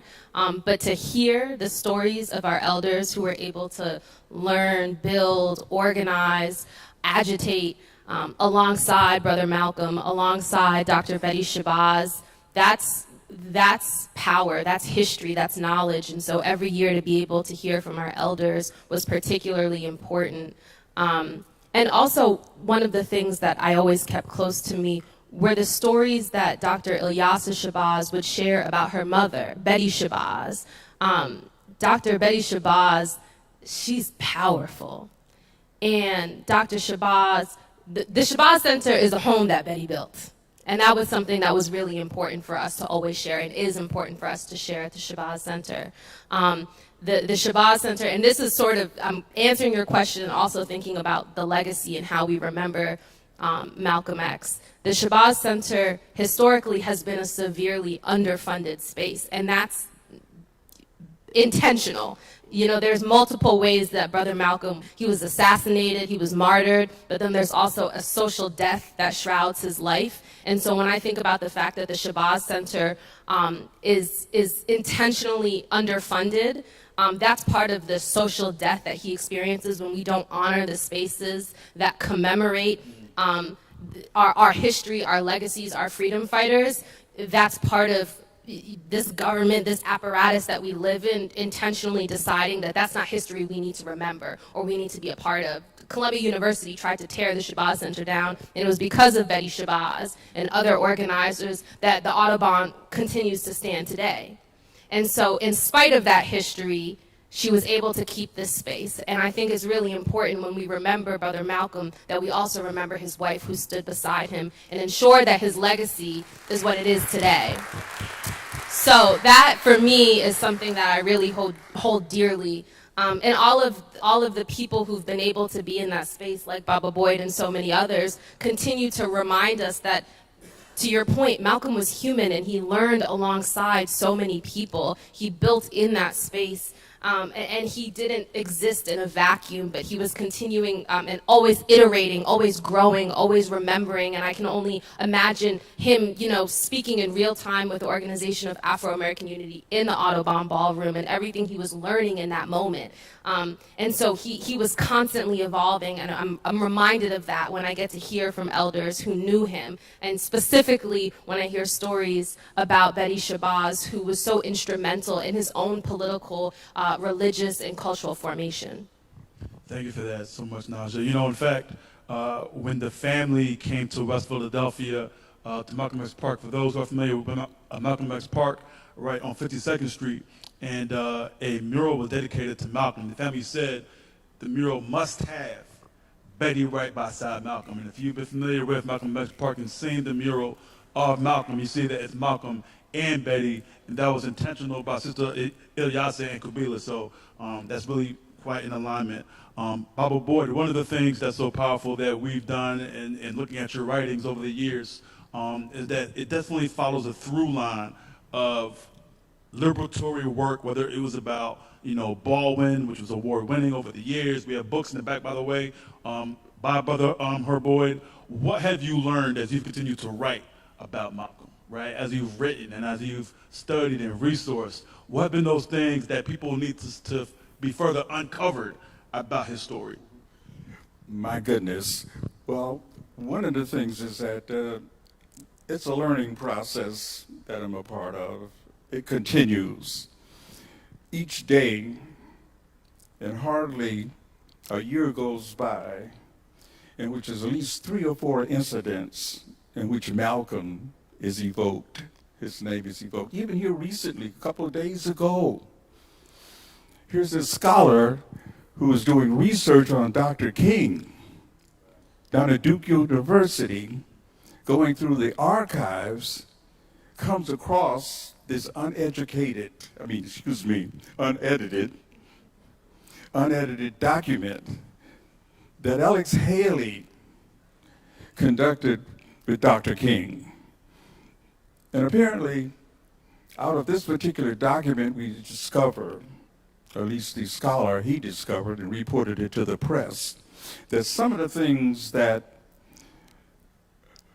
reportedly that Dr. King said about Malcolm is not true, not at all true, erroneous, in terms of talking about him being this kind of fiery, oratorical, demagogic speaker with these other intentions in terms of undermining the government and what have you. And Dr. King, obviously, if you look at the unedited document, did not say those things. So this is just something that just recently surfaced. How much more is there? It's one of the things we've been discovering. I'm working on a book now on Malcolm X and the CIA. A deep dive into that connection. And it's a little bit more than just the CIA, because it's the State Department and the FBI. he had these multiple targets on him. So some of that information there, I got about 30 pages through the Freedom of Information Act. Most of them was redacted. What do you send me these black pages for? You know, can't make any sense of that. But it goes beyond that. You know, one of the things I wanted to say, I was watching Mark walk around with the child there, and the last time he spoke at the Shabazz Center, at the end of Mark's moderation, the child came up, and I don't know which of your children, whether this was the child that you had in your arms, Mark. Yes. What a moment that was, you know. So you talk about Malcolm. One of the funny things that I heard early on, I started teaching at Wayne State University in 1967. The autobiography, Wesley, had been out 2 years, came out in 1965. That was the first book I used teaching a class, still an undergraduate at Wayne State University, but through what was happening in this country at that time, particularly in Detroit. 1967, there was rebellion there, not a riot, it was a rebellion. I just started getting my academic education renewed at Wayne State University. I was a part of a contingent of students who were very active. As you might understand, Detroit is a highly political town, always has been, particularly with the automobile industry, the union movements and what have you. We had like 4 or 5 major black nationalist organizations were started right in and around Wayne State University, including Dodge Revolutionary Union Movement, including the RNA, Republic of New Africa, the Shrine of the Black Madonna, to some extent, you know, but the Revolutionary Black Workers there, that's like one of the key things, because I worked at the plant and had a chance to meet a lot of them when I was on the line with them. And so UAW, for us at that time, meant you ain't white. So there was like a whole movement there, rank and file people rose up against the kind of speed up lines, the assembly line, you know, 73 cars an hour. And so say you got to slow this line down, as one of the great blues singers said. I don't mind working, but I do mind dying. So we had this year development there in terms of a movement that grew out of the labor movement. It's a continuation of the labor movement there. But one of the incidents, once I started teaching at Wayne State University, the first book I used was the Autobiography of Malcolm X, and started talking to some of the young people coming in. And one of the students asked me, why did they call him Malcolm the 10th? Were there 9 other Malcolms? So I had to explain to them what the X was all about, and you'll learn a lot more in the class. It's almost similar to when I started teaching at the College of New Rochelle. One of the students asked me there, I was talking so passionately about Frederick Douglass. So after the class was over, he said, "Did you really know Frederick Douglass?" I said, "Not exactly." But anyway, Malcolm, there's so many stories over the years. Gabriel, we can talk about that, but maybe to get back to what Wesley had started in terms of remembering Malcolm. Indeed. What should we do to remember Malcolm? You know, ordinarily, as my wife knows so well, and she's out there in the audience with me. Yes. You know, that's right. Nothing I write can get out of the house without her editorial eyes. You know, she's one of the superb editors in my life, and I'm so terribly blessed, honorably blessed, to have her by my side.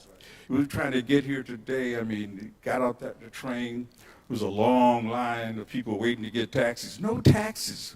What's going on with that?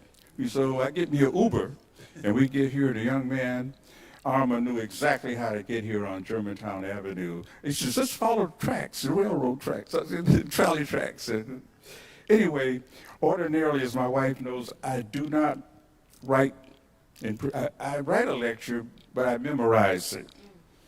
So I never deliver from a paper. But I said, I think I'll share this with the audience. Malcolm X was a powerful man who treated his authority like a fine piece of music, lending his whole being, his mind, his body and soul to the task of realizing his dream. He was immortalized as a shining black prince by Ossie Davis, a well-known African-American actor, civil rights activist, and dear friend in his eulogy for the infamous, check that word out, infamous leader. When we remember Malcolm X, we should remember that he began his journey as Malcolm Little. He lost his father to violent white supremacists when he was just 6 years old, and he entered the foster care system after his mother suffered a nervous breakdown. Malcolm X rose to prominence as a black nationalist leader who advocated vociferously for civil rights. He was assassinated in 1965 by 3 Nation of Islam members. Well, that's what artificial intelligence says. Go on and ask them that question. Go to Bing, and this is what you'll get from Bing. The point here, gang, is that when we started talking about remembering Malcolm, our young people, young scholars, aspiring intellectuals today, we gotta be a part of the new technology, the ever-evolving technology. Because long after we're gone, long after all the books are banned, there may be some electronic memories.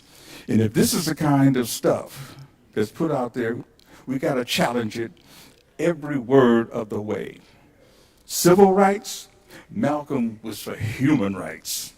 So that's one thing we have to challenge in this year, artificial intelligence. And some of the other things, the infamous leader.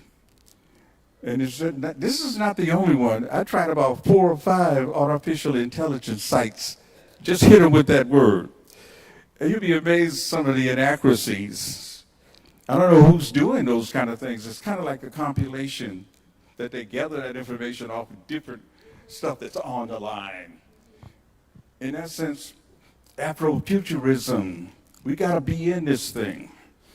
Our young people got to understand they cannot turn their back, cannot, disavow themselves from the new technology. We got to be right on it in every sense of the word, because we have to inform these people who are putting together this kind of information that over the years, going all the way back to Freedom's Journal in 1827, and they said at that time, we plead our own cause. We don't wait around for some of the other media to talk about us, the press to say this, that, or another. We plead our own cause. We got to continue to plead our own cause in the sense and the spirit of Malcolm X.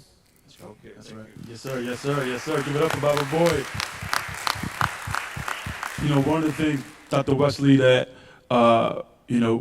this past week, I know was the 90th born day of Honorable Minister Louis Farrakhan, and I know that Dr. Wesley also will be Happy birth anniversary to the Honorable Brother Minister Farrakhan. 90 years old. And I know that you're going to be also tomorrow morning at the mosque number 12, top of the clock, yes, 11 a.m. Yes, sir. And so it's important with those two pieces. First of all, I'll say this. I've always found it interesting that Minister Farrakhan and Brother Malcolm's birthdays were within almost about a week of each other, right? But as was so eloquently stated about 2 panels ago, people often make the jump of, child Malcolm joins the nation, found so-called good Islam later, gets killed. And there's rarely ever a heavy, significant focus and ideological study of Brother Malcolm X, the member of the Nation of Islam. And with you as somebody who is, on this council, Leadership Council of the Nation of Islam, can you teach us and tell us a bit more about Malcolm X, the member of the Nation of Islam? Because oftentimes that record isn't always put out there as it should be. The irony, Brother Gabriel, is this.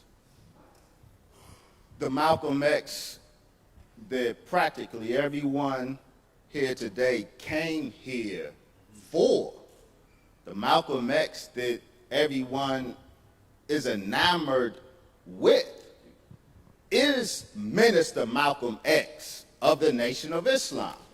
The 12-year Malcolm X that was beating up the white man. The 12-year Malcolm X who represented quintessential discipline, strength. Be real clear.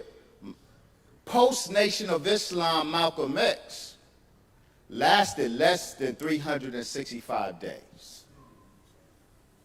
And in those 365, though less than 365 days, I believe it was more like 322 or something of that nature, of that tiny window when he was not Nation of Islam Malcolm X, and that has to be qualified. I'll qualify that in a minute.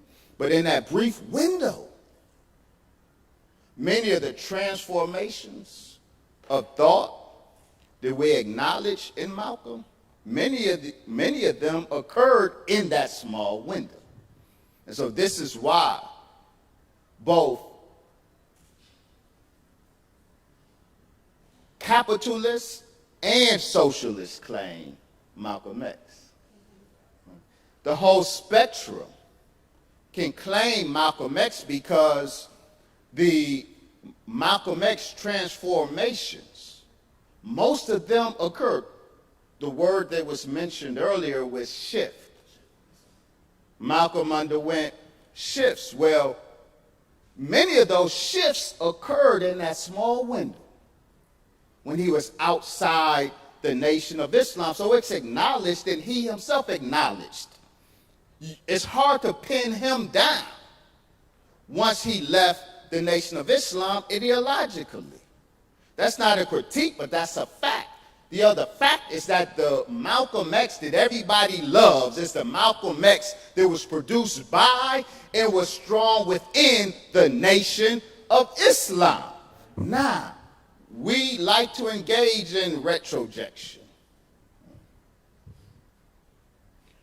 or dissimulation. We want to attribute to the post-Nation of Islam Malcolm X what we really admire about the Nation of Islam Malcolm X, and that's because the popular narrative and the scholarly narrative of Malcolm X, which I call the false narrative of Malcolm X, has a vested interest in excising the Honorable Elijah Muhammad out of the life of Malcolm X, except to villainize him. There's a vested interest in detaching the greatness of Malcolm X from the process, not just the person or the place, but the process that made him great. Now, the caveat I want to offer,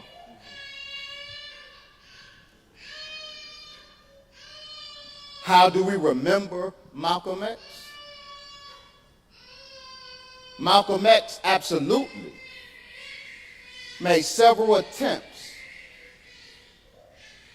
to return to the Nation of Islam.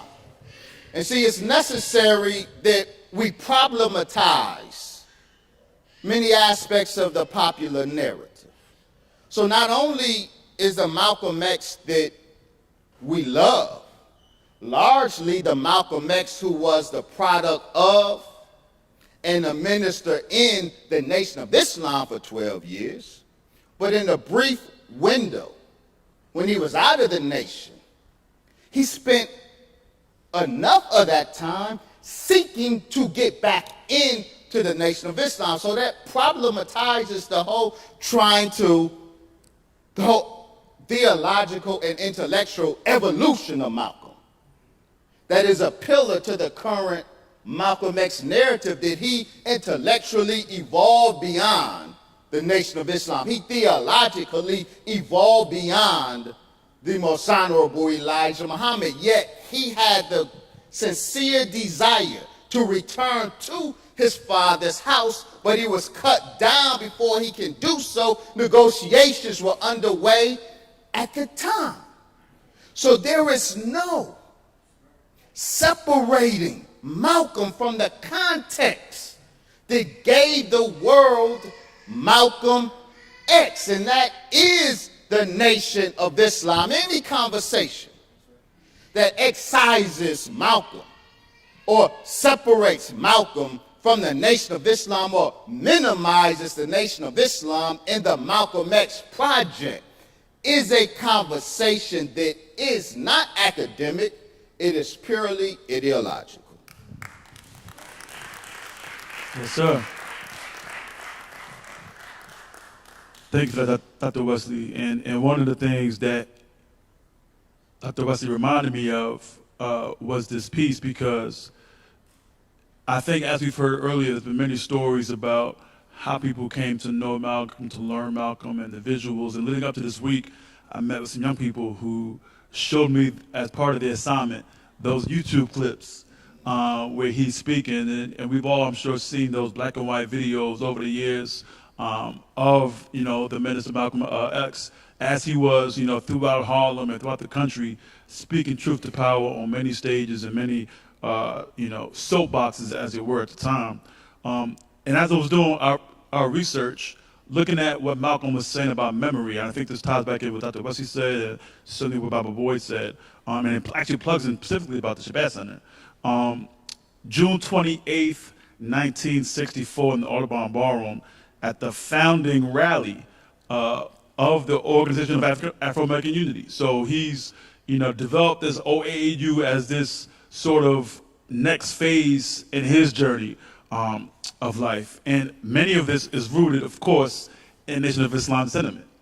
But what Malcolm says is, at the rally, history is a people's memory. And without a memory, man is demoted to the level of the lower animals. When you have no knowledge of your history, you're just another animal. In fact, you're a Negro, something that's nothing. The only black man on earth who was called a Negro is one who has no knowledge of his history. The only black man on earth who was called a Negro is one who doesn't know where he came from. Why that's important today is I want to frame that contextually with the idea, in how we think about Malcolm going forward in the spirit of Sankofa, right? But also as a praxis of how do we build upon this idea of black studies, which is also under attack by those who want to use erasure and sanitization to disrupt the legacy of these individuals who have been so poignant and, for our lives and our community. Knowledge of self being at the root of this space of liberation. So I want y'all just to respond to that as far as, what he was building on in that piece, but more importantly, the importance of narrative, knowledge of self, and its attack on the front on our study and our ability to engage rigorous study as a means towards our liberation. Okay. I know it's a lot, but we got to go there. there. Mouthful, Gabriel, right? One of the things that, just to pick up on the statement you said about Malcolm and history, he said of all our studies, history is the best guide that we have. He was a student of history. If you read through the autobiography and see the citations in there, and there's a lot of inaccuracies in the autobiography. Some of that's the fault of Alex Haley.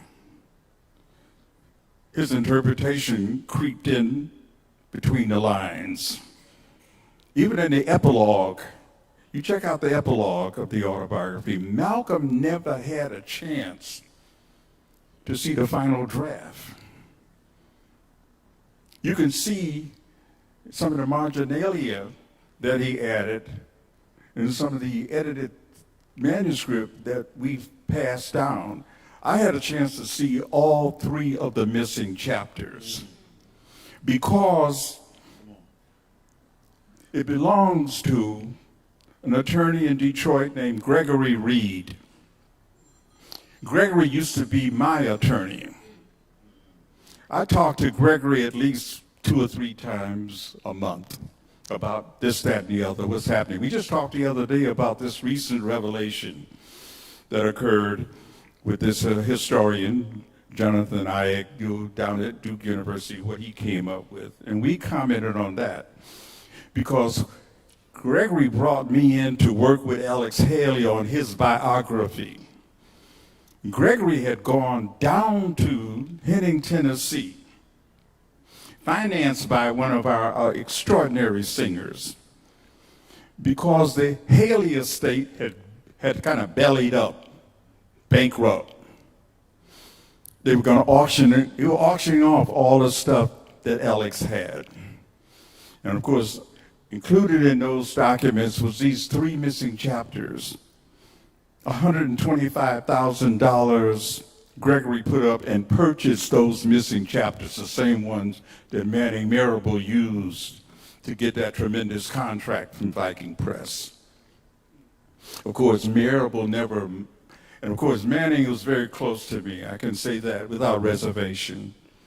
When he came to New York City, at Columbia University, I was writing for the National Guardian. And me and another reporter we sat with him. I go all the way back to when Manning was at Fisk University and I was at the University of Iowa. And he had a panel on Africa. I had just come back from Dar es Salaam, Tanzania. And he wanted me down there to talk. That evening, I went by the house and sat with him and Hazel, his wife at that time. And you can see the manuscript he was working on at that time. He was a very ambitious scholar. So when his autobiography came out, my wife and I, we were up in Toronto because she was on an engagement up there. The book came out. I read that book in 2 nights.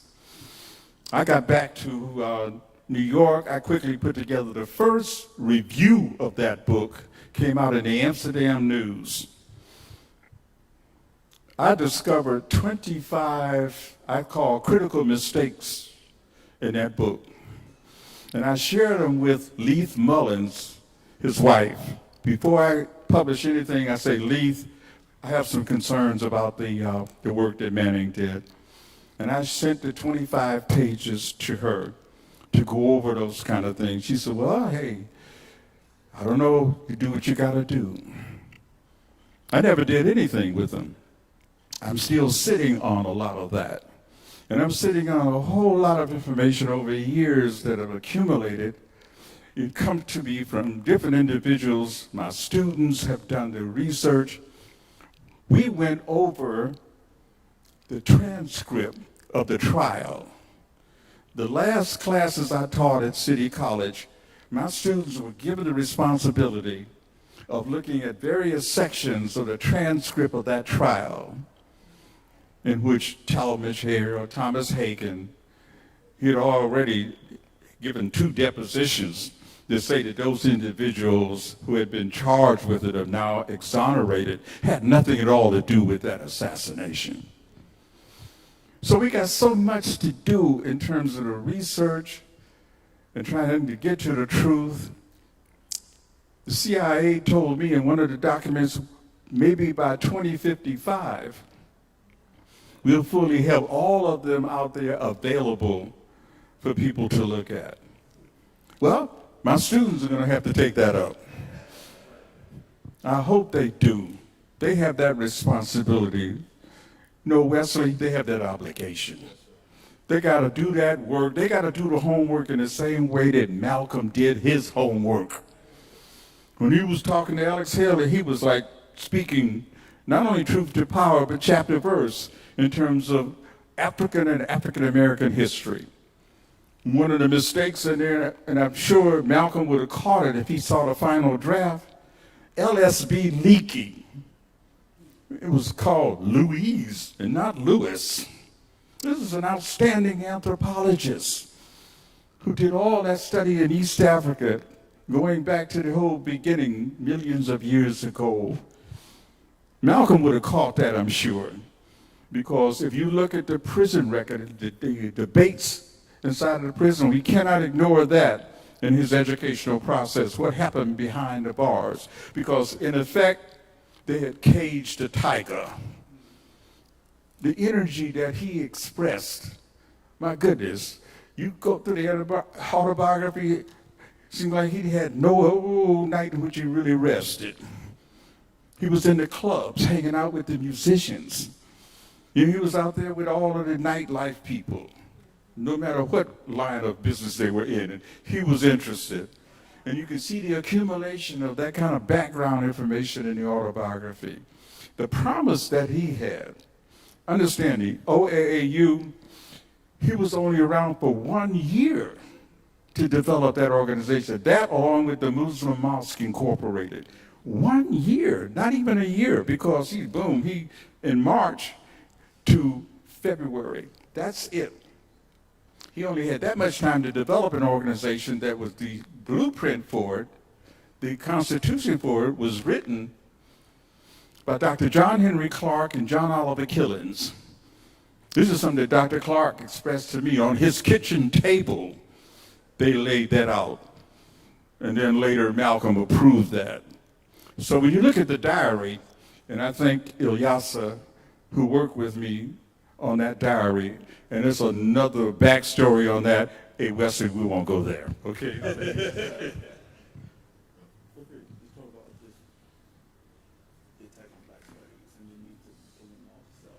Yeah, I mean, there's a lot that I'm thinking about, but something that really resonates with me, and I just want to be clear, I am not a Malcolm scholar, but I am a steward of Malcolm's legacy. That's right.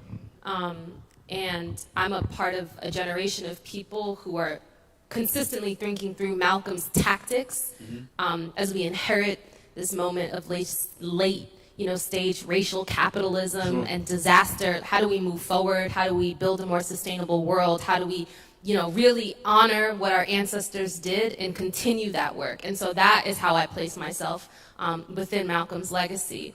One of the things I love about Brother Malcolm is that he was for human rights. And I think about, I want to believe that he, in his work, was saying we need to be full in our humanity. We need to take up all of this space. And part of that charge for me and for all of us is to try to think through, what does it mean to be a full human? What does it mean to be in full ownership of our humanity against structural racism, white supremacist violence, all of the things that limit how we get to show up in this world. And so for me, one of the things I do is I teach a course at CUNY Macaulay Honors College called The Future of New York City to sophomores. And it was interesting.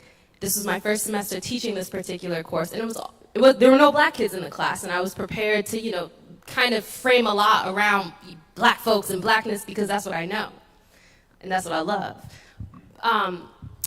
But one of the first classes we had was on racial capitalism and Wall Street, and talking about, where did the banks get their money? Enslaved people. And then I talked them through, the 3/5 clause and who got to be human in this country and who got to be a citizen. It was land-owning white men, and everyone outside of that didn't get to be a citizen. They didn't get to vote, and they were, constructed. And I think that this world still operates. We exist beyond the bounds of humanity. What is considered human? Black folks don't get to. Well, we claim our humanity here, and I'm full human. We all are, but that's sort of the context that I believe we operate in. And so to be able to look at someone who claimed their full humanity and said, we have to do that, and that's what he was preaching, we got to look at Malcolm. So if we're going to talk about anything from racial capitalism to Wall Street to you name it, Malcolm, to your point, Malcolm he was a lot of things. He was also a philosopher, and he has offered us a praxis, a way of living that allows us to place our humanity and the fullness of our humanities in everything we do. And so for me, when I think about the attack on you know, critical theory, race theory, and all of these things, we have to talk about Malcolm. And folks have to really understand that for me, you know, that when I talk about history or whatever, teach it, talk about it with young people, with elders, you know, we didn't get to be, there was a 3/5 clause. They said, you're not even fully human. What does that mean? And so, you know, and it's also, I think it's important, the last point I want to make is that I'm talking about this work, thinking about this legacy, living it as a young Black woman. And I find that I'm one of the few, if not only, young Black women in spaces where we get to honor and uplift Malcolm's legacy. And so I think it's imperative that when we talk about the fullness of our humanity, that we ensure there's a lot of people at the table. And so, you know, it's really, really important. And I don't take it lightly that I'm one of the few Black women, but that shouldn't be the case. And so that's, you know, that's something that I'm thinking about constantly, I'm wrestling with constantly. And just another example, I'm developing or co-developing some really interesting syllabus material for this great organization called the Center for New Leadership out in Brooklyn. And they do a lot of important work around prison reform, abolition, and ensuring that our communities have what they need so no one is ever going to prison. And if you're coming home, that you have land, you're able to buy homes, you're able to have pathways to secure jobs. And it's really incredible, and I'm inspired and humbled to be able to learn alongside these people. But one of the things we're doing is creating a communiversity where we're teaching about, you know, cooperative economics, you know, Black Wall Street, everything. And again, the angle is Malcolm, because that's what Malcolm spoke about, you know, from the nation to the OAAU. He was giving us a framework that remains so relevant today. And whether it's in the streets or in the classroom, I believe that Malcolm offers us something so clear that we have to use. And so everything from communiversity to, you know, the courses with CUNY students, if we're going to be full humans, we got to talk about Malcolm. And there's so many other people who are moral exemplars of this. But it's an honor to be able to think through Brother Malcolm's legacy in that way. Thank you, yes. Dr. Wesley, I definitely want to hear your thoughts about this linking of memory to having a thorough knowledge of self, those pieces. Yes, I would allow me to just offer a caveat. The quote that we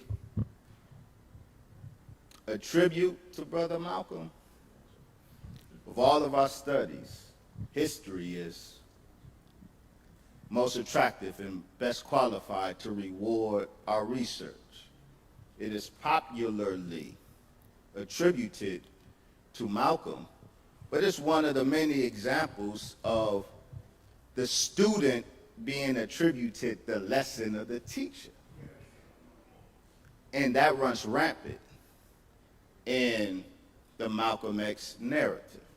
That is the Honorable Elijah Muhammad's wisdom that was imparted to Malcolm among his students, because the whole concept of knowledge of self was given to Malcolm. Malcolm fell in love, and I don't want to sound as if I'm religious set tripping. Believe me, I am not. The problem with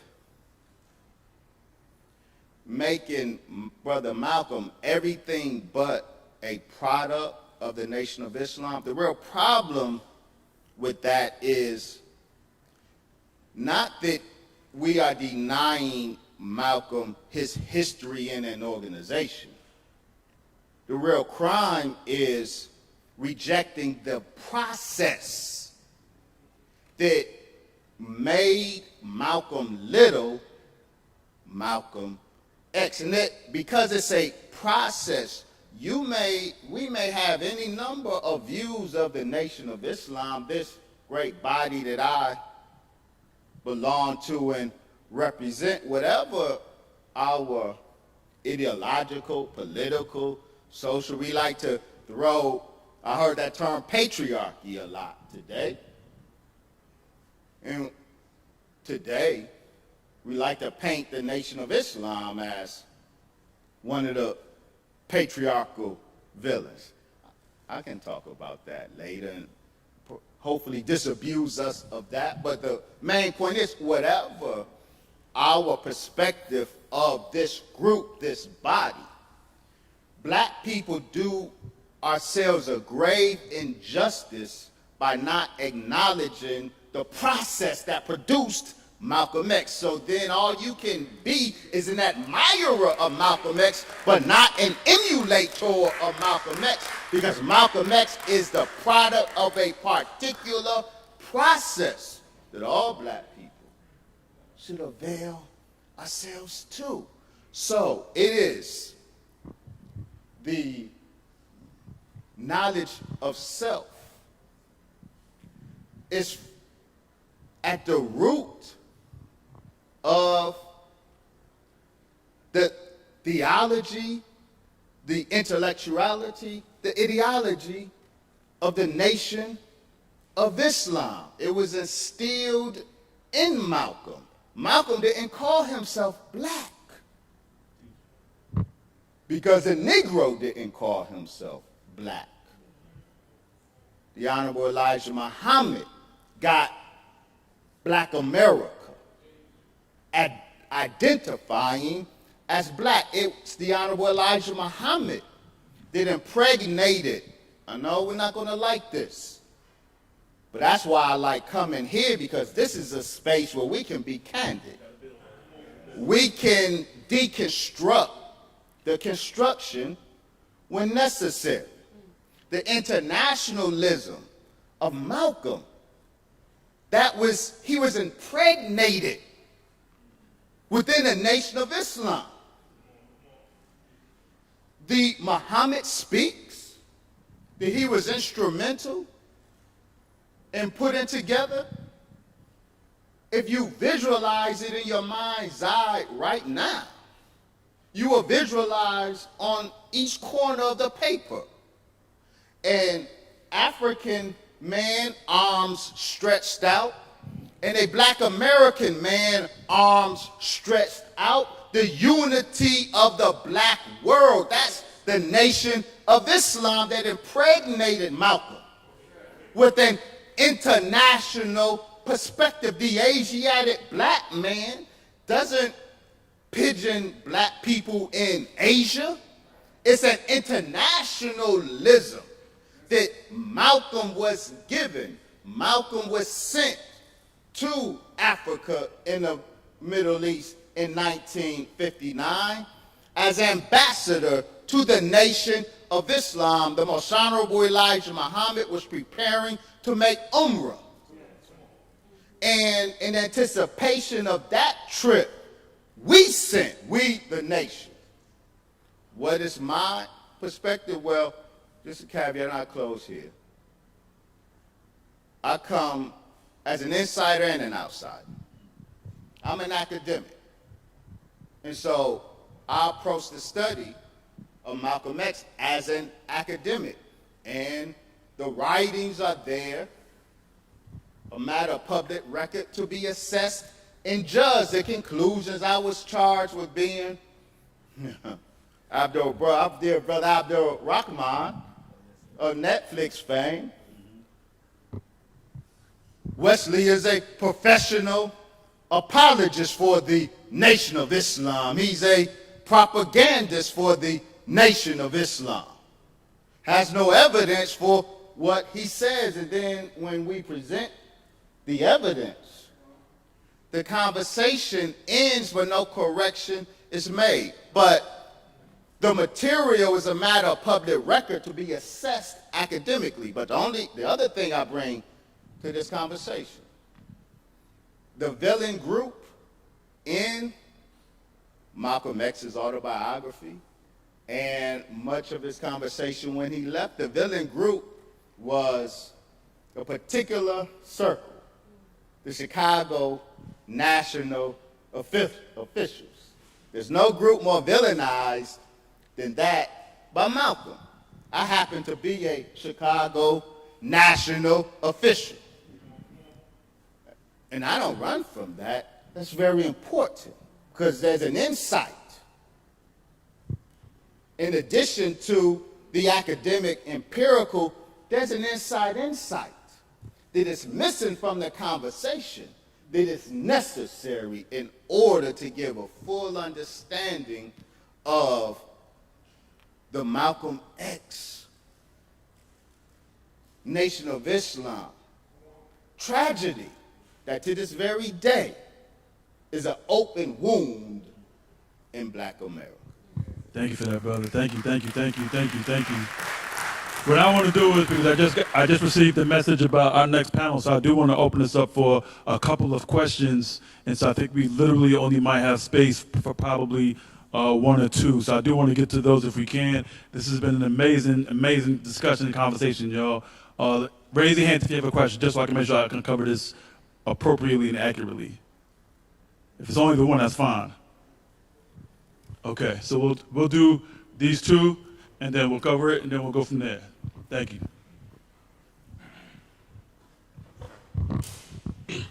Thank you. My name's Jake, Brother Wesley. You talked about the process of becoming Malcolm. I think that's a very important idea for Black people, working people, to understand. The process of growth, the self-reflection, the self-development. And so I guess my question, what I would want, is for you to speak on that a little bit more. What was that process of his growth? How did he go from Malcolm Little to Malcolm X? Yes, sir. Thank you.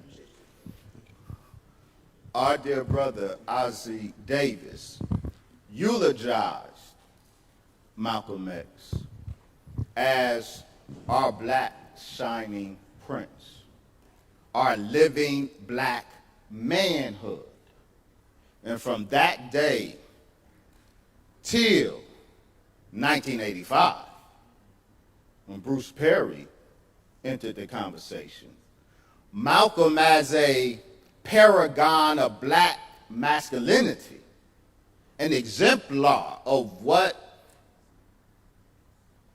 Black boys should look to in striving to be a man.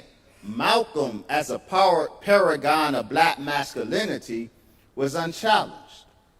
It's important that we understand that the masculinity that Malcolm X exemplified was not that which Malcolm Little or Detroit Red participated in. A very famous photo of Malcolm X, Minister Malcolm X, teaching at FOI class, teaching the brothers what a man is, what father is, what God is, the process that produced our Black shining prince. Our living Black manhood is a process he didn't bring to the Nation of Islam. He learned it and engaged in it in the Nation of Islam, the manhood training class. The process is taught, is trained, and yes, and this is why.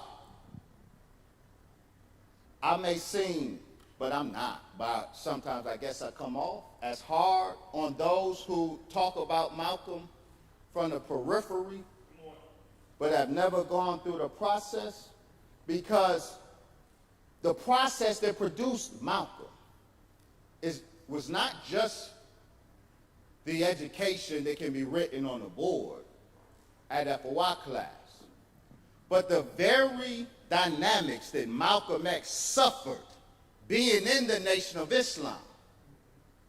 The jealousy, the plotting, newsflash. That's part of the process. It happened to everyone who got to that level before Malcolm. It happened to everyone who got to that level after Malcolm. It's part of the process. We either successfully get through that process or we don't. The Honorable Brother Minister Farrakhan, his protege, Malcolm said to him, I wish that it was you being an example for me rather than me being an example for you. But Malcolm was an example. The Honorable Brother Minister Farrakhan passed the test. He completed the process. And the circumstances are different. So, that's what I'm saying. The process is this life that produced him.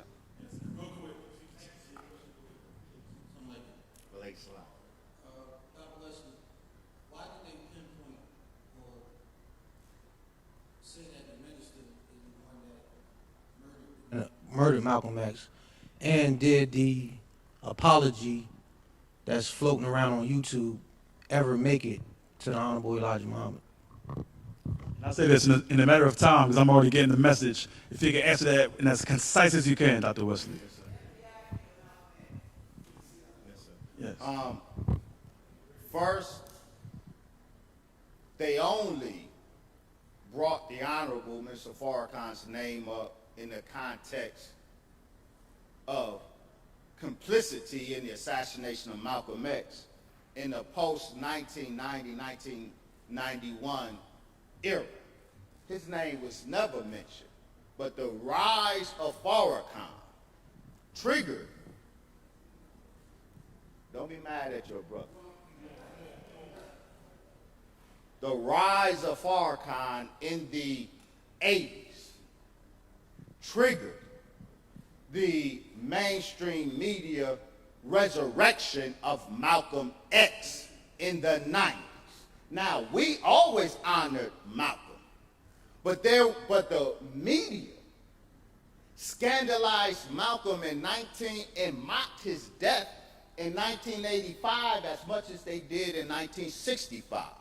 But it was in 1991, 1992, the media now becomes friendly towards Malcolm X in order to raise him and then weaponize the reconstructed Malcolm X against the living Louis Farrakhan. So that's when you get this slanderous talk. And the last thing, I don't know, I'm assuming the apology you're talking about of Malcolm X, recorded apology to the Honorable Elijah Muhammad, that's one of several that he sent to the Honorable Elijah Muhammad. I do not know if it made it to his teacher.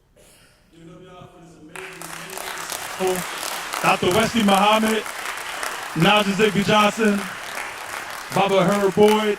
Our final panel will be Malcolm X and Radical Worldmaking, moderated by Marc Lamont Hill, featuring Claudia de la Cruz, our own Dr. Anthony Monteiro, Sister Asha Bandele, and our dear brother Sekou Odinga, y'all. So stick around. Peace.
Don't be listening. Don't let it be telling you I said stuff. Oh, oops. Everybody, family, we're about to get started for our final panel. And we do have to get started promptly because we have to be concluded by 6. And so I want to make sure we get all the time that we can with this brilliant, final, wonderful panel. So everybody, if we could get started with that final panel, please.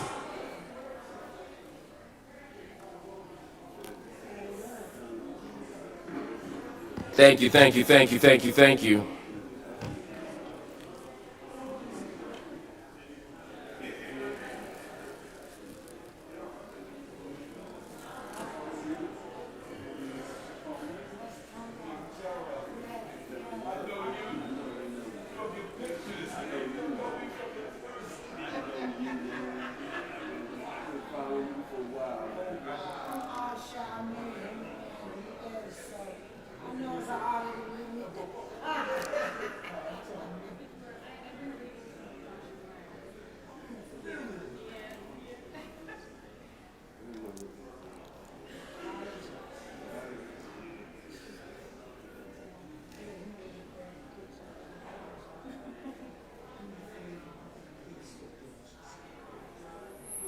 All right, family, we have a wonderful panel coming up as we bring this thing home on the 6th annual Malcolm X Radical Symposium. I'm very, very, very, very excited to be here with you all and to be able to introduce this amazing panel with you all, for you all. So let's get going, man. This panel is called, and intentionally so or deliberately so, this panel moves us toward radical politics. And we've been talking about this the entire evening, but I really wanted to make sure that we were ending in a particular place. We started by talking about the autobiography of Malcolm X. We moved to Malcolm X and international struggle. We then moved to how do we remember Malcolm, and now we're talking about Malcolm X and radical world making. And in some ways, this panel is an accumulation of all the other panels, and it also adds its own flair as well. Before I get started with the question, let me introduce the 4 panelists here. I'll start in the middle here, and I will start with my sister Bidur Allegra. She is a visiting assistant professor at Princeton University. She is an assistant professor at University of Texas at Austin. She is a brilliant political theorist who thinks about radical politics both in the domestic and international context. She has a book manuscript called The Interminable Catastrophe, which charts the history of catastrophe as a political category and concept. She's quite brilliant and really just a wonderful addition to the panel. Give her a round of applause.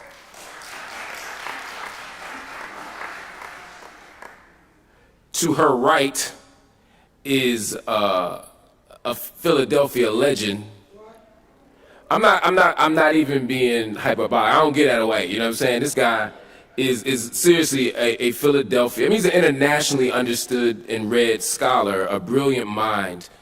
But he comes from North Philly. So we share an extra special connection and bond. I appreciate him. He is the people's scholar. That's right, from the Tenderloin. That's right. Mumia too. Look. We gotta understand what Tony Monteiro is. He's the leading scholar of Du Bois, perhaps in the world. But also, he's somebody who understood that to be an intellectual, that public intellectual don't mean being on TV. It means engaging the public. And every Saturday, you see him here with the people in the community doing political education.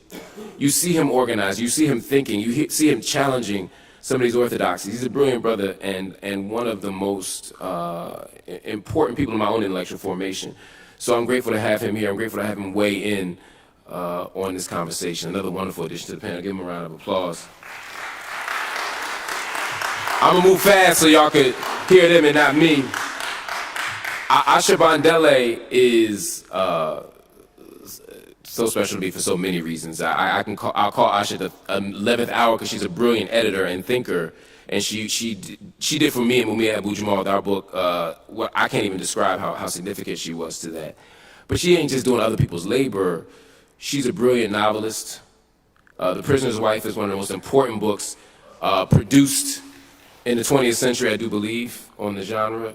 She is a brilliant writer and thinker, an organizer, an abolitionist before it was cool to say that. Before you got checks for saying that, she was doing the work. Whether it was on the ground with activists or whether it was with the Drug Policy Alliance, she is just brilliant and wonderful, and I'm so grateful to have her here. All the way from Brooklyn, the People's Republic of Brooklyn. And I'm always, he's so humble and so generous and such a beautiful spirit that you can sometimes lose track of how extraordinary a person he is. Sekou Odinga here is, this is someone who walked with Malcolm, someone who was a member of the OAAU. He joined the Organization of African American Unity. And after Malcolm's passing, he continued to organize and to struggle and to fight and to build and to risk it all. It's a lot of revolutionary talk, but very few people are willing to put their lives and their bodies on the line for our liberation. You can't talk about liberation and not talk about Sekou Odinga. You can't talk about the Black freedom struggle and not talk about Sekou Odinga. You can't talk about Assata Shakur and not talk about the brothers who risked it all to liberate Assata, to walk her out of that prison by her hand and then have the courage to sit in her place for 30 years as a sacrifice for our liberation. That's what Sekou Odinga is. Give him a round of applause.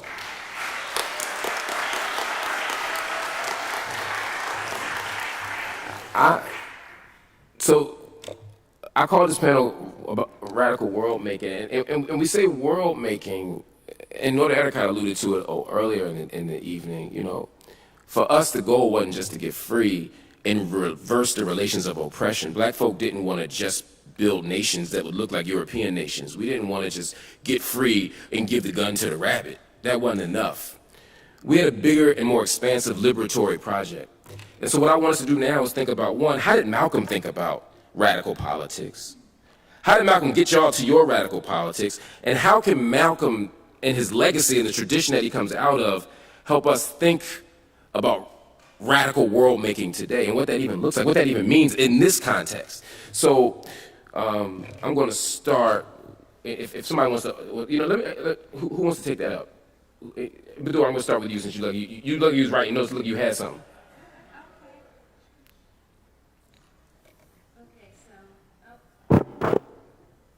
It should be on now.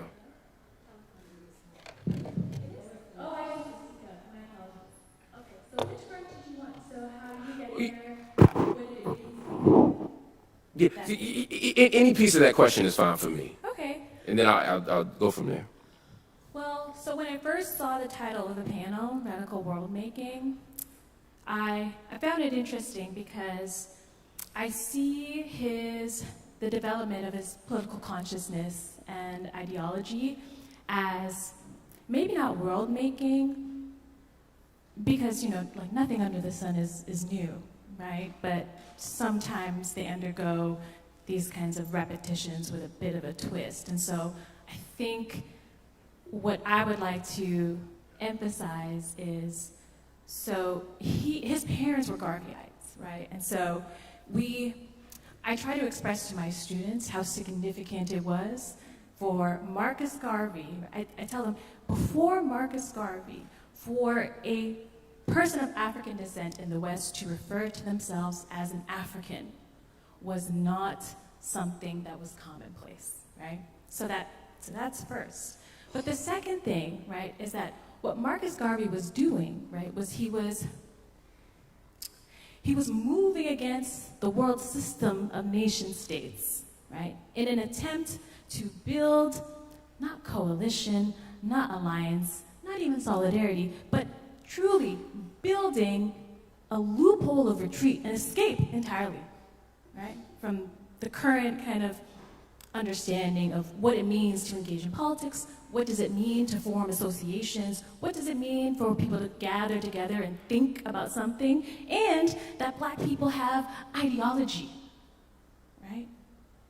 We're thinking about these things as well, not just pure sensation, right? The way that they would misattribute that to someone like Nat Turner, let's say, right? Oh, just pure sensation, and that's where the political, impetus comes from. So he was a Garveyite, and insofar as he was that, he was extending an already present tradition and intensifying it, and that tradition was one of the nation state, right? We did not consent, right, to the order under which we live, and we don't have to concede, right, our idea of politics and of life to such an order.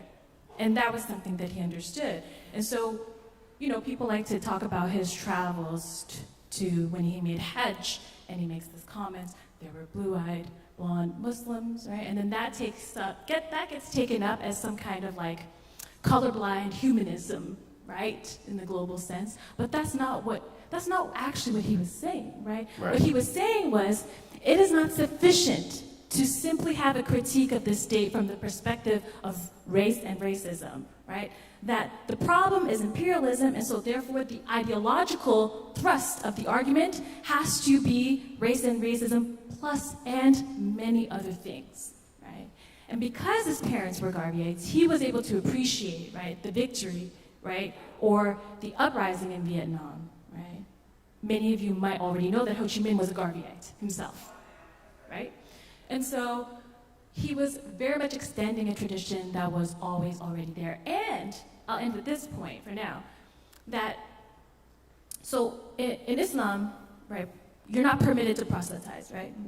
We are not permitted to send missionaries out, but you have an obligation to testify in every possible circumstance. And you cannot testify for or against something that you have not borne witness to. And so he felt it was his obligation to lay eyes on as much of the world as possible, so that if there is an escape hatch, a loophole of retreat, a way out, right, of this thing that engulfs us, right, it was going to take all of us, the whole world. Because either the transformation is total or it's not. Right? And this is something that he understood. Yeah. Wow. Let me jump to Sekou. What and I'm still wrestling with the same question, just taking different pieces at it. Sekou, what drew you to Malcolm? What was it about his vision? What was it about his politics, or that or those politics that he represented, that drew you to him, whether they OAAU or other pieces of it?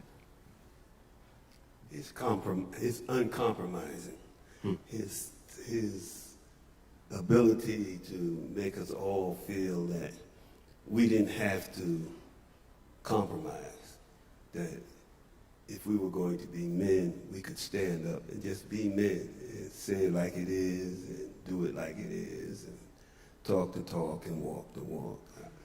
I think of a lot of my contemporaries, people that I've been around, like Huey Eldridge, Rap, Lumumba, Zaheer, people like that who was actually involved. All of them talk about Malcolm as being an inspiration to them, making them want to do more. And he was definitely an inspiration to me, so that's how I think of Malcolm.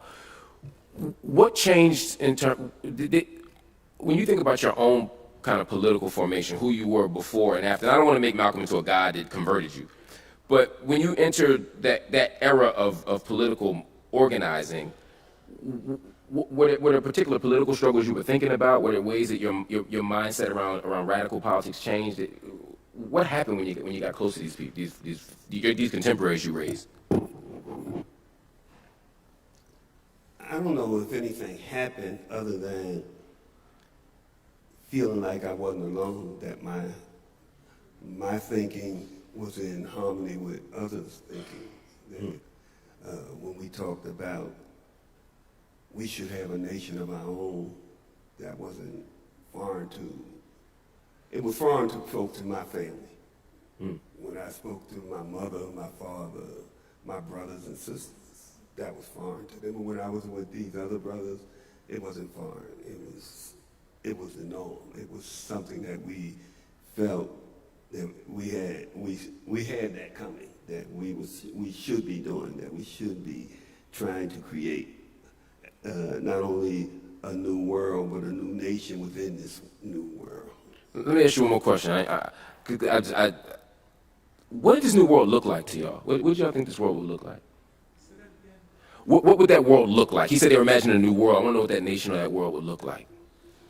Absence of white supremacy, first of all, an absence of capitalism. Those two things immediately comes to mind. That if there's a new world that we want to see, it would definitely have to be without white supremacy and capitalism. That's a hell of a start. Dr. Monteiro. I ain't got to direct you, just go. I mean, really, I'm with you in particular, I'm thinking about this question of world making. I'm thinking about, again, it's not enough to just say we want to be free from our colonial masters or we want to build or erect a new nation state. If that nation state is going to replicate all the violence and the disruptions and the extraction and all the things that states do, if we're going to do the same thing with our own, that's not enough. So how does Malcolm, or that tradition, because I don't want to just make Malcolm singular, how does that tradition help us think about what's possible for a new world, what's possible for freedom, what's possible for a liberatory project? Thank you very much. That's a very great and complicated question. And as I thought about this panel, Mark, I said, well, first of all, it would be important to locate Malcolm in the moment in history that he was born. And even when he was in jail, he couldn't escape the moment. He is born approximately 8 years after the Russian Revolution, 4 years before the collapse of Wall Street and the onset of the Great Depression, and approximately 14 years before the start of World War II, the great anti-fascist struggle, which ultimately led to the weakening of world capitalism, and thus the liberating of hundreds of millions of people from European colonialism and imperialism, first with India's independence in 1947, and then the Chinese Revolution in 1949. While Malcolm is in prison, he has two heroes, the Honorable Elijah Muhammad and Paul Robeson. What was their common vision? And I think the two had a common vision, and that is the Afro-Asiatic reconstitution of the planet. This supersedes nations, it supersedes states. It is a conditionality for the new nations and for the new states to arise. To me, the vision is a radical vision. It is an anti-imperialist vision.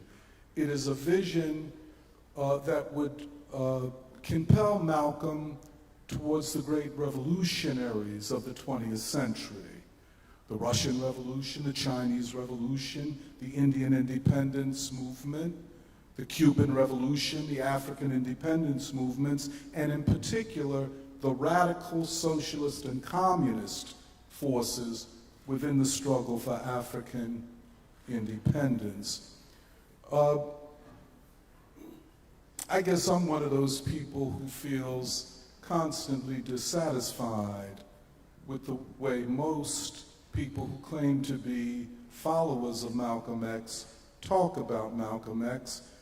They will say, for example, that Malcolm was a student of history, but they do not locate Malcolm in history.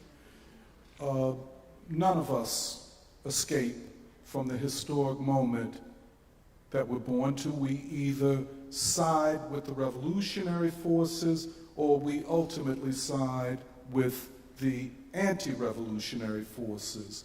I'll end on this. Sadly, a trend has taken hold of the black intelligentsia, I would say in the last 30 years in particular, as they have become tenured and famous and have books published and speak on mainstream media.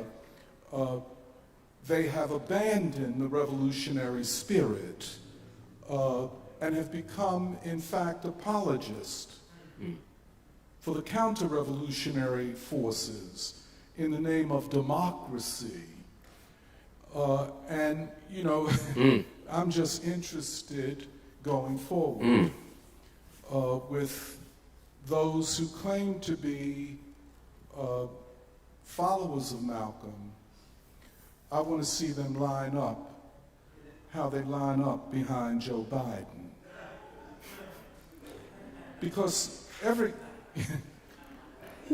bars.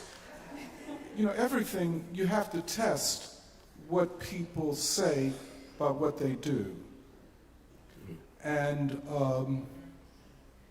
well, I could say a lot more if you ask me. I don't know. I'm gonna come back around. No, because that we ain't fully processed what you just said. I mean that's it's no. I mean that sincerely. I mean that's powerful. I want to return to that democracy point. Can I just say this? Yeah, please. Just quickly, you know,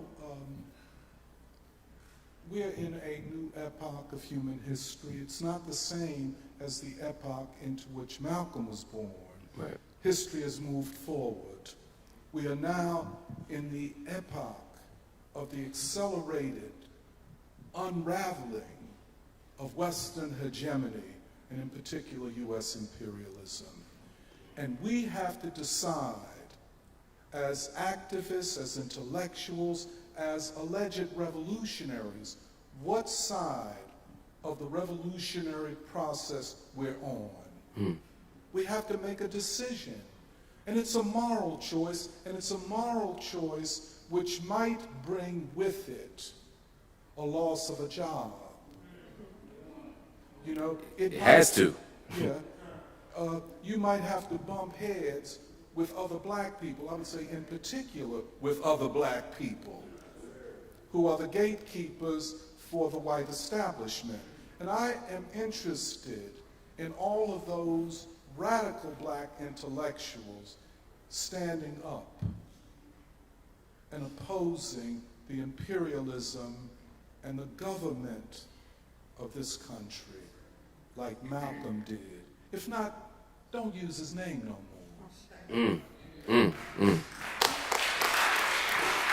I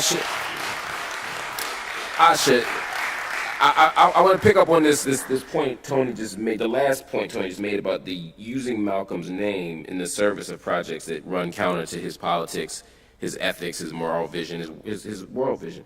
You are one of the people who at the very beginning were working at Malcolm X grassroots movement. Y'all made an intentional and explicit decision to invoke Malcolm, not just in the name of the organization, but to imagine a form of organizing and a kind of radical politics that was in Malcolm's tradition. What did that mean? What were you drawing from specifically, and why? Well, thank you for asking very simple, straightforward questions. Look, we ain't got a whole lot of time. I just got to... And making it easy. Let me just say, you know, I'm emotional. I always tell people I'm a Cancer with the Scorpio rising. Easy for me to cry. It may happen today, listening to the things that have just been said. So we say Malcolm, let me just say the word truth, right? Malcolm was a truth teller, and so as you were saying, Dr. Monteiro, who's going to give up their job, their comfort, their way of being? I want to evoke my friend, Dr. Errol Henderson, who is one of the greatest political science scholars we have. He wrote the book, The Revolution Will Be Theorized, in which he looked at Malcolm and for his positions that he took, which were ones, he looked at black struggle generally, but he located it in our culture. Yeah. And so what we see now today in the academy is really a very quite limited culture. It's limited. We're allowed to be leftist. Yeah, we're not allowed to be nationalists, although Malcolm is clearly a nationalist. I'm a nationalist. African American people brought here, names stolen, language stolen, created our own culture. We know that. We know that. I'm going to say, oh, that's how black people do. We know we are our own culture, and yet we don't act as though we are. Malcolm did. That's why I said land is the basis of revolution. And so I want to say that, and even Baba, of course we want to end white supremacy. I don't know that American capitalism is the only form of capitalism. Sekou Touré said we're in a struggle for material acquisition. So there may be some ways to look at economic trends or ways of being that may include some form of capitalism. I don't know. I'm not advancing that as a theory. I'm just saying that Malcolm asked us to be students. So just as we have to know the period into which he was born, we have to also know the period that happened immediately following his death. Errol would often ask, what if Malcolm had lived to see a Watts? What if he had lived to see all the uprisings that occurred through the 60s, the movements of the 70s? What if he had lived to see Sekou Odinga walk into a goddamn jail and take Assata out and keep her free? What if he had seen Black Lives Matter? How might that movement have grown? And yes, I have always identified as an abolitionist, but I want to say more. Please. I identify as an abolitionist, and I say this humbly in your presence because I'm not a scholar. But I do try to understand what Dr. Du Bois and Elaine Locke were also asking us, which isn't simply abolition. It is, what is democracy after abolition? Right. And so when we say we are prison abolitionists, we are saying, what is democracy after abolition? That question in 1865 was not answered. We are still here in the tradition of Malcolm trying to answer that question. We have not achieved. Now look, the Civil War was our revolution. We overturned a government. We overturned an economic system. Yeah. Even Lincoln will say he can't win the war, right? Du Bois calls it a general strike, right? Armies move on their bellies and they stop planting, right? 10,000 of us go into the Navy, 200,000 into the Union Army. But at the end of that moment, we had not achieved racial equity, economic equity, land equity. The only people who got reparations were white people. And so when I think of Malcolm, I ask us to come back to black. I ask us to come back to culture. I ask us to leave this cultureless left alone. I'm not BIPOC. I don't know what the hell that is. I'm just a black girl, regular. We used to say it like this on the prison bus, nigga covered nigga on top of nigga. That's how we used to say it. I know that's not popular. I'm from the 90s, forgive me. I still listen to Jay-Z. I'm just saying, there was nothing special. We were black people. We meeting in a church because Malcolm said you're going to catch hell no matter who you are if you're black. And that was the first thing. And Malcolm asked us to be students. I'm privileged to be Sekou Odinga's goddaughter, which forces me to study and sit on this esteemed panel, less with answers than with questions. I don't know what it means to be radical, but I do know what it means to be a human being. There's nothing radical about ensuring everyone has a home that's not lined with lead paint. Nothing radical about ensuring clean water.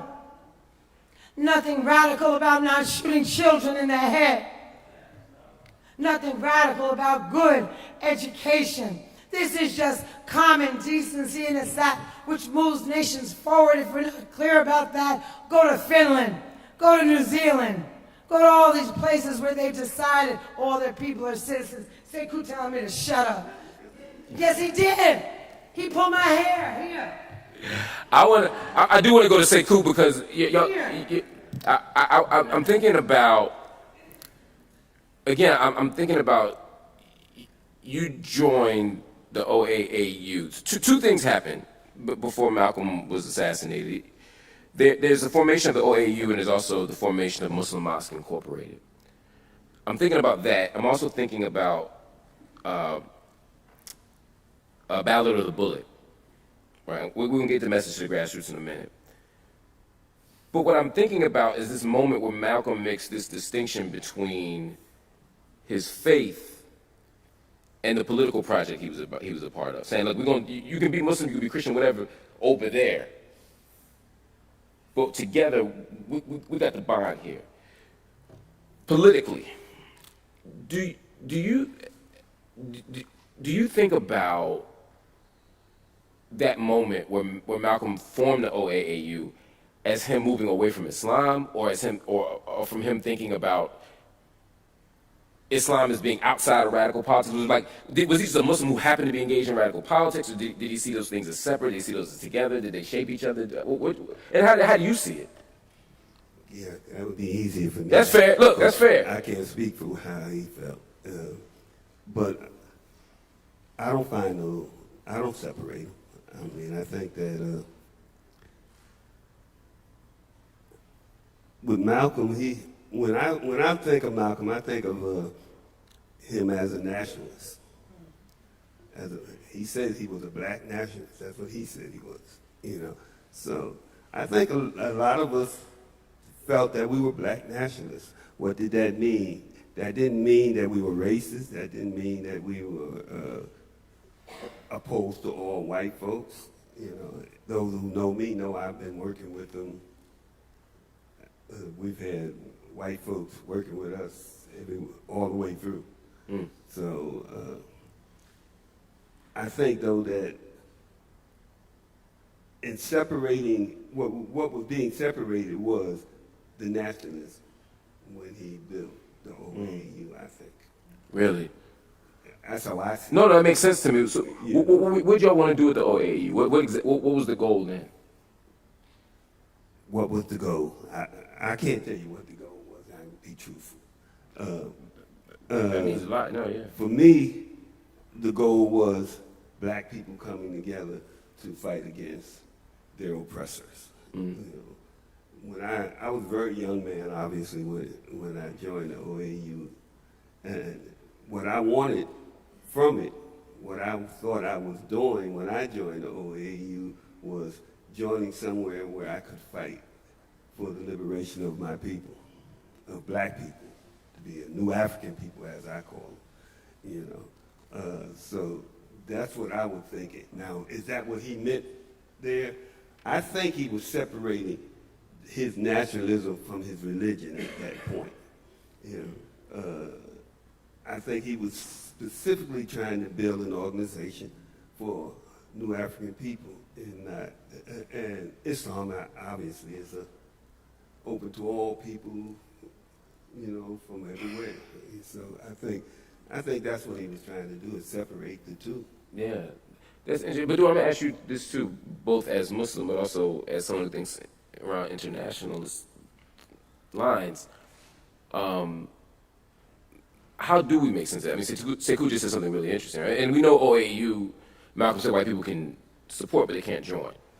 So he was absolutely developing a radical black organization for black folk at the same time that he is only expanding by the minute, it seemed like, his sophistication and his understanding of what it means to be an internationalist politic. Were those things in tension with each other? The Islam and the thing? And I'm asking that for a few reasons. So, I mean, like anything else, it's complicated because on the one hand, it depends how and where you enter the term nationalism. That then determines what's being broken from it, what remains continuous. Because to me, when I read the word nationalism in his political philosophy, what I see is that it is a conceit, or it's like a veil for what's really at the core, which is autonomy. And Say more, what do you mean? because I think that, I say this to my students, like, when Murray Baraka said it's nation time, he didn't mean it's time for the executive branch, he Right, meant, yeah. he meant it's nation time, it's time for a home, right? And it's time for us to gather on our own terms to determine. Let me ask you a question on that. I mean, Sure. correct. Who's us? Black people. I'm asking specifically, are we talking internationalists at this state, or are we talking about black folk in the United States? So I'm getting there. Okay. Yeah, so walk with me. Let me fall back. Because if that is the understanding of nationalism that you have, then it is not necessarily incompatible with the internationalist vision. Because what that internationalist vision is doing is it's taking that pursuit of autonomy and trying to reach out to other people hemispherically, right, to talk about that thing. Because to me, this idea of like radical world making, I don't believe it's prescriptive, right? Like, I don't believe it's people in our time who sit and come up with all of the, contours and scaffolding for the world, and then we leave it to the people of the future to simply go and inhabit it. No, what I think it's autonomy, right? It's the freedom to, first of all, have the space to try, all right? And then it's in that attempt, in that striving, that something will come about that's actually appropriate to the circumstances and the people who are making that endeavor, right? And so when thinking about the kind of internationalist vision, I don't see it as incompatible with nationalism, because I think what it did was you, right, in South Africa, you want autonomy for your people, right? How can I help you to get there? How can you help me to get there? And how can we do it together, right? And to me, that's what that vision is, which is why it's so important to remember that he's a Garveyite, right? Because Garvey was trying to encourage black people to understand that you can live autonomously, economically, politically, socially, culturally, from the dominant order, right? And you don't have to relinquish being in the world, right, in order to do that. And it's not, to me, it's not incompatible theologically, right, to say, like, only black people can join an organization, to me, because the scripture doesn't say that you are not permitted to gather among people who share similar concerns as you, right? What it says is that you cannot be like a missionary or proselytize, right? But you do have an obligation, right, to the people that you live with, right? That's why people always say, well, the first rule of Sharia law is to obey the laws that have been determined by your people where you are, right? And then the other thing is that what we are commanded to do as Muslims, right, is to, in every moment that we witness a transgression, that we must confront it by any means, right? And so, I mean, and this is something that abolitionists share with Malcolm X, right, which is you cannot avoid confrontation. That is something that Islam teaches. You are going to confront it or you're not.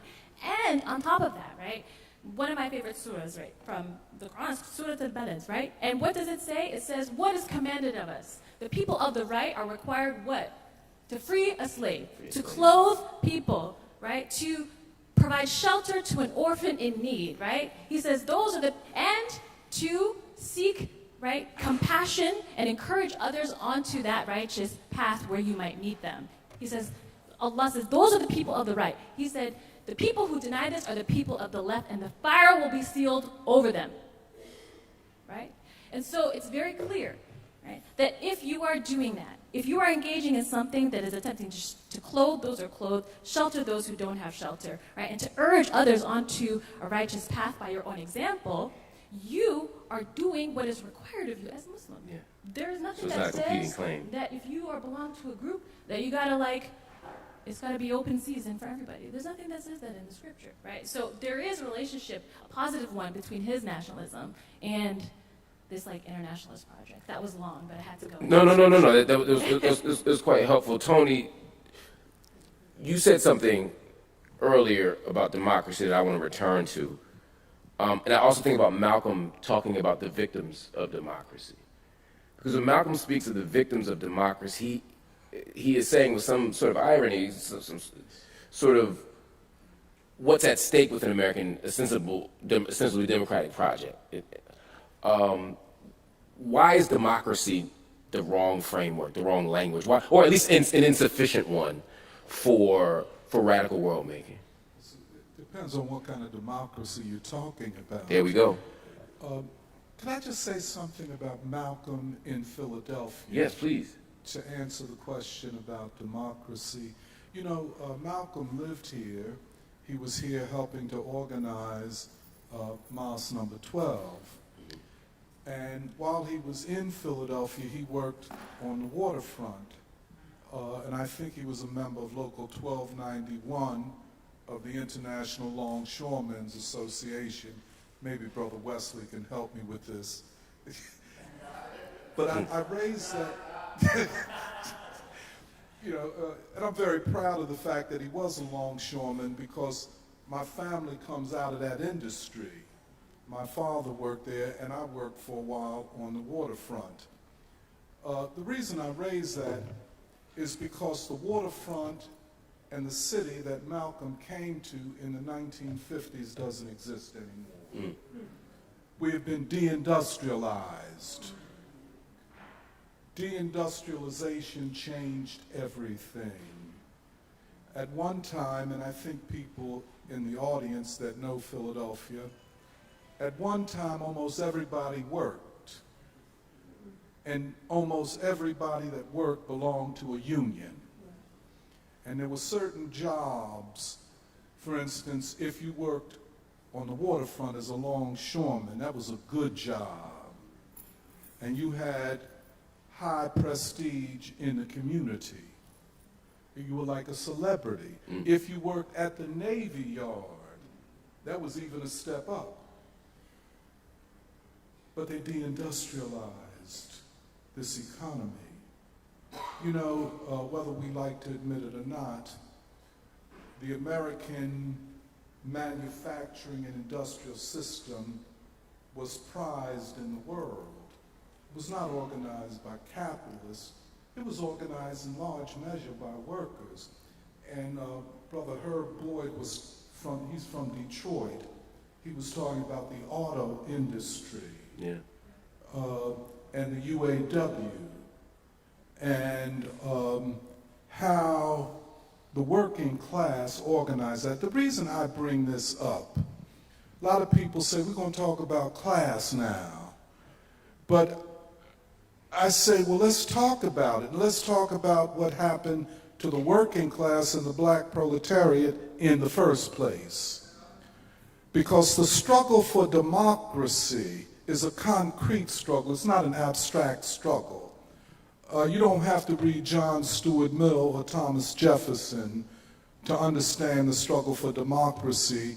The enslaved proletariat in the South, before they were free, they understood democracy in terms of the fight for freedom. That's the essence of democracy. In our time, in the 21st century, we cannot discuss democracy, as I hear people on MSNBC, friends of ours, talking about it, apologists, and they're my friends. I mean, I love them to death, but I know they have to get paid.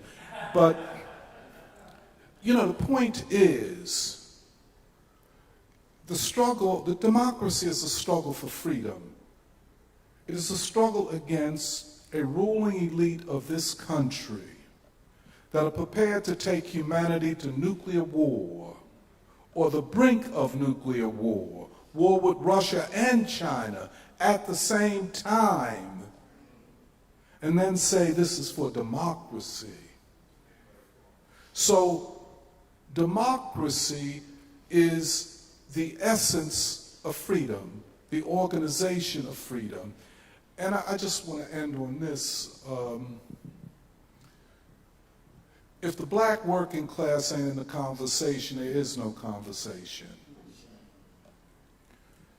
If the conversation is dominated by university professors That's not a conversation I'm interested in, because they have their own particular interest. First and foremost, to keep their job and to get a promotion. They are not connected to our people. And this, I know Herb ain't here no more, but this is the difference between the period that Malcolm lived and this time. Black intellectuals were more connected to black people than today. And I would even say, from my own experience, and I'm not trying to perform anything, from my own experience, most black intellectuals have utter contempt for black working people. They don't like black working people. So when Malcolm worked on the waterfront, and that's a proud industry, if you know anything about it, he was seen as a very upstanding man. He couldn't come here to Philadelphia and be lounging around. He had to work. To build the mosque, he had to bring workers in to give money, in the offering. All these churches. Why are the churches falling apart? Because the working class is no longer present in Philadelphia. People ain't working like they used to. I'll end on this. I hate to start preaching. I grew up in Zion Baptist Church. Me too. You grew up in Zion? Yeah, I went to Zion all through kindergarten. Went to church there and then went to you young daycare. Yeah, all of it. You Leon Sullivan crew. Definitely baptized in Zion Baptist Church. People at one time, it would be so crowded on Easter, people try to get there as early as possible to get a seat. Yep. But they didn't get donations from philanthropists or from corporate philanthropy. It was the working class that built that church and sustained its operations. I say all this to say, going forward, radical world making. That whole concept has to be linked to empirical evidence of the conditions of the people. If the people are poor, radical world making means demolishing a system that produces poverty and creating one that produces the well-being of the people. If poverty is linked to military spending, $150 billion to a neo-fascist regime in the Ukraine, and people going hungry in Seattle and Philadelphia because food assistance is being cut. Mark, I have to say, and I'm going to shut my mouth. Finish thought. I have utter contempt for what I see that passes for black intellectuals. Even for most black activists. Know the world in order to change it. You got to know something. Everybody loves Malcolm, but I agree with what Wesley said, the process. He was a radical intellectual. More intellectual than most academics. So I'm calling for a radical reassessment of who we are, what our values are. I'm talking about us, those of us who come to these events. Who are we? What are our values? Are we in touch with our people, the suffering of our people? Or is it just a flyby, a drive-by type of thing? And again, I'm from this city. Matter of fact, I live in the house I was born in. And there is suffering here. That's real. That's real. But there are universities where professors are living comfortably and could give less than a damn about the people. That's it. I want you to respond. Everybody, and again, we have to be mindful of time because we got a little bit of a late start, but we have to be out of the church. So we got about 15 minutes left. No, that wasn't because of you. We got started late. You doing all y'all doing exactly what I want you to do. I won't be doing it to follow up as well. I just want to let you know if you have questions, think of them now. I'm going to go around and take your questions. Please make sure that they're just questions given our time. So we're going to be really efficient with the question asking. Please. I was just going to respond really quickly and say that, I'm not American. I'm from Canada. And, it is a very American thing to see being an academic as like a life calling of some sort. And I think that's why there is this very cavalier conflation between academic and intellectual. Because academic is a job, it's a technical requirement and that we do, and then we do the job, right? We are technicians of a particular profession, and that's how the rest of the world sees it. But in America, it's like you are, joining the seminary. And I'm like, wait a minute, I didn't sign up for that. I obtained a credential in order to perform certain job requirements to earn income and etc. But I think that lack of understanding of it as a job is why there isn't, right, that class consciousness necessarily, because then there would be more unions, right, among faculty, etc. if we saw it as a job. But I also want to say that, 70% of all higher ed teaching and schooling happens in community colleges in this country. And so I do think that, and the majority of Black professors or academics are teaching inside of those contexts. And so,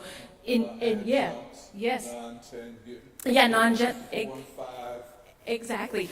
So that even internal to the word academic, there are its contradictions, of course. And, but Malcolm had his contradictions because, of course, he was of the grassroots. But at the same time, he was holding meetings with political elites in other countries, for example. And we all have our contradictions. I'm sure he didn't know that those people were about to turn those radical ideas towards their own class interests. But that propensity is always there, which means that it is a constant struggle, and we're not outside of it, right? We can participate, but it's as you said, are we prepared to do what's required of us? Right? Yeah. It sounds like all y'all saying no, but I really want to add something I would love that you use the word content. There's a non-profit industrial complex that owns the social justice movement. So it owns the campaigns, right? It determines the strategies. I can list the number of strategies and campaigns that are undertaken now, including, and I'm not saying they're all bad, but for example, the election of Larry Krasner was part of a white philanthropic move to elect progressive DAs. Maybe that was a good idea for the time, maybe it wasn't. I'm just saying we didn't make the decision.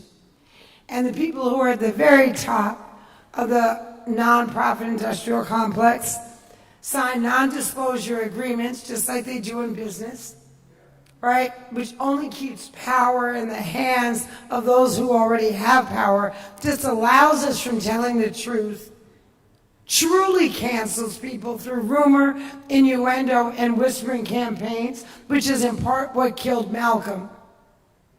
And I think that if we're going to do any movement forward, we have to look at the nonprofit industrial complex. We all need to get paid, but we're getting so overpaid at the expense of any true idea that's going to get us free. And this is a non sequitur, but because you brought up Paul Robeson, let me just bring Harry Belafonte into this space, who held his own until the day he died and held Paul Robeson's hand.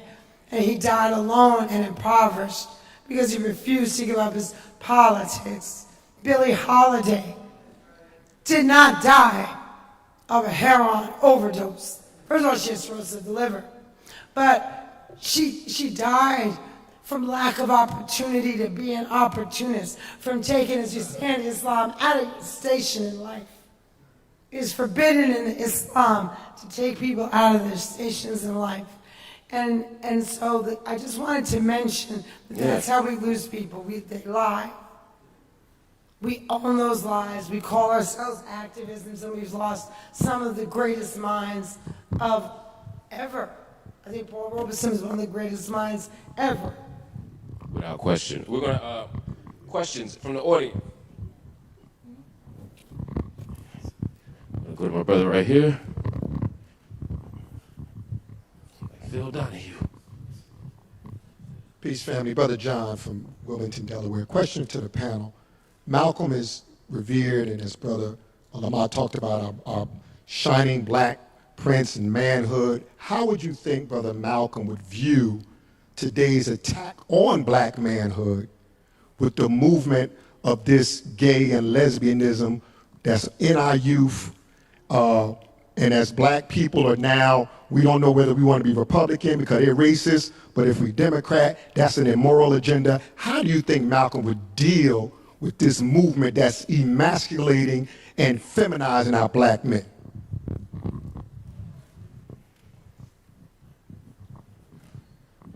I think you know the answer to that question.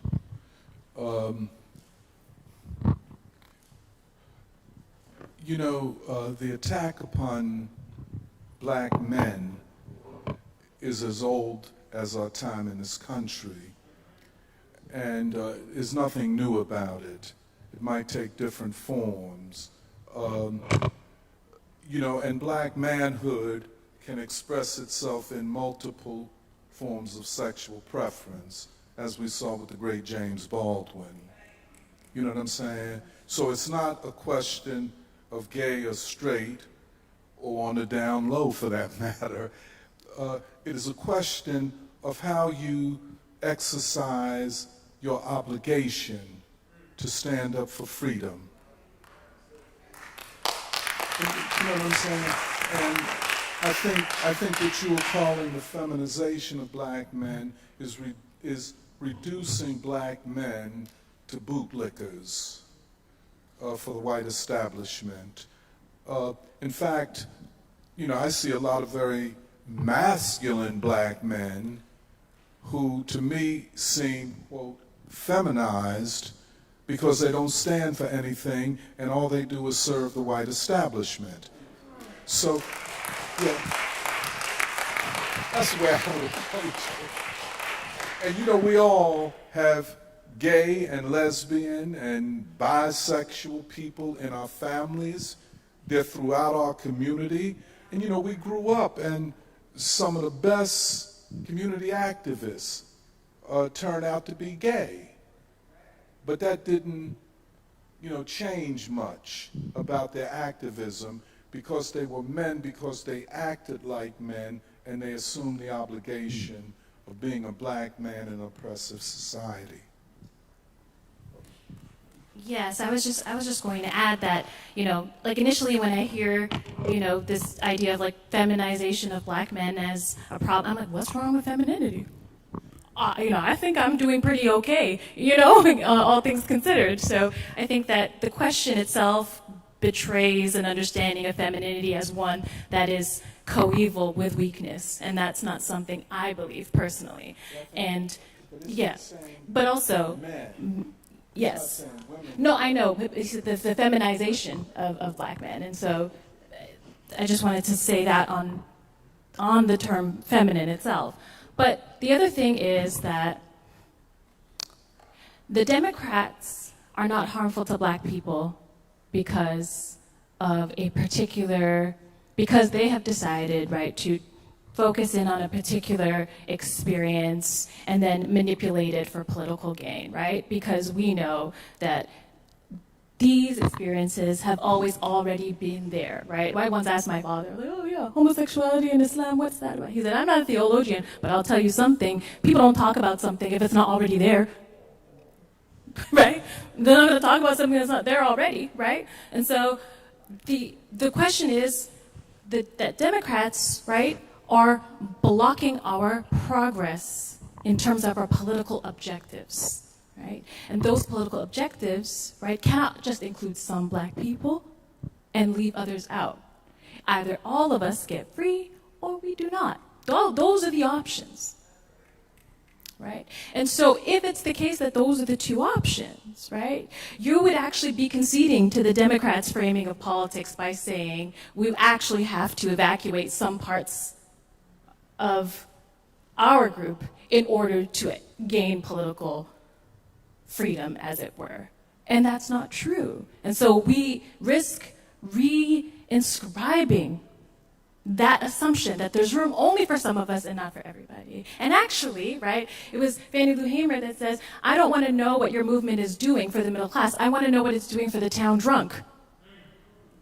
Because unless the person who is most excluded, right, is accounted for, the whole thing, it's built on a shoddy foundation, structurally not sound, right? So. Thank y'all for that response. We got time for, I'm just checking time, because y'all ain't gonna get me kicked out this church. Mark, let me just add a little, because I understand, while I agree with everything that was said, a little bit about where that question comes from. And I have the debates with my daughter a lot. And let me say my first mentor was Audre Lorde.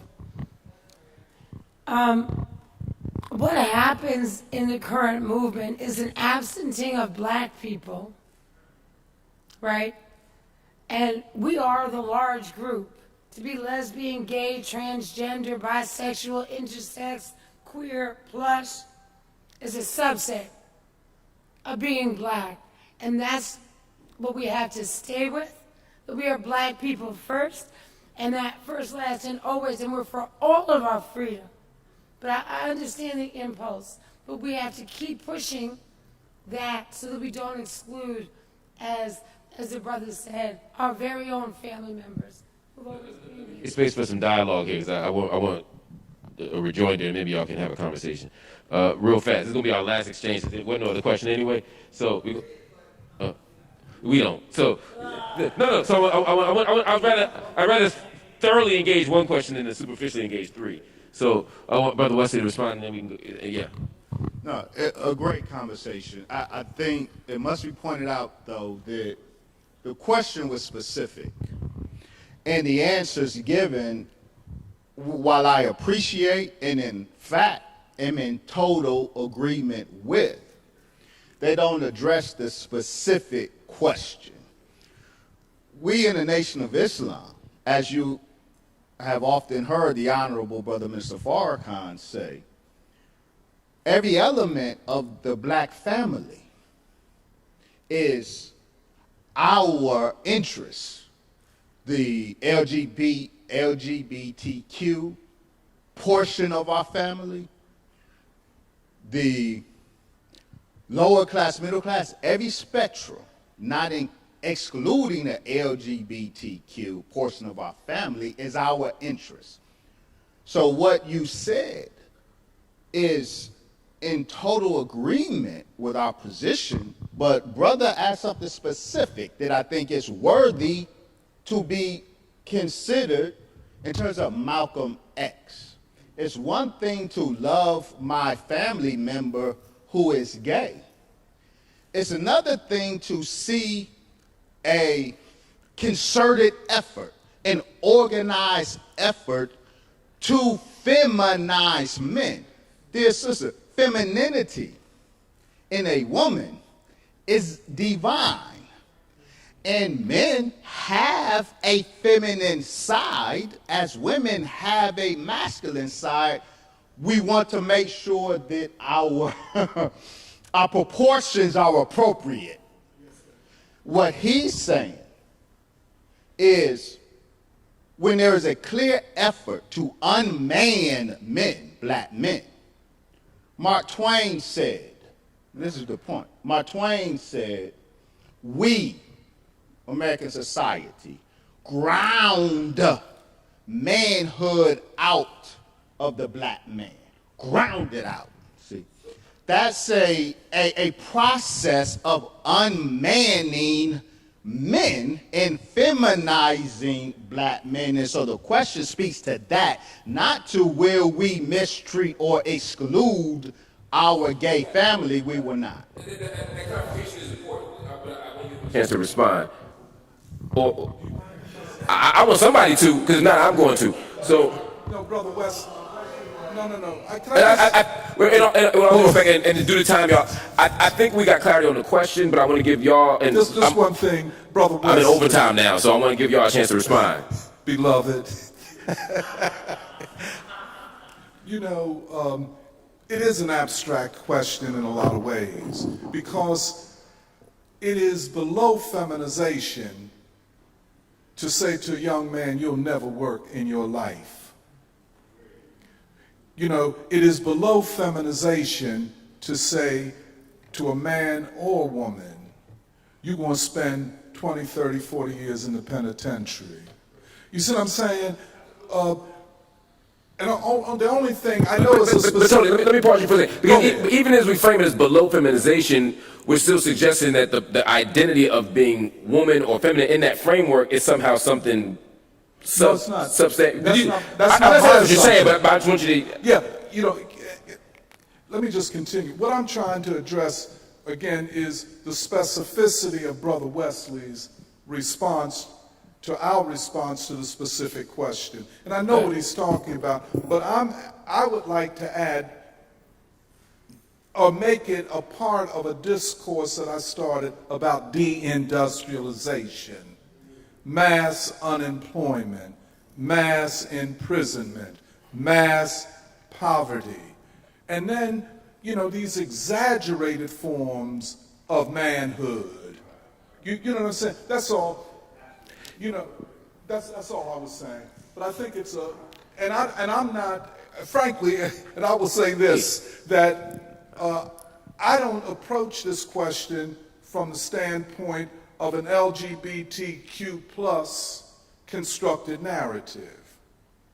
Right. You see what I'm saying? No doubt. Which is why I think your critique or your pushback is from one standpoint, but I think there's another piece to this. Bidu, you look like you're about to say something. If not, I will. Go ahead, please. I'd rather the panelists. Go ahead on. Because I'm not the panelist. I want the panelists to do it, but I don't want the question to go unanswered. Go ahead. No, please. Oh, go ahead. I'm sorry. I think part of the issue is, you know, what we take for granted as belonging to men or women. First, the assumption that there are only those two genders, because as someone from the African continent, I know that prior to colonialism, there were a multitude, right, of not only gender expressions, but that what was seen as, you know, there was a saturation of everything with gender, right? Like, you know, we didn't use gender-specific pronouns for most things. Now everything, like a book has a gendered pronoun now, right? So there's like a gender saturation that comes along with assuming that certain things belong only to men or women, but also, right? Let me just a small question. Suppose you can't get a job. I'm getting what gender are you in? I'm getting there. I promise. I promise I'm getting there. Yeah. But just because the idea, right, that certain things belong to men and women is a colonial imposition, right, in a lot of ways, and we can actually trace it empirically and archivally, which, you know, performative aspects are attributed to colonialism or what have you. Now, on the issue of work, it's actually work, the conditions of work on plantations in this country that destroyed that condition, right? That destroyed any assumptions we had about what belongs to men and women, because they were in the fields doing similar work, in the house doing similar work, and suffering similar sexual violation, right?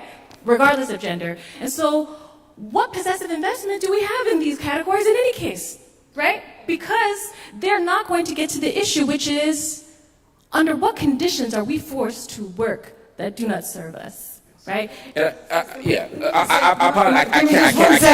just one second. We're going to get kicked out. We're going to get kicked out. Malcolm X, no, but you got to say this. Malcolm X was successful because he talked about hope.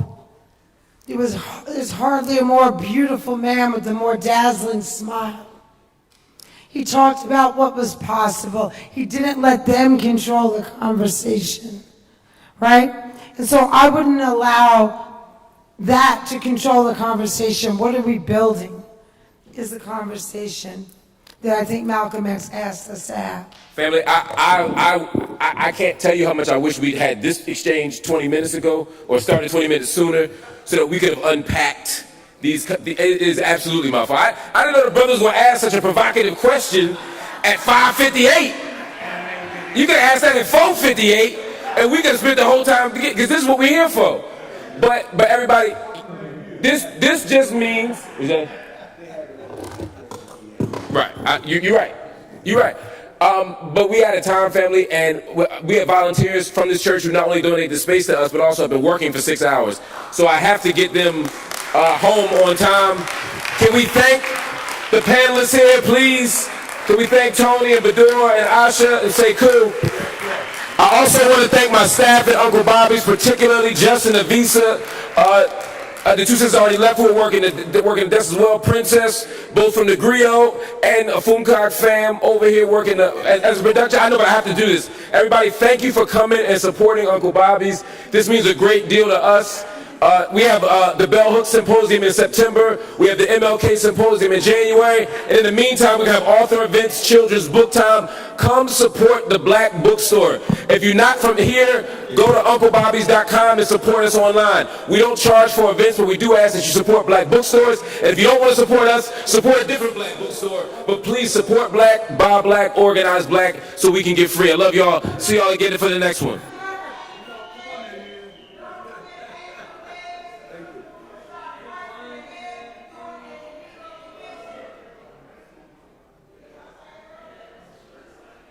Thank you, Jeff.